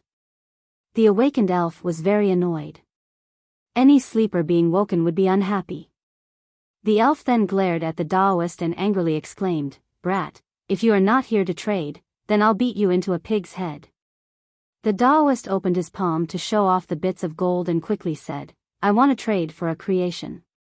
The elf's green eyes immediately opened up wide after seeing the sparkling gold bits in the Taoist's hand. His sleepiness immediately disappeared. Wuxia was right, these elves really liked gold. "I want all of it." The elf quickly gathered all the gold bits into his own pocket, then he took a look at Taoist heaven calculating, "Oh, a ghost, and a lying swindler ghost at that." The Taoist became speechless when the Heart Ghost tribe were dubbed lying swindlers by the elf. He let out a wry smile and tried to explain, "I am part of the Heart Ghost tribe, we specialize in divining for others." "I know," the elf said with a clearly disinterested appearance, "there is nothing redeeming about these ghosts." The Taoist was completely dumbfounded once again. What could he say to counter these words? Wuxia and Lan Yunju both exploded in laughter. The Taoist became quite embarrassed. "Take it. Because of the gold, I'll give you the divine board of River Luo."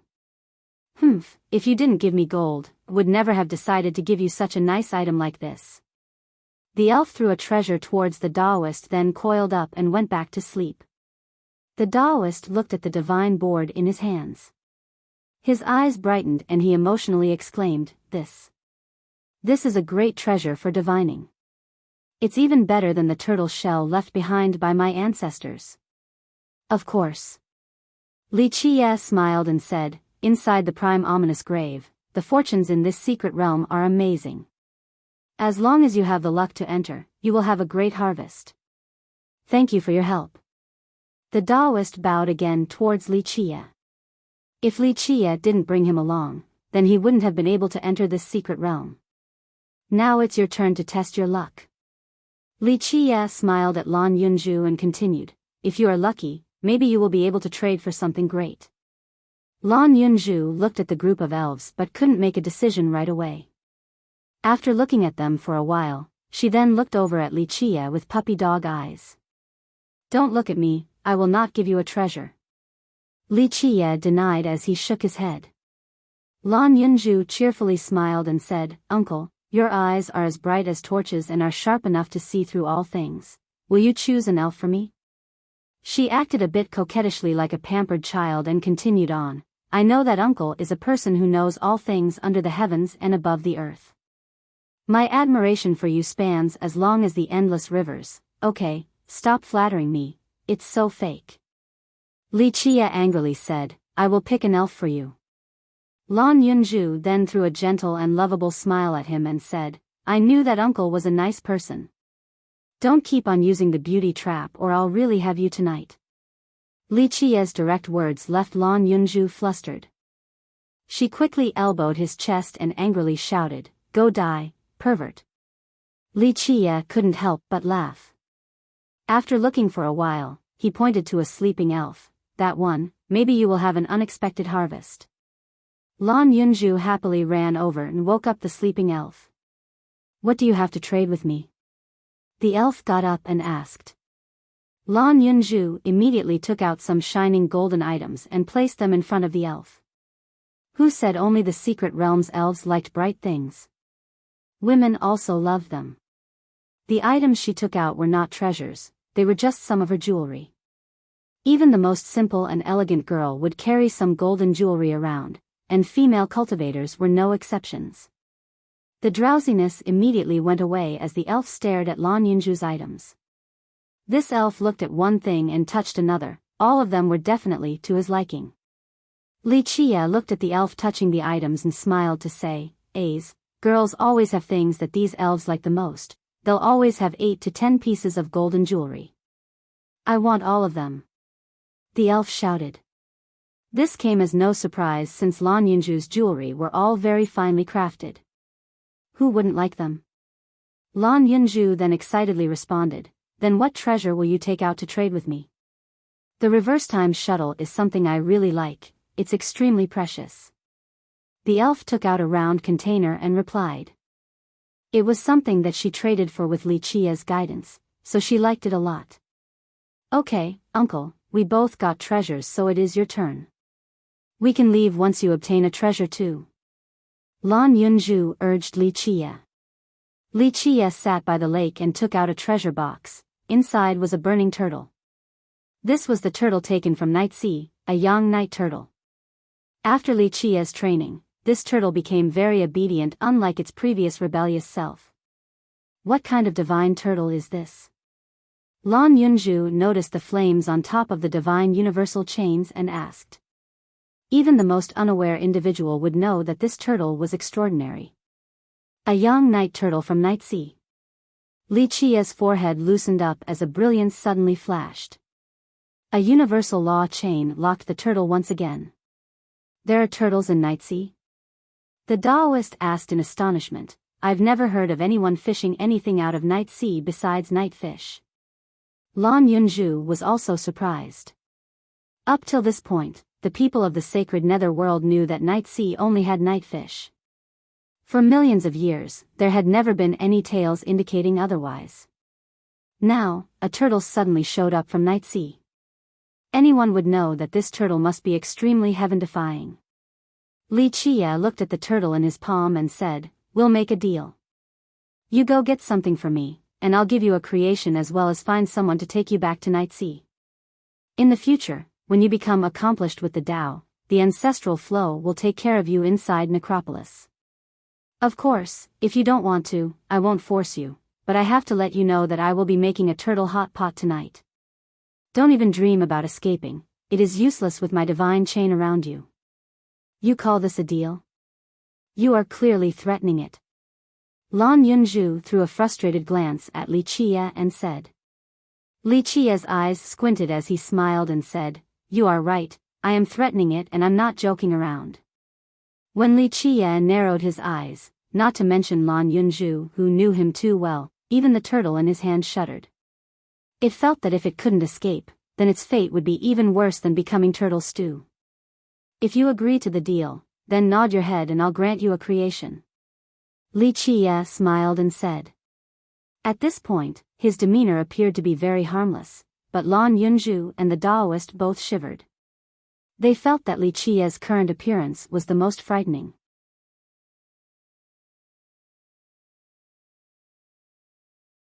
Chapter 509. Obtaining the treasure. Night Sea was known to only have young night fish, so the existence of this turtle was already amazing in itself. This turtle definitely had to be a creature with intelligence. After hearing Li Qia, it immediately nodded. "That's good, I like sensible people," Li Qia said as he smiled. Li Qia then solemnly took out a bottle and carefully poured a drop of myriad star water. The small bottle of myriad star water had been used several times already, so now Li Qia treasured every single drop. You are too wasteful. You are feeding a turtle myriad star water." Lan Yunzhu's heart was bleeding. This was not her first time seeing Li Qia's wasteful extravagance. Back at the Thousand Islands, he had done something similar, but now, it was ridiculous to the point where he actually fed a turtle this valuable water. She painfully said, "Do you not feel any remorse for doing so? Do you know how valuable this water is? This is something even a mortal emperors desire, yet you are giving it to a turtle. You have gone too far." "What? This is the legendary myriad star water only meant for immortal emperors?" The Taoist stammered after hearing this. He couldn't help but stare in a daze with his tongue tied. He had only heard of this supreme celestial item while other people actually questioned its existence. One drop of myriad star water was even more valuable than a drop of emperor's blood. And now, Li Qia had actually fed this turtle an item more valuable than emperor's blood. If this sort news were to be spread, countless people would be frightened to death. Some would definitely question the legitimacy of such a statement. This is way too luxurious, way too prodigal. After a long time, the Taoist finally managed to utter one sentence. He wouldn't have believed such a thing if he didn't see it with his own eyes. He had seen extravagant spending before. Some who hailed from emperors' lineages would use virtuous paragon refined jades as their pocket change. However, those people were nothing compared to Li Qie. Using myriad star water to feed a turtle, who could be more wasteful than him? Being wasteful to such an extent was beyond literary description. A drop of myriad star water could reverse life and death in a last-minute situation. Such a precious item was a priceless treasure. Li Qie nonchalantly said, "The turtle requires myriad star water to stimulate its potential. Otherwise, it can't go into that place." The turtle knew that this drop of water was good stuff, so it stuck out its tongue and sucked in the water without wasting any. Buzz! The moment it swallowed the liquid, the flames erupting on its body became even stronger. The universal divine chains intertwined with the fire as if they were about to become an immortal chapter. In the blink of an eye, these chains covered the entire turtle as if it was a turtle shell. Is it worth it? A drop of star water is even more precious than emperor's blood. After seeing the turtle taking in the water, Lan Yunju asked. Completely worth it. Li Qie nodded his head instantly and replied, "If I can obtain this creation, then it would absolutely be worth it." If? Only if? Lan Yunju glared at him and said, Do you know what the word if means? It wasn't as if Lan Yunju had never seen treasures before. On the contrary, since she came from the Thousand Carp River and was its descendant, she had seen many unparalleled items. However, one drop of star water was not something just anyone could get. One could negotiate with emperors' lineages for emperor's blood, but the star water couldn't be bought even with money. Using the star water to make a gamble was too grand. The Daoist shuddered. Witnessing such decisiveness was quite rare. Li Qie smiled and responded, "It shouldn't be a problem unless something unexpected happens." Lan Yunju angrily glared at him and said, "You should have just given it to me instead of wasting it like this." Li Qie retorted by pointing at his lips and teased, "If you kiss me, then I can think about giving you a drop of star water." Her face was immediately flushed red as she angrily cursed, "Go to hell. Shameless." Li Qie only laughed in response. Then, with a buzzing sound, 10 palaces appeared and slowly opened. A tree branch appeared from within one of the palaces. 10 palaces. The Daoist absent-mindedly murmured after seeing the 10 palaces above Li Qie's head. The news of Li Qie having 9 stars and 10 palaces had already been spread everywhere, but seeing it was completely different from just hearing about it. Witnessing it with his own eyes left the Daoist shaken. At this point, the withered stump that resembled a hand flew out of one of Li Qie's fate palaces and fell onto the turtle's back. Its branches then seemingly turned into tentacles and latched onto the turtle's body. The turtle had a shell made out of divine chains and a withered trunk that looked like a hand, so its appearance became quite strange. The Daoist and Lan Yunju didn't understand the logic behind this combination. "Why did you put the branch on the turtle's back?" she then curiously asked. She had seen this withered trunk before, back when Li Qie obtained it on the islands. At that time, he used a precious young leaf and grinded it into a liquid in order to obtain this tree trunk. Seeing the dried trunk with little shoots full of life, Li Qie smiled and replied, "The turtle is the guide. No one can enter this secret realm's lake. Only death awaits those who fall in. But an existence like this young night turtle is able to survive. Of course, the turtle itself can't take the item, so it requires the tree trunk to be accepted by the secret realm." The Daoist, who was skilled in calculating, recognized that this tree trunk was extraordinary, so he curiously asked, "What kind of divine tree is this dried tree? For it to be accepted by this secret realm, this tree trunk must have a heaven-frightening origin. At the very least, it is a divine tree that you cannot calculate or else you will suffer the heaven's punishment," Li Qie said with a grin. Li Qie then let go of the turtle and patted its back. "Go, help me get that thing and you will be free." The turtle then crawled into the lake and instantly disappeared below the surface. Li Qie sat by the lake and calmly watched the water. Although he had a relaxed demeanor, his intense gaze towards the lake showed that he was very serious. Lan Yunju sat next to him and looked at the lake as well. She didn't dare to speak, it was as if she thought that speaking would disturb the existence in the lake. Previously, the Taoist had read Li Qia's palm and was scared out of his wits. Now, Li Qia's seriousness made him wonder what the defining treasure of this place could be. What item could make him so solemn? Time passed by, but the lake was still very calm. It was as if nothing had happened, as if the turtle had dived down and escaped. After a long period of time, Lan Yunju became worried and quietly asked, "Could it be that the turtle has run away?" "I'm not worried about it escaping." Li Qia shook his head and continued, "Even if it was 10 times more courageous, it still wouldn't dare to flee from me." His eyes were still fixated on the water. "What is the defining treasure of this place?" she inquired once more. Lan Yunju believed that Li Qia's horizons were wide. An ordinary treasure wouldn't be able to tempt him. Something capable of such a deed must be unique in this world. Li Qia hesitated for a bit before eventually answering, "I don't know." After pausing, he added, "I hope that it is what I think it is, I really hope so." Lan Yunju couldn't help but become surprised at this answer. His hesitation spoke plenty since it was quite rare to see such an expression on his face.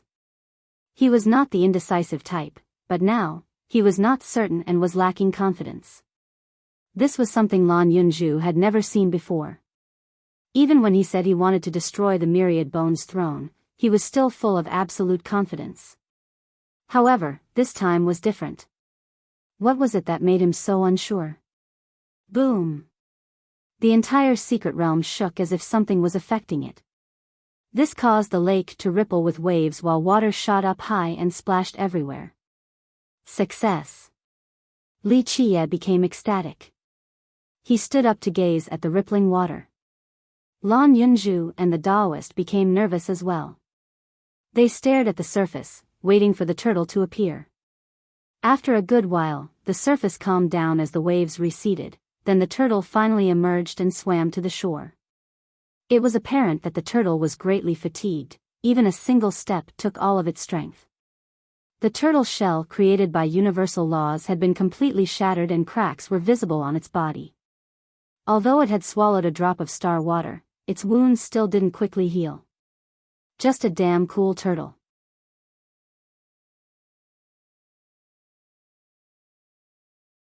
Chapter 5:10, Realm's defining treasure. It was clearly wounded as the flames on its body had been extinguished. If it didn't drink a drop of star water beforehand, it would have died in the lake even if it had 10 lives. Lan Yunju and the Taoist were quite shocked. It wasn't because that the turtle was wounded, but because of the hand-like tree trunk. At this time, the withered trunk exuded boundless immortal lights with waves of immortal laws descending upon it. Each immortal law derived the most profound grand Tao in this world. It was as if they could collapse the heavens and cause chaos to the yin and yang. It was as if these immortal laws came from the body of a supreme immortal. Even geniuses like Lan Yunju couldn't handle looking at these lights. Her legs even became weak. These laws instilled awe and fear to those in its presence. When these laws approached, Lan Yunju and the Taoist could feel that the laws were suppressing their own grand Tao while their grand Tao was screaming and struggling under the might of this new law. Lan Yunju cultivated a heaven's will secret law, but it could not oppose this immortal law. How frightening was it for even a secret law to fail to oppose it? Inside these endless immortal lights was an indiscernible something.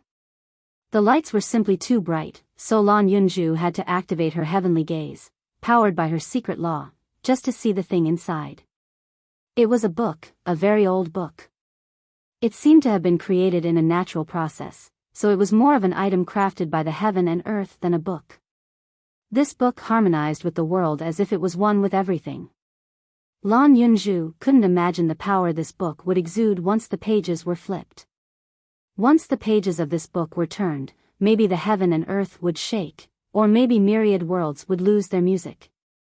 The sky could cry tears of blood while the earth could tremble. Li Qia looked at this book and emotionally murmured, "Yes." So it was true. Just like what I theorized, it really does exist. In the past, Li Chia, as the Dark Crow, became friends with the ancestral flow master and experienced many things together. The master said that the prime ominous grave's secret realm hid a book, so Li Chia had always been searching for it. A unique book, a book coveted by immortal emperors, a book so precious that they would pay any price to obtain it. Later on, he didn't only come to the prime ominous grave once or twice. Sometimes, he wouldn't get any treasures. If that was the case, he would only research the stopping points of the corpse blood clouds. In the end, hard work paid off and Li Chia found this secret realm. Another time, Li Chia brought immortal Emperor Qianli here, but unfortunately, they weren't able to obtain the book. This book had always lingered in his mind, so he began to study even more and read countless ancient books and tablets. Finally, he had stumbled upon a method. In this generation, he found the dried trunk, so he finally had the chance to try out his theory. He wasn't very certain because the book's existence itself was merely speculation. The ancestral flow master wasn't sure either. Moreover, there were most likely several secret realms in the prime ominous grave and not just this one. In summary, Li Chia didn't have much confidence, but this book was worth the gamble. And it was not in vain, just like he had speculated, this secret realm indeed had this book. The legends were real, and the secrets in this book must be real as well. The turtle climbed onto the shore where Li Chia quickly grabbed the book. The always nonchalant Li Chia was unable to contain his emotions as he caressed the book and exclaimed, "It really is this book. The heavens didn't let me down." The Taoist asked while being visibly moved, "What kind of precious book is this?" He didn't know what it was outside of the fact that it must be very amazing and terrifying at the same time. Li Chia took a deep breath and put the book away as one of his fate palaces sucked in the dried trunk. Seeing the cracked body of the turtle, Li Chia took out the bottle and fed it another drop of myriad star water. After taking in this drop, the turtle became lively again. The water's medicinal effect started to close its wounds. Lan Yunju glared at him once more and exclaimed, "You are too lavish. One drop alone is enough to scare others to death, but another drop. Do you want everyone in this world to drop dead from horror?" Lan Yunju couldn't be blamed for this overreaction. If others witnessed such a thing, they would pray that they could turn into a turtle to enjoy the myriad star water. On the other hand, the Taoist could only wryly smile. No cultivators in this world were comparable to this turtle. They never had the chance to taste one drop, let alone two. This is for its contribution. It's very worthy. Li Chia smiled and said as he tapped the bottle of water, "You are now free. When the time is right, I will tell someone to drop you off at Night Sea." It was as if the turtle understood Li Chia's words since it happily rubbed against him. Li Chia's brows relaxed as he withdrew the universal divine chains that were latched on the turtle's body. A while after he obtained the book, a buzzing sound suddenly appeared. From the lake rose a dhow platform where a portal slowly opened. It was time for them to leave. Li Chia looked at the opening portal and told the other two, "Come, it is time for us to enter the 5 grave realms." Lan Yunju and Taoist Heaven calculating decisively followed Li Chia into the portal. It suddenly turned dark as they were teleported out of the secret realm to another location. Lan Yunju opened her eyes and saw a majestic scenery with mountain ranges. The taller mountains were mainly formed from numerous smaller stones and boulders, but a few were also single unified rock formations. Because of this, the shapes of these mountains were quite strange. Some appeared to be eggs while others looked like pillars. 2 or 3 of them placed next to each other formed a giant gate. Standing here gave the illusion that there was nothing other than rocks, as if this was a world of stone. The fluctuation of minerals here is quite strong. Lan Yunju felt a strange aura and startlingly exclaimed, "Could this place be specialized in giving birth to treasure metals and divine stones?" "You are correct." Li Chia smiled in response. "There are 5 grave realms in the prime ominous grave, and each of them is different. Later on, some people divided the 5 into 5 great realms: metal, wood, water, fire, and earth. You are standing in the place others refer to as the metal realm. 5 elemental realms, the Taoist thought to himself. This was different from his imagination. You can also put it this way, each of the 5 realms has their own special characteristic. For example, this metal realm specializes in giving birth to treasure metals and divine stones. If one wants to find Grand Tao treasure metals or destiny true stones, then this is the right place to be. There are minerals and ores in this realm. Li Qie paused for a moment before continuing. If you want to find spirit medicines and grasses, or even the legendary king medicines, then you should go to the wood realm because it has them in great quantities. It has the best ingredients in this world. Is this place not the prime ominous grave? The puzzled Lan Yunju asked. There is no grave here, so why is it called the prime ominous grave? You want to see graves? Li Qie smirked and said, then go to the earth realm. The graves that you want to see will be at that location, and all of them are beyond your imagination. One has to prepare well before going, and this realm would be best saved for last. Why is that? The Taoist curiously asked. Li Qie narrowed his eyes and explained, the earth realm is also called the prime grave, or the center realm. Although the 5 realms are not directly adjacent to each other, the other 4 circle the earth realm. The prime grave is the most dangerous out of all of them, so if you want to test your fortune in that place, you have to be mentally prepared to die. If you can make it out alive, then you will surely obtain a great creation. Of course, the majority of people die inside. 1 out of 10 coming out alive is putting it nicely, it's more like 1 out of 10,000. Lan Yunju inquired, why is it so dangerous? Are there ghosts there? Haha, ghosts? Li Qie smiled and answered, if they were ghosts like the members of the ghost race, then it would not be scary at all. Once you enter the prime grave, you will find out just what the scariest ghosts in this world are. There really are ghosts? The Taoist asked again. Although people called the ghost immortal race ghosts, these ghost immortals had never accepted this title. The truth was that they weren't ghosts, they were existences with flesh and blood. Some other existences were also called ghosts, such as the sentiments, but they were also not real ghosts. They were only lingering sentiments, different from the ghosts the mortal world thought of.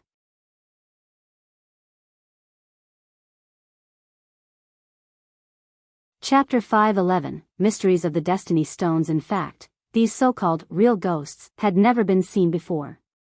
Cultivators didn't believe in ghosts, just like how they did not believe in true immortals. Well, Li Qie squinted his eyes then chuckled, that is hard to say, but if you want to find out, then go to a grave in the earth realm. If you have the chance to crawl inside, maybe you will actually meet a real ghost. Ah, forget it. The Taoist jumped and felt a chill crawl down his spine as if he was being stared at by a ghost. Li Qie chuckled then looked towards the far horizon. Every time he came to this place, he would always want to go to a certain location. He knew that there was something even he could never obtain, but he could still give it another shot. While Li Qie stared at the far horizon, the Taoist took out another turtle shell and shook it. What are you trying to calculate? Li Qie looked at this Taoist that was stricken with his occupational habit and asked, are you trying to calculate the prime grave? The Taoist wryly smiled and responded, I don't dare to calculate the prime grave because the heavenly lightning will strike me dead. Hee, but even if I can't do so, I can still calculate my own luck. Not about the future and not about the heavens will, only my own fortune to see which great realm is right for me. Li Qie and Lan Yunju didn't know what to say. The Taoist was indeed a natural seer, he wanted to divine every single thing, this habit ought to be fixed. There is no need to calculate. Li Qie shook his head and continued, go to the fire realm if you want a suitable realm, that place is right for the heart ghost tribe. Follow your heart and you will surely benefit greatly. After hearing this, the Taoist stopped shaking his turtle shell and quickly asked, really? Go and see for yourself. Of course, you can also calculate to see, but I trust that I am not wrong. Li Qie answered with a smile. This little one definitely believes in Sir and will follow your suggestion. The Taoist quickly put away his shell and asked, how does one reach the fire realm? Li Qiye pointed towards a direction and said, "Go straight ahead from here and you will find a Dao platform. Go through the portal and it will teleport you to the fire realm." "Thank you, sir, for your guidance." The Daoist bowed and quickly showed his gratitude. "This little one will not bother you any longer. I shall go ahead to find the fire realm. Go, your harvest will not be small." Li Qiye smiled in response. The Daoist bid farewell to the other two and went towards the direction Li Qiye pointed to. The Daoist was already satisfied from entering the secret realm with Li Qiye, so now he wanted to see if he could find his own fortune by himself. Lan Yunzhu and Li Qiye watched as the Daoist departed. Afterward, Lan Yunzhu asked, "Where do we go now? Will we meet up with Master's group?" Li Qiye smirked and looked at Lan Yunzhu to say, "Would you like a Destiny True Stone?" "Destiny True Stone?" Lan Yunzhu shook her head and replied, "I already have my own True Fate treasure. It was created from quite an exceptional Destiny True Stone." The stone mentioned by Lan Yunzhu was quite amazing. In the end, the river sect was an emperor's lineage and she was its descendant, so the stone she owned would naturally not be mediocre. Li Qiye added with a smile, "But this place has even better Destiny True Stones, ones that are more suitable for you." "Of course, this is only if you are meant to have one." Lan Yunzhu smiled and gave him a look. "Uncle, don't try to trick me. My True Fate treasure was created from an 8 heavenly accumulations Destiny True Stone. It's only a bit worse than one with 9 heavenly accumulations. Even the True Fate treasure of the Throne of Bones descendant is just barely better than mine. His Imperial Spear has 9 accumulations. Among these Destiny Stones, having 9 accumulations would be the upper limit, so Destiny Stones with 9 accumulations were the best." It was no wonder why Lan Yunzhu said that her own stone wasn't bad. This was already being very humble. 8 accumulation Destiny Stones were worthy of being called priceless treasures, while 9 accumulation stones were items that could only be obtained with great luck. Li Qiye shook his head and said, "Girl, more often than not, the strength of a True Fate treasure is not due to the amount of heavenly accumulations. Moreover, the quality of these stones is not dependent on the amount either. Since time immemorial, not all True Fate weapons of immortal emperors were crafted from 9 accumulation Destiny Stones. In addition, most invincible existences did not search for only 9 accumulation Destiny Stones because refining them did not always yield the strongest True Fate weapon." Lan Yunzhu gave him a coy look and said, "Uncle, I know. My master already taught me this basic common sense when I started cultivating. There is only the most suitable Destiny Stone and not the strongest Destiny Stone. The quantity of the heavenly accumulations in these stones is only something the world uses for ordering. It's not to distinguish their strengths. I don't need uncle to explain this to me." Lan Yunzhu gave him a stern look and continued on. "For example, Immortal Emperor Bujan. His Immortal Emperor True Treasure was only crafted from a single heavenly accumulation Destiny Stone, but it was still unbeatable in the 9 heavens and 10 earths. Hence the previous phrase, there is only the most suitable Destiny Stone, and not the strongest Destiny Stone." In fact, the stories of Immortal Emperor Bujan circulated for generations. His weapon that was made from a single accumulation Destiny Stone became a miracle even amongst the weapons of immortal emperors. You are correct, finding the most suitable stone is the most crucial aspect for cultivators. Li Qiye smiled and continued, "But keep in mind that there are also other details to these Destiny Stones. This is why these stones were classified by a grand system all this time. For example, if we have 2 stones where both of them only have 1 heavenly accumulation, if one of them contains inflammation fire while the other contains the Tao of a vermilion bird, which one do you think is stronger? Both of them belong to the fire element. Of course I know this. If the cultivator trains with a heavenly fire fate law, then the stone with the inflammation fire will be stronger, but if they train with a fiery bird fate law, then it would be the stone with the vermilion bird." Lan Yunzhu snickered and said, "Uncle, don't test me, this is only common knowledge." Li Qiye smiled and continued his questioning. "Very good, now let's have 2 Destiny Stones with 2 heavenly accumulations. One of them has the inflammation fire and mysterious ice while the other has the Tao of a vermilion bird and fiery vulture. Which one do you think is stronger? Lan Yunju contemplated before answering. If we were using the same fate laws described earlier, then the second destiny stone is stronger. The first destiny stone is affected by the conflict between fire and ice, so even the cultivator cultivating the heavenly fire fate law would be weakened by this. The second one has both the Tao of the vermilion bird and fiery vulture. These are both fiery birds, so it will make the fiery bird fate law even stronger. Li Chia chuckled and said, "Worthy of being the 1,000 Carp River's descendant, you're not too stupid." Lan Yunju responded by stomping on Li Chia's foot and glaring at him. "Uncle, what are you trying to say? If you keep on teasing me, you better watch out." Lan Yunju gritted her teeth while taking on a fierce pose. Li Chia was still smiling as he continued on, "Then I'll test you again. We'll use the same two cultivators again, one with the heavenly fire fate law while the other with the fiery bird fate law.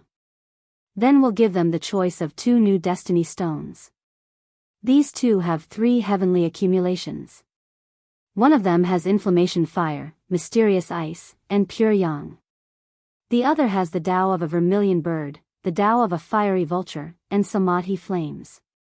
Which do you think is the suitable stone for them?" Lan Yunju pondered for a moment before answering. In theory, both cultivators are fire cultivators. Although the samadhi flame is not of the fiery bird's branch, it clearly augments the other two Tao. The first destiny stone might have the pure yang flame which is also of the fiery branch, but the mysterious ice Tao conflicts with the pure yang flame and inflammation fire. Even if the pure yang flame and the inflammation fire support each other, causing them to become several times stronger, the conflict with the mysterious ice will result in their power getting weakened. Thus, logically speaking, the second destiny stone is stronger. Lan Yunju was the descendant of the river sect, so she had vast knowledge in this regard, thus her answer was very reasonable. "You'd be wrong." Li Chia shook his head and said, "When one cultivates a good heavenly fire fate law and refines the stone into one's own true fate treasure, then the 3 heavenly accumulations in this stone will change. The pure yang Tao will become an incubator to refine the mysterious ice Tao. Then, the mysterious ice and inflammation fire Tao will combine together with yin and yang, giving birth to a new supreme yin-yang Tao. With this true treasure, this fiery flame cultivator's initial heavenly fire fate law would become the most tyrannical fate law in this world." "Really?" Lan Yunju skeptically asked. "Of course, it is true. This theory is called the heavenly accumulation fusion. When a destiny stone is refined into a new true fate treasure, if you can combine several accumulations together to form an entirely new accumulation, its power would be even stronger and more formidable. Indubitably, this fusion has very stringent requirements. It is very rare to see a destiny stone with fusible accumulations. This type of destiny stone is much rarer than a 9 heavenly accumulations destiny stone."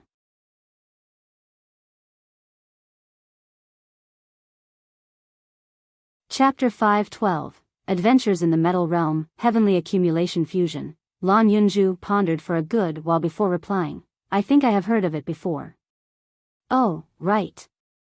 Master had mentioned it in the past. This fusion is only possible in theory, and even till now, cultivators do not accept such a way of thinking.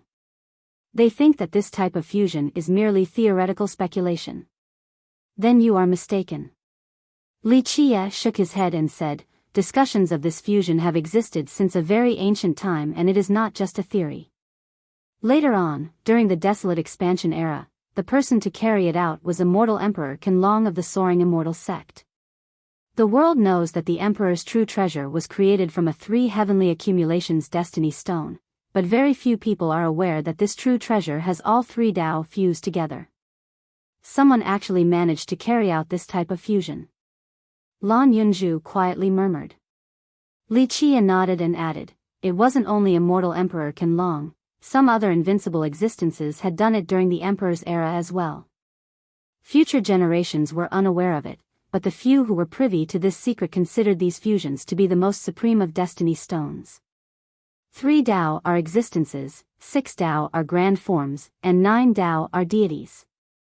Lan Yunju murmured on, "Supreme fusions. these destiny stones were birthed by the heaven and earth, so each of these heavenly accumulations took on the form of a circle and were grand Tao that followed a very particular and finely crafted system. 3 accumulations were called existence Tao, such as the sword tiger, mulberry tree, and fiery vulture. Stones with 4 to 6 Tao were called grand images because they would give birth to an even stronger Tao. For example, if a 6 accumulation stone contained the 3 Tao listed above, then the 6th Tao might be of powerful forms such as the sun and moon or the yin and yang.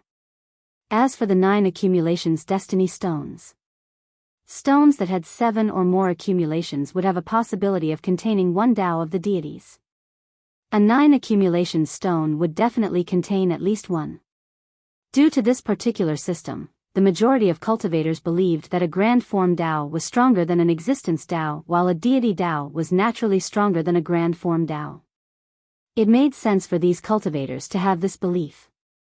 For example, the Tao of the true dragon, its power was certainly stronger than the Tao of the great river. For tens of millions of years, because of this system, many cultivators truly believed that more accumulations was better.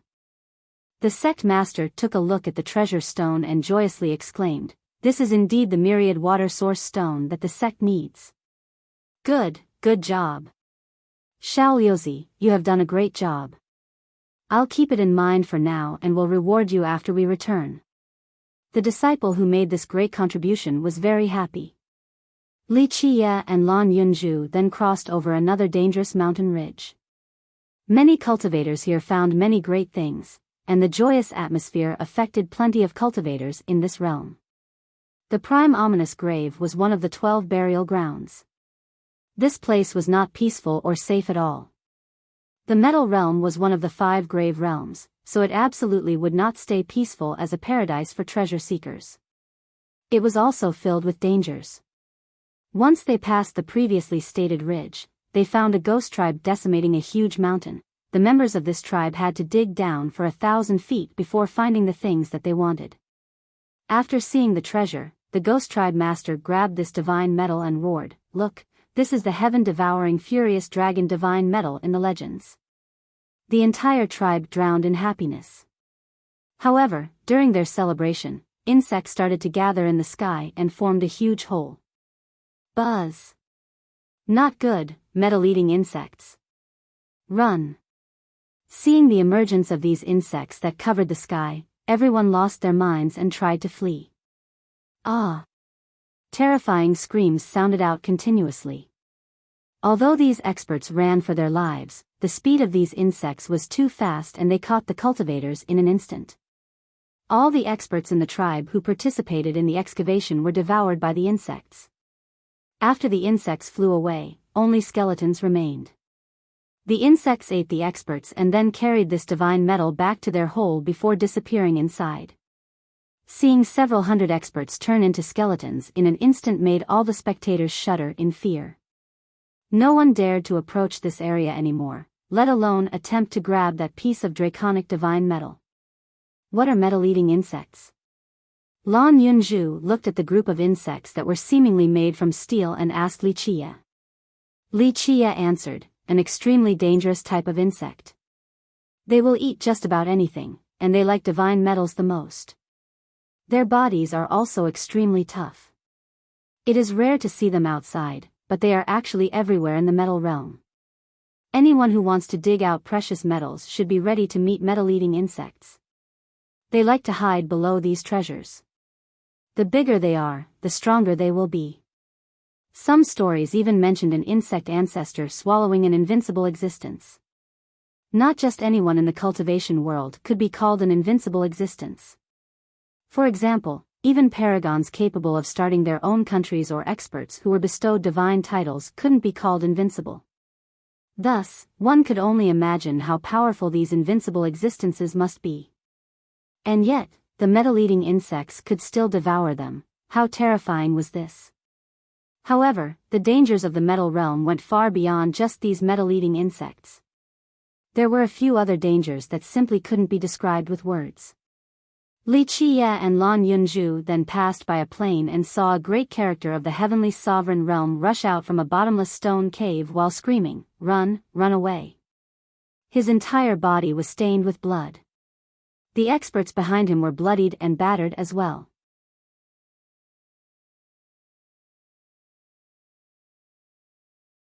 Chapter 513, Divine Dragon Mountain. That's the sect master of the Origin sect. Lan Yunju noticed this heavenly sovereign escaping from the cave and startlingly exclaimed, "Ah!" The group almost made it outside, but a tentacle suddenly whipped out with lightning speed and dragged all the experts behind the heavenly sovereign back inside. The heavenly sovereign couldn't escape either. Another tentacle dragged him back in as well. Right after, the unwilling screams of the sovereign emanated from the cave. No. This scene caused the cultivators on the plain to stop what they were doing. They no longer dared to go closer to this cave. This time, the Origin sect is finished. More than 1,000 experts were annihilated altogether. A completely pale cultivator explained since he witnessed everything. "I heard that they found a stone scripture inside that cave, so their entire sect rushed in. Who would have thought that all of them would die? Just what kind of monstrosity is inside? Even a heavenly sovereign was helpless against it." A quivering cultivator ran far away from the cave. "What is inside?" Lan Yunju spectated from afar and asked in shock. A tentacle that overpowered even a sovereign. Just how terrifying was this? Li Qie shook his head and said, "You can meet just about any monster in the prime ominous grave. This place is treacherous, and when met by a supreme monstrosity, even a virtuous paragon would be doomed." The grave is horrifying to this extent? Her heart thumped after hearing his reply. After seeing the elves in the secret realm, Lan Yunju felt that the prime ominous grave was not that dangerous. Now, after seeing this scene, she finally realized that they were in the prime ominous grave, known for its grim dangers. Just how dangerous was this place? It was evident just by looking at the metal realm. Here, there weren't only ferocious metal-eating insects, there were also some unnamed creatures. A sect found an old cave and noticed the treasure inside. Suddenly, a mist flew out and, after being enshrouded by it, all the experts suddenly became crazy. Another expert forcefully pushed over a boulder as big as a peak in an attempt to find an ore vein underneath. However, before he could find anything, green water rushed out and melted all of his flesh, leaving behind mere bones. There was also a powerful ghost tribe who took note of a divine stone deep in a ravine, but they were chased out by a legion of skeletons. These ghosts were running and fighting at the same time. In the end, they suffered heavy losses. Only 10 managed to escape with their lives. In fact, such events happened every minute in the metal realm and the grave as a whole. Nevertheless, this still didn't extinguish the cultivators' greed for treasures. The most tempting place in the metal realm was the Divine Dragon Mountain. Although the name suggested otherwise, there was not even a snake here, let alone a dragon. It carried this name because the mountain had the appearance of a dragon soaring into the sky. It was both tall and long like a giant dragon soaring above the 9 heavens. The reason why people rushed here in droves was because this was the place that specialized in giving birth to Destiny True Stones. Even this was not enough to describe it. To be more exact, this place was covered with Destiny Stones. Here, just by crouching down, one could pick up a Destiny Stone that ranged from 1 accumulation to 9 accumulations. The existence Destiny Stones were even more numerous. It was as if the mountain was paved with these stones. There was also a 3 accumulation stone with burning fire. Multicolored soft essences were being melted inside. Then, there were the 8 accumulations Destiny Stones that combined itself with the Grand Tao while emitting golden and brilliant auspicious images. Meanwhile, the 9 accumulations Destiny Stones resembled bones of beasts and had divine runes from a mythical beast, a gluttonous dragon. This treasure trove of Destiny Stones sent all spectators into a daze. No one could refrain from palpitating while looking at so many Destiny Stones. Each of them exuded a different colored light, giving the mountain an appearance of a multicolored dragon soaring up high into the sky. How is this possible? Lan Yunju asked in disbelief. This many Destiny Stones would drive the entire world crazy. Remember, Destiny Stones were very rare, especially those with 4 accumulations or more. Grand form and deity destiny stones that couldn't be bought with wealth were even more rare. Normally, even if someone found a vein with destiny stones inside, at most there would only be a few dozen stones, and this would have already been considered a miraculous amount. Now, the number of stones in front of them were too numerous to count, so how could people not be driven crazy? Li Qie pointed at the Dragon Mountain and said, "The majority of stones from this hillside and beyond are stones with 4 or more accumulations. If you want to find grand form and deity stones, then your best bet is to go to the middle of the ridge. What about stones of the supreme level that you mentioned before?"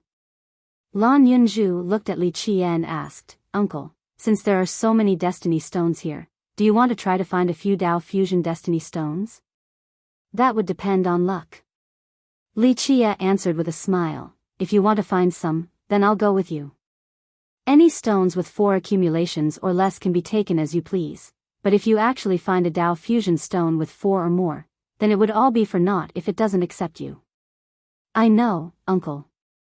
Lan Yunzhu smiled and gave him a charming glance, "And so, uncle, I will hand the responsibility over to you. You have to find a destiny stone that accepts me, one that is the most suitable for me, and it is best if it is also a Dao fusion stone. Anyone could grab existence destiny stones as they pleased if they were fortunate enough to see some. However, as for stones of the grand form and deity level, for accumulations or more, without the acceptance of these stones, it would be useless even if the person really liked the stone, since they couldn't bring them along. Not even by force.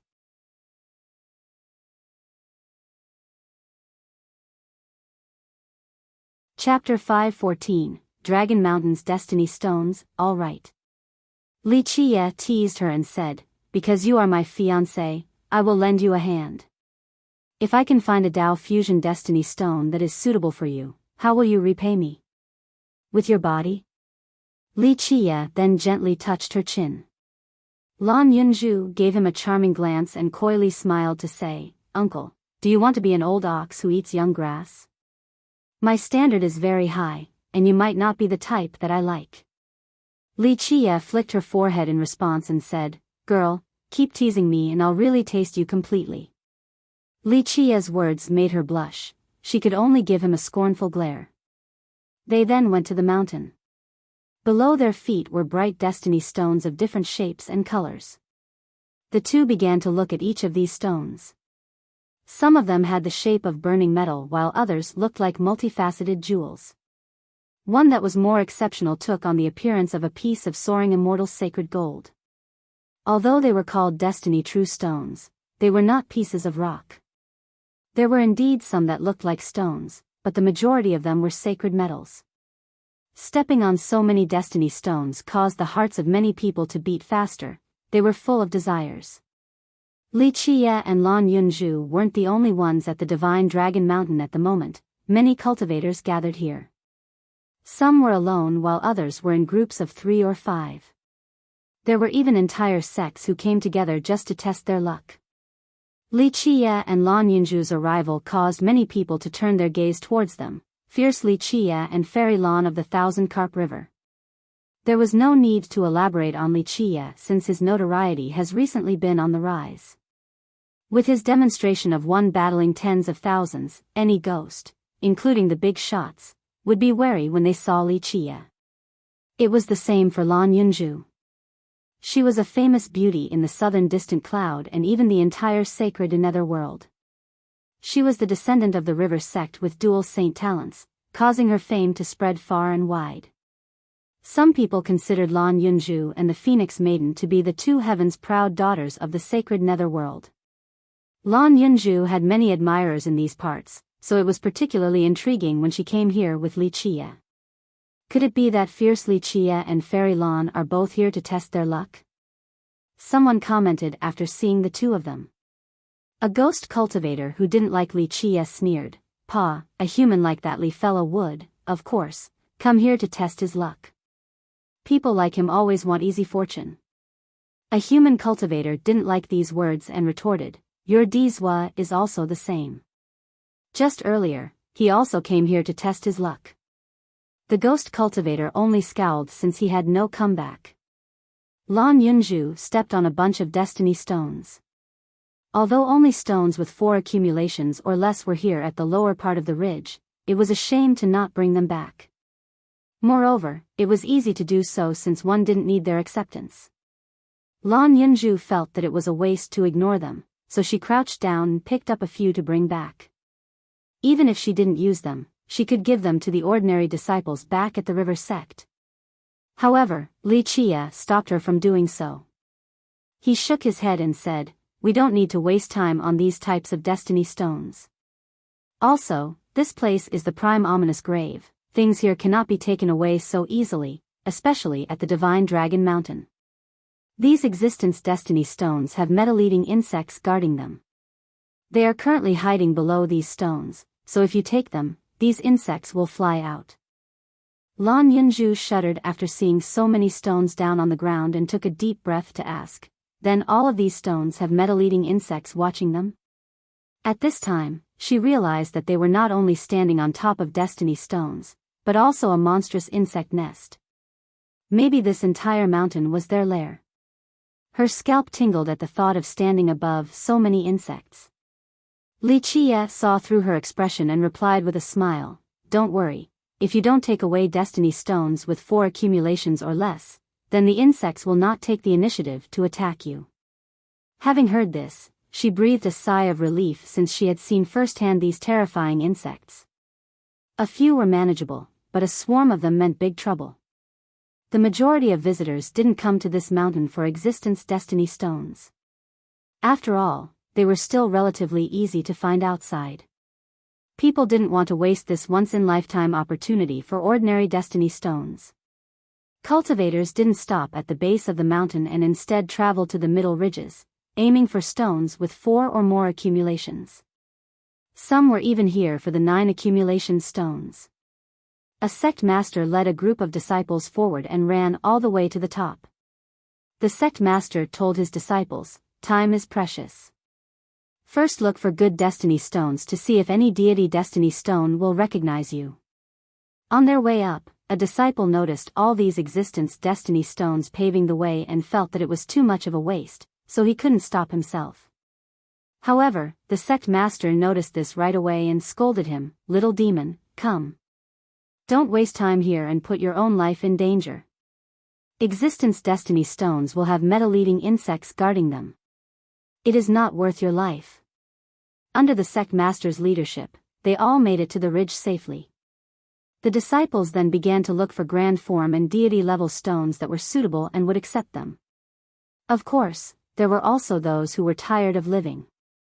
An old heavenly sovereign came to the Divine Dragon Mountain and his eyes immediately lit up. He then said with a sly smile, "I intend to create a sect, so this many stones is just right for me." He then swung his sleeve to pick up dozens of destiny stones, but at the same time, buzz! A bunch of metal-eating insects flew out from the ground. This old sovereign snorted with extreme confidence as he spewed out a bunch of extreme young fire from his mouth. In the blink of an eye, these surging refined flames incinerated many insects. He then boldly proclaimed, "Insignificant insects." With that, he suddenly took out a bottle and opened it to suck up all the destiny stones. Buzz! However, this time, a metal-eating insect bigger than a thumb flew out. Knowledgeable cultivators that were nearby became alarmed the moment they saw this insect. "Oh God, it is a metal-eating insect king." This old man confidently sneered, "This little insect dares to act so cockily?" He wanted to spew out more extreme young fire, but an abrupt scream came out instead, "Ah!" The insect king ignored the extreme young fire and penetrated the old man's body in an instant. Crack crack. This old man was devoured by the insect without a bone remaining. This scene shocked everyone. A heavenly sovereign had no power to fight back against a metal-eating insect king. How frightening was this? It wasn't until the insect king crawled back into the ground that the aghast cultivators approached the area. "Ha ha ha, this is the result of arrogance."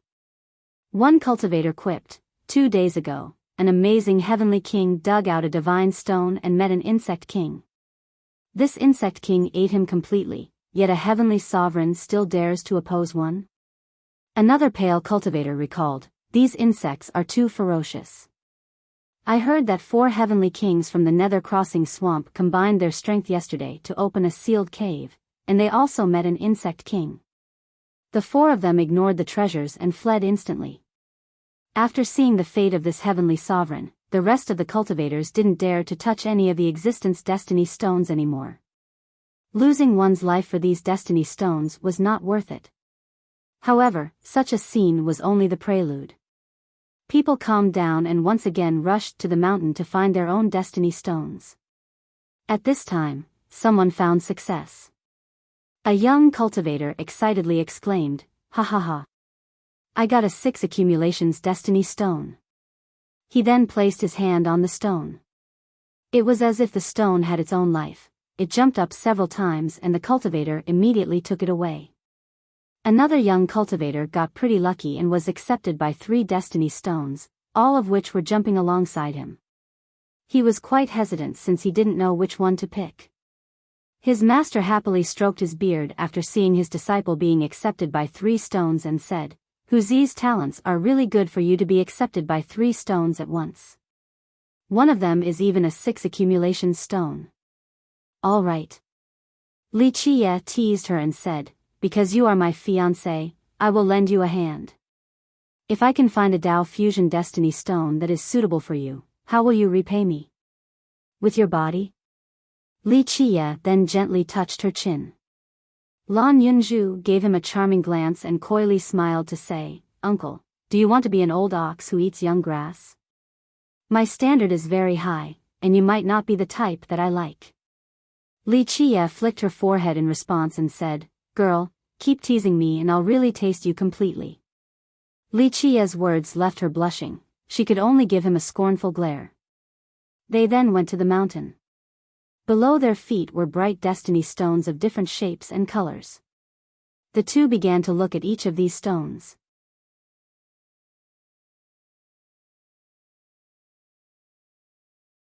Chapter 5:15, Searching for Destiny Stones. Another senior happily added, "Indeed.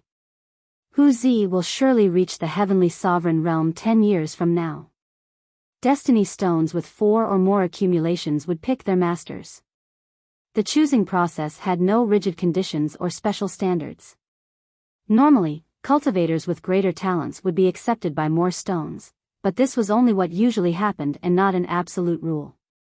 These stones had their own consciousness, especially those with 4 or more accumulations. They knew which masters would allow them to shine. Seeing his disciple's hesitation on choosing a stone, the master advised him, "Wuxia, pick the spring one. Although this stone only has 5 accumulations, with the spring inside, it fits very well with your fate law." Any wise cultivator, especially a master, would not advise their disciples to pick the stones with the most heavenly accumulations over a more suitable one. The latter was the only way for a cultivator to actually unleash their full potential. After hearing his master's words, the young cultivator picked the one with the spring accumulation. After he chose this stone, although the other 2 stones also accepted him, they no longer jumped and went back to their original spot. Cultivators could only have one true fate treasure, so they could only pick one destiny stone. Even if they were chosen by several stones, they could only pick one and couldn't bring the others with them. For those who already had a true fate weapon, if they did not give up their previous true fate weapon, then the newly chosen destiny stone would fly away, it would not stay with its master. Of course, this situation was only for grand form and deity level stones. Existence stones didn't have this restriction. The treasury of great powers only had existence level stones. If cultivators wanted a better one, they would have to go out and look on their own. Thus, the mountain became very busy. Even those who already had a true fate weapon came to find a better or more suitable stone. Wuxia and Lan Yunzhu, on the other hand, stayed at the bottom section of the mountain. Usually, people would rush towards the upper ridges, but Wuxia and Lan Yunzhu decided to stay at the base. Here, they were picking from a group of stones, garnering askance gazes. The general consensus was that the stones at the lower areas were not worth the time. All of them contained less than 4 accumulations. Moreover, they were also guarded by insects. Ha ha ha, is this Li fella afraid of being humiliated? He doesn't dare to go to the ridges out of fear that no stones would accept his crappy innate talents. People would laugh at him, so he is staying at the base. A young ghost cultivator who was hostile to Li Qie couldn't help but sarcastically utter. Oh. So you are a genius then?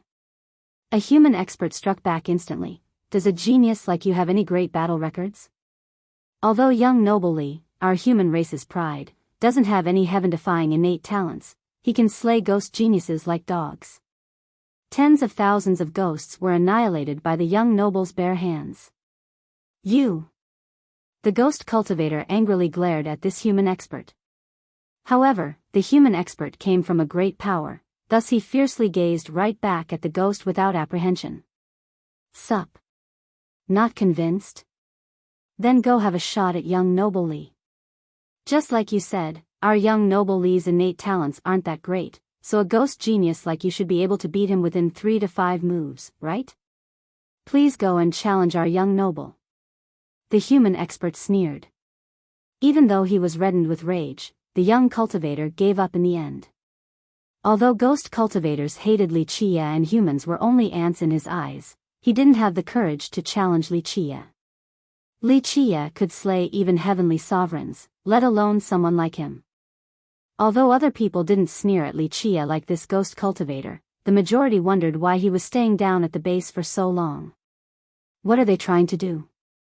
Smart cultivators, even those from the ghost race, didn't dare to hold Li Qie in disdain. Moreover, a genius like Lan Yunju was also with him. Both of them were no fools. Maybe they are just trying to find a suitable stone rather than one with a large amount of accumulations. Remember that back in the ancient Ming era, immortal Emperor Buzhan's marching battle spear was refined from a 1 accumulation destiny stone. Just think about some more. That year, the emperor had a battle for every single step he took and still proudly smiled over the 9 heavens.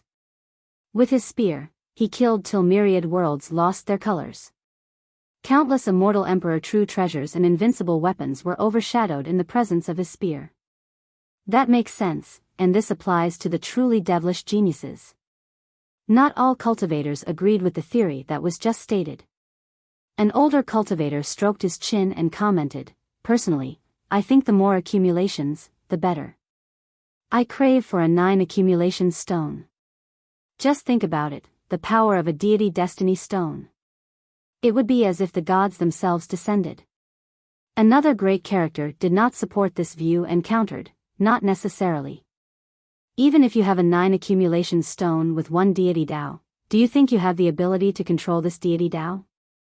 You do not cultivate Emperor's laws, so you will have difficulty in trying to control this deity accumulation. In other words, a deity accumulation, in your hands, is no different than trash. No way. Without trying, how would you know that I can't control a deity accumulation?" The old cultivator was not convinced. In just a moment, these two cultivators quarreled. In fact, the theories about destiny true stones had always been debated. There were both proponents and opponents to the idea of there being only the most suitable stone, no strongest one. Li Qie and Lan Yunju searched at the base of the mountain for a very long time. He couldn't find a suitable one for Lan Yunju, but he made several stones jump for him. Li Qie noticed a destiny stone that looked just like a piece of jade. He crouched down and picked it up. "This one isn't bad." Buzz! The moment he picked it up, a metal-eating insect crawled out of the ground and flew towards Li Qie at an extreme speed. However, Li Qie was even faster. Before the insect could strike him, it had already been pinched between his 2 fingers. Crack! The insect was crushed. "What physique do you cultivate?" Lan Yunju couldn't help but ask after seeing how Li Qie easily disposed the insect. Others might not know, but Lan Yunju was certain that Li Qie cultivated an immortal physique. However, his physique gave her a very strange feeling and she couldn't tell which one it was. Even in her wildest dreams, she wouldn't expect for Li Qie to cultivate 2 immortal physiques. This matter was absolutely impossible. Well, you will find out later. Li Qiye cheerfully replied and put away the chosen destiny stone. Lan Yunju noticed that he picked some very unique stones as if he knew what he wanted to do. Do you feel like these stones can reach Dao fusion? Not necessarily for me. Li Qiye shook his head in response. I might not be suitable for Dao fusion, but the chance is great with the right person. Maybe then, I can create a miracle. Lan Yunju didn't say anything.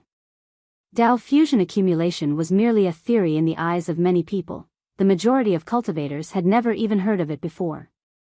After almost scouring the entire base of the mountain, the two were still unable to find a suitable stone for Lan Yunju. Since it has come to this, we'll go up the mountain and look there.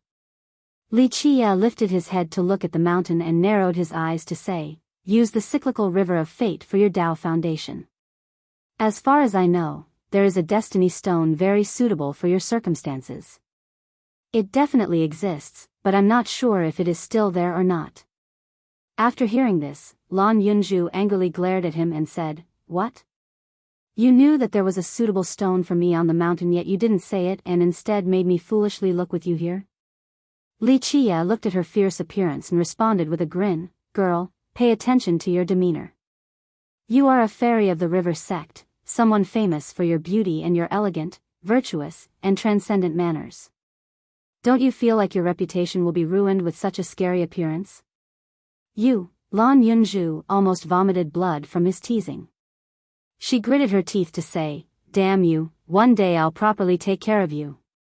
Li Qiye didn't care for her threat and leisurely said, I am only doing this for your sake and maybe to save you some face. It is best to find a suitable stone down here because if we go up there and that stone doesn't accept you, it would be very embarrassing.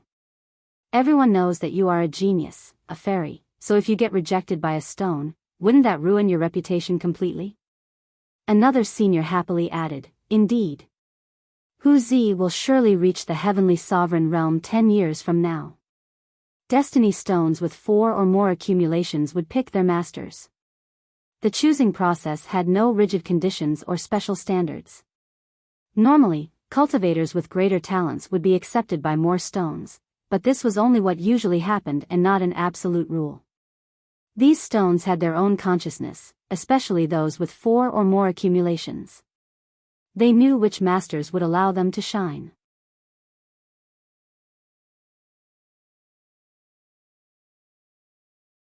Chapter 5:16. The stone at the peak. Lan Yunju's cheeks reddened from anger as she glared at Li Qiye and said, Uncle, you look down on me too much. In the past, back at the sacred lake, I was accepted by 3 destiny stones at the same time, and all of them had 8 accumulations. I am still very confident even if it is a 9 accumulations destiny stone. Li Qiye laughed and said, like I said before, having more accumulations doesn't necessarily mean that it's better. Although a few stones might not have 8 or 9 accumulations, they are still very arrogant. A few special stones would not accept anyone no matter how great their talents are. How about we make a bet then? Lan Yunju snappily gave him a stern look and continued, Now, tell me where that stone is so I can take a look at just how amazing it is. Of course. Li Qiye smirked and said, But what do you want to bet? Don't cry when you lose. Lan Yunju suddenly withdrew her angry glare as a playful glimmer appeared in her round eyes. She was all smiles as she said, Uncle, how about we make it a big one? When we go up the mountain later, how about we bet on who will be accepted by more destiny stones? The person who is accepted by more stones will be the winner. What do you think, Uncle? Li Qiye looked at her and grinned as he replied, Do you really want to bet? He then thought of something very interesting and asked, Do you think you will win? While puffing her cheeks, Lan Yunju smiled and said, Of course. Don't tell me Uncle is too scared. Even a little girl like me dares to bet. If you lose, then just give me 1 drop of myriad star water. Li Qiye chuckled in response and replied, So this little girl wants my myriad star water. However, if you lose, what will you hand over to me? Lan Yunju arched out her plump breasts and said, Uncle, I can handle losing. Treasures, immortal items, pills. Just say the words. If I have it, then I absolutely won't cheat you. Li Qie rubbed his chin, then stared at her from top to bottom and smirked in an obscene manner as he said, treasures do not appeal to me. How about this? If you lose, then will you undress tonight for my viewing pleasure? Undress my ass, you perverted scoundrel. The flushed Lan Yunju screamed, then tried to kick Li Qie. Li Qie couldn't keep himself from laughing. Then, he leisurely asked with a smirk, so do you dare or not? Lan Yunju's angry and blushing maiden face, combined with her gentle eyes full of watery sparkles, were movingly beautiful. However, before the two of them could decide, one person descended to the divine dragon mountain from the sky. New arrivals and cultivators that were already here all became shocked, and they saw this person, the simple mountain immortal kingdom's descendant. Xian Fan. Lan Yunju also exclaimed. It was Xian Fan who flew down from the sky. He was still shrouded by his 5 elements immortal armor, so no one could see his face or figure. From beginning to end, no one knew whether the person inside was male or female. The only thing that they could tell was that it was indeed a human named Xian Fan, the descendant of the immortal kingdom. Even the most arrogant ghosts couldn't help but become anxious when they saw his arrival, an existence that can fight against Sir Dizwa. Both geniuses and older characters didn't dare to view him with disdain. A person gazed at the immortal armor and stated with fear, it is a shame that the grave opened so early. Dizwa and Xian Fan couldn't decide the victor since both of them had to run here. In the past, the younger generation didn't dare to challenge the prestige of the 3 heroes. Later on, Li Qie swept through the ghost race and massacred thousands to announce his presence in the sacred netherworld. People then knew that a ferocious monster had come from the human race, one that could challenge the authority of the ghosts. Now, there was also Xian Fan, someone who had been completely unknown. Xian Fan was different from Li Qie. Others speculated that Li Qie could challenge Dizwa, but Xian Fan actually fought against Dizwa. It was an extremely flashy battle, and the victor couldn't be decided before both of them quickly headed for the prime ominous grave. Our human race's Saint Duo is no weaker than the ghost race's 3 heroes. We will not be weaker than the ghosts this generation. The future immortal emperor has yet to be decided. An excited human cultivator exclaimed while looking at Xian Fan, the ghosts have the 3 heroes while we have our Saint Duo. Recently, busybodies had nicknamed Li Qie and Xian Fan as the human race's Saint Duo. This title sounded very unpleasant to the ghosts, but the ghosts had been keeping quiet recently. Among the ghosts, Dizwa's prestige reached far and wide and never allowed for others to provoke him. Both the older and younger generations of the ghosts greatly valued Dizwa. Who would have thought that Xian Fan could fight evenly with Dizwa?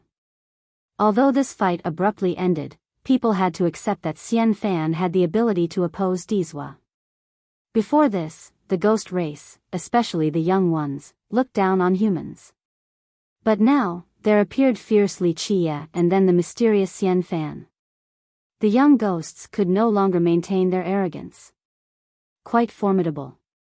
Lan Yunju looked at Xian Fan's state and whispered, even Dizwa wouldn't have any advantages against him. Lan Yunju didn't watch the battle between the two, but she could deduce the result of the fight after seeing Xian Fan's current appearance. It's nothing surprising. Li Qie looked at the armor and said, obtaining this armor proved his extraordinary worth.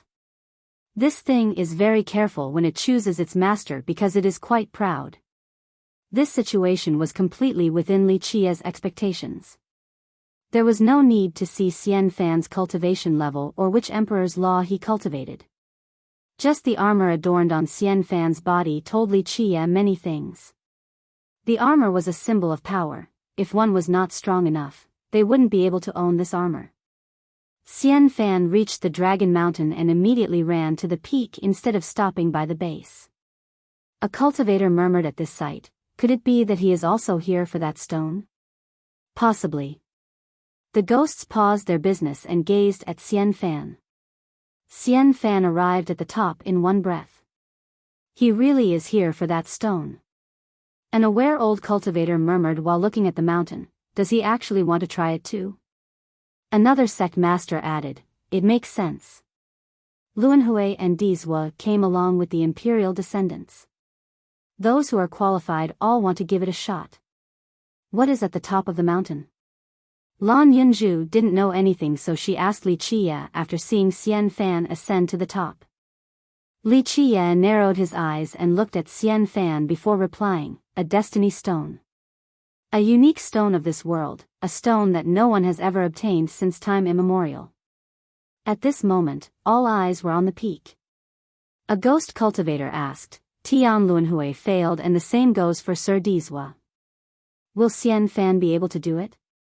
"I don't know, but it won't be a surprise if he fails as well." A tribe master from the northern misty field said, according to the records of the Nether Crossing Swamp, after ascending the throne, immortal Emperor Mingdu had also come here. Legend says that he wanted the stone to accept him as its master. Unfortunately, the emperor failed and that stone didn't leave with him. What? Even an immortal emperor couldn't get its acceptance? But he was an immortal emperor. Many people were shocked after hearing this. It would be understandable if it was a young emperor before his ascendancy. In the end, no one knew who would actually become the next immortal emperor until they reached the end of the road. But at that time, immortal Emperor Mingdu was already an invincible emperor, an existence that roamed free in the 9 heavens. However, that stone still didn't pick him, and this news came as a surprise to many people. What kind of stone is this?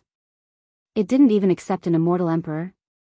Lan Yunju was also shaken after hearing this. There was nothing in this world that was stronger than an immortal emperor, yet this stone still didn't pick him. This was simply astonishing. It is indeed a very proud stone. Li Qiya murmured as he looked at the peak. Whether one was a human or a ghost, all eyes were on Xian Fan.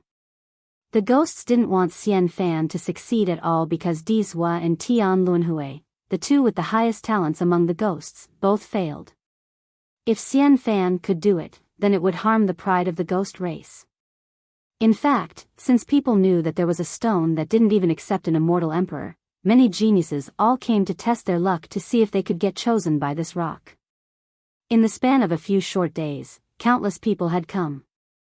Dizhua, Tian Luanhui, the Titanic Crescent Saint Child, the Ghost Insect Evil Child, and other imperial descendants had all attempted to obtain this stone. Other prodigies and nameless juniors came as well. However, no one was successful in gaining the stone's acceptance. Lan Yunju's cheeks reddened due to anger as she glared at Li Qiya and said, "Uncle, you look down on me too much. In the past, back at the sacred lake, I was accepted by 3 destiny stones at the same time, and all of them had 8 accumulations. I am still very confident even if it is a 9 accumulations destiny stone." Li Qiya laughed and said, "Like I said before, more accumulations doesn't necessarily mean that it's better. Although a few stones might not have 8 or 9 accumulations, they are still very arrogant. A few special stones would not accept anyone no matter how great their talents are." "Humph. How about we make a bet then?" Lan Yunju snappily gave him a stern look and continued, "Now, tell me where that stone is so I can take a look at just how amazing it is."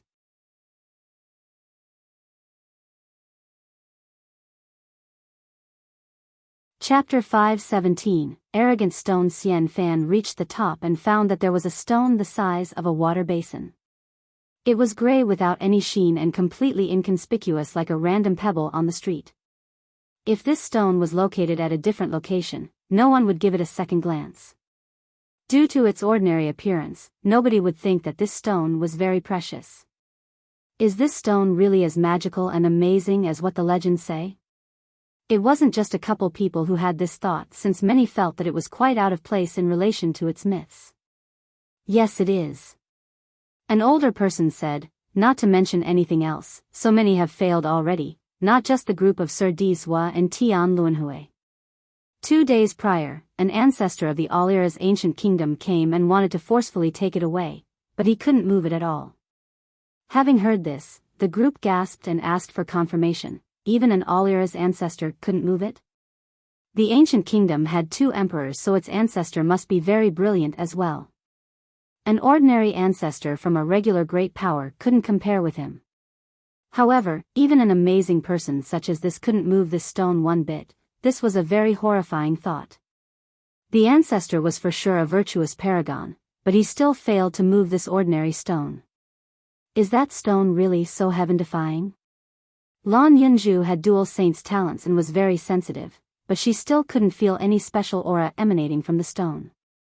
Li Qia looked at the stone and replied with a smile, if you can obtain it, any price would still be worth it. This unique stone is different from all the other stones. Even the prosperous eras of the past would find it difficult to give birth to a stone like this. Immortal Emperor Mingdu tried to forcefully take it away, but he was not successful either. Even the emperor failed after using force? Lan Yunju's heart sank. She asked once more, the tales indicate that emperors are the only existences that can forcefully take destiny stones away. Is this not true? No, this is correct.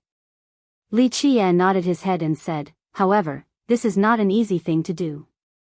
If an emperor does so too often, they would suffer a backlash. This stone over there may be unique, but if an emperor risks their life, maybe they would be able to take it away. However, the price is too high. At this time, Xian Fan was sitting at the top with one hand placed on the stone. His blood energy circled around his hand in the shape of a dragon and phoenix. Although this energy was not very dense, the roars caused people to palpitate. It felt like a divine wave smashing them into the air. Xian Fan's blood energy was indeed too powerful. These waves of energy caused others to lose their colors. No wonder why Xian Fan could fight evenly against Dizhua. This blood energy from his palm eventually descended on the stone, aiming to harmonize with it. However, this stone spared him no face and shot this blood energy right back at him. Nevertheless, Xian Fan was a brilliant talent and he did not give up very easily. His energy surged as a true dragon shot out from his palm while an immortal phoenix circled his wrist. The aura of the phoenix and dragon were extremely domineering. If this aura erupted, then even the sky would collapse and the stars would fall. Such a mighty and aggressive gesture caused others on the mountain to change their expressions. Xian Fan's power was enough to reign over the younger generation. Thunderous rumbles resounded as the entire mountain shook. The blood energy that danced on his hand was extremely aggressive, it smashed into the stone like a flood. Xian Fan wanted to harmonize his energy with the stone. Another loud bang came out as if the world was blown apart. Although Xian Fan's blood energy was overbearingly mighty, the backlash from the stone was even more heaven-defying. Xian Fan was forced to take several thumping steps back. Because of the armor he adorned, one couldn't see Xian Fan's expression. However, everyone could imagine his shocked expression. It was probably just like the rest of the spectators. Amazing, that stone is really amazing. A heaven's proud child like Xian Fan would probably be happily accepted by a 9 accumulations destiny stone, but that rock denied him. A ghost cultivator nodded his head and commented, Sir Dizhua's true fate weapon was refined from a 9 accumulations destiny stone. I heard that he was chosen by 2 9 accumulations stones, then he picked one afterward. Sir Dizhua really wanted this stone, but unfortunately, he was rejected as well. What a shame. The human cultivators were quite disappointed at Xian Fan's failure. Meanwhile, the ghost cultivators heaved a sigh of relief because both Dizhua and Tian Luanhui had failed before this. If Xian Fan had been successful, then it would be the same as slapping the face of the entire ghost race. This would have meant that the most powerful genius of the ghost race was not equal to that of the human race. Xian Fan couldn't help but become dejected after failing to gain the stone's recognition. He didn't linger for long and he didn't care to look at the other 9 accumulation stones before leaving either. Uncle, it is our turn. Lan Yunju smiled and said to Li Qia. Oh. You also want that stone? But I feel like you don't have a chance, and this is not just me looking down on you. That stone is very arrogant. Li Qia smilingly responded. Lan Yunju let out a light and charming smile and said, Uncle, never mind that stone. Although I am conceited, I do not think that I am better than an immortal emperor. I'm more interested in that other stone you talked about earlier. Lan Yunju then tilted her head in a playful manner and looked at Li Qie to say, Uncle, do you dare to bet on you getting the approval of that stone as well? You are a person full of confidence, right? Let us see if you are better than Dizhua, Tian Luanhui, and Xian Fan by getting that stone's approval.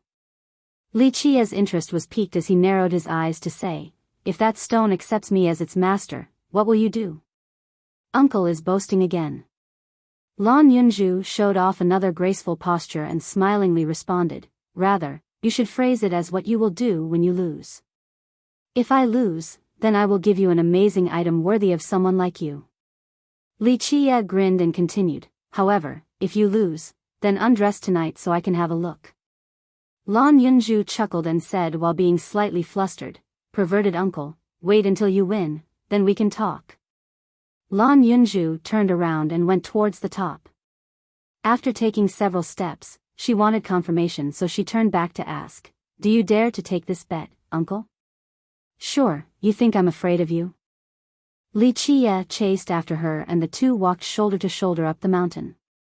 This attracted the gazes of many others. Li Qie and Lan Yunju had been staying at the base for a very long time, so this sudden climb garnered quite a bit of attention. One person speculated, could it be that Li Qie and Fairy Lan also want to give the stone at the top a try? This was reasonable because anyone who came here would want to give it a shot. Lan Yunju had even more reasons to do so. She was the river sex descendant and someone with dual saint talents. Her talents had been discussed and praised by others for a very long time. Recently, Li Qie had also become famous for his ferocity and how he was quickly catching up to Dizhua and Tian Luanhui. He was a gifted genius, so it was not strange for him to want to give it a try. A ghost cultivator sneered and said, humph. That Li guy has no chance of success. How could he be better than the likes of Sir Dizhua? And even if he is Sir's equal, Li Qie absolutely will not be able to surpass him. Sir Dizhua and Tian Luanhui had both failed, and even your human race's Xian Fan failed as well. That Li guy certainly can't do it. This was not the ghost race being conceited. It was just that their most wonderful geniuses had tried and failed, and the same goes for Xian Fan. They didn't believe that Li Qie could do it and felt that no matter how powerful he was, at best, it would be on par with Dizhua. This was already a high evaluation for him. Meanwhile, the human cultivators hoped that Li Qie would be successful. Alas, they didn't have too much hope. Outside of Chanyang, all the best geniuses in the sacred netherworld had tried to gain the approval of this stone. None of them had succeeded, and the human cultivators didn't feel like Li Qie could surpass all of them either. From the halfway point of the ridge and up, all the destiny stones were above the existence level. There were even 9 accumulation stones when Li Qie and Lan Yunju got there. Standing at the juncture, Lan Yunju said with a wide smile to Li Qie, Uncle, ready? Let us see which one of us is more popular. Xian Fan reached the top and found that there was a stone the size of a water basin. It was gray without any sheen and completely inconspicuous like a random pebble on the street. If this stone was located in a different location, no one would give it a second glance. Nobody would think that this stone was very precious due to its ordinary appearance. Is this stone really that magical and amazing like what the legends say? You're tuning into the Biyao's Wuxia Chronicles YouTube channel. Don't forget to subscribe and join us on this journey to catch the most captivating stories.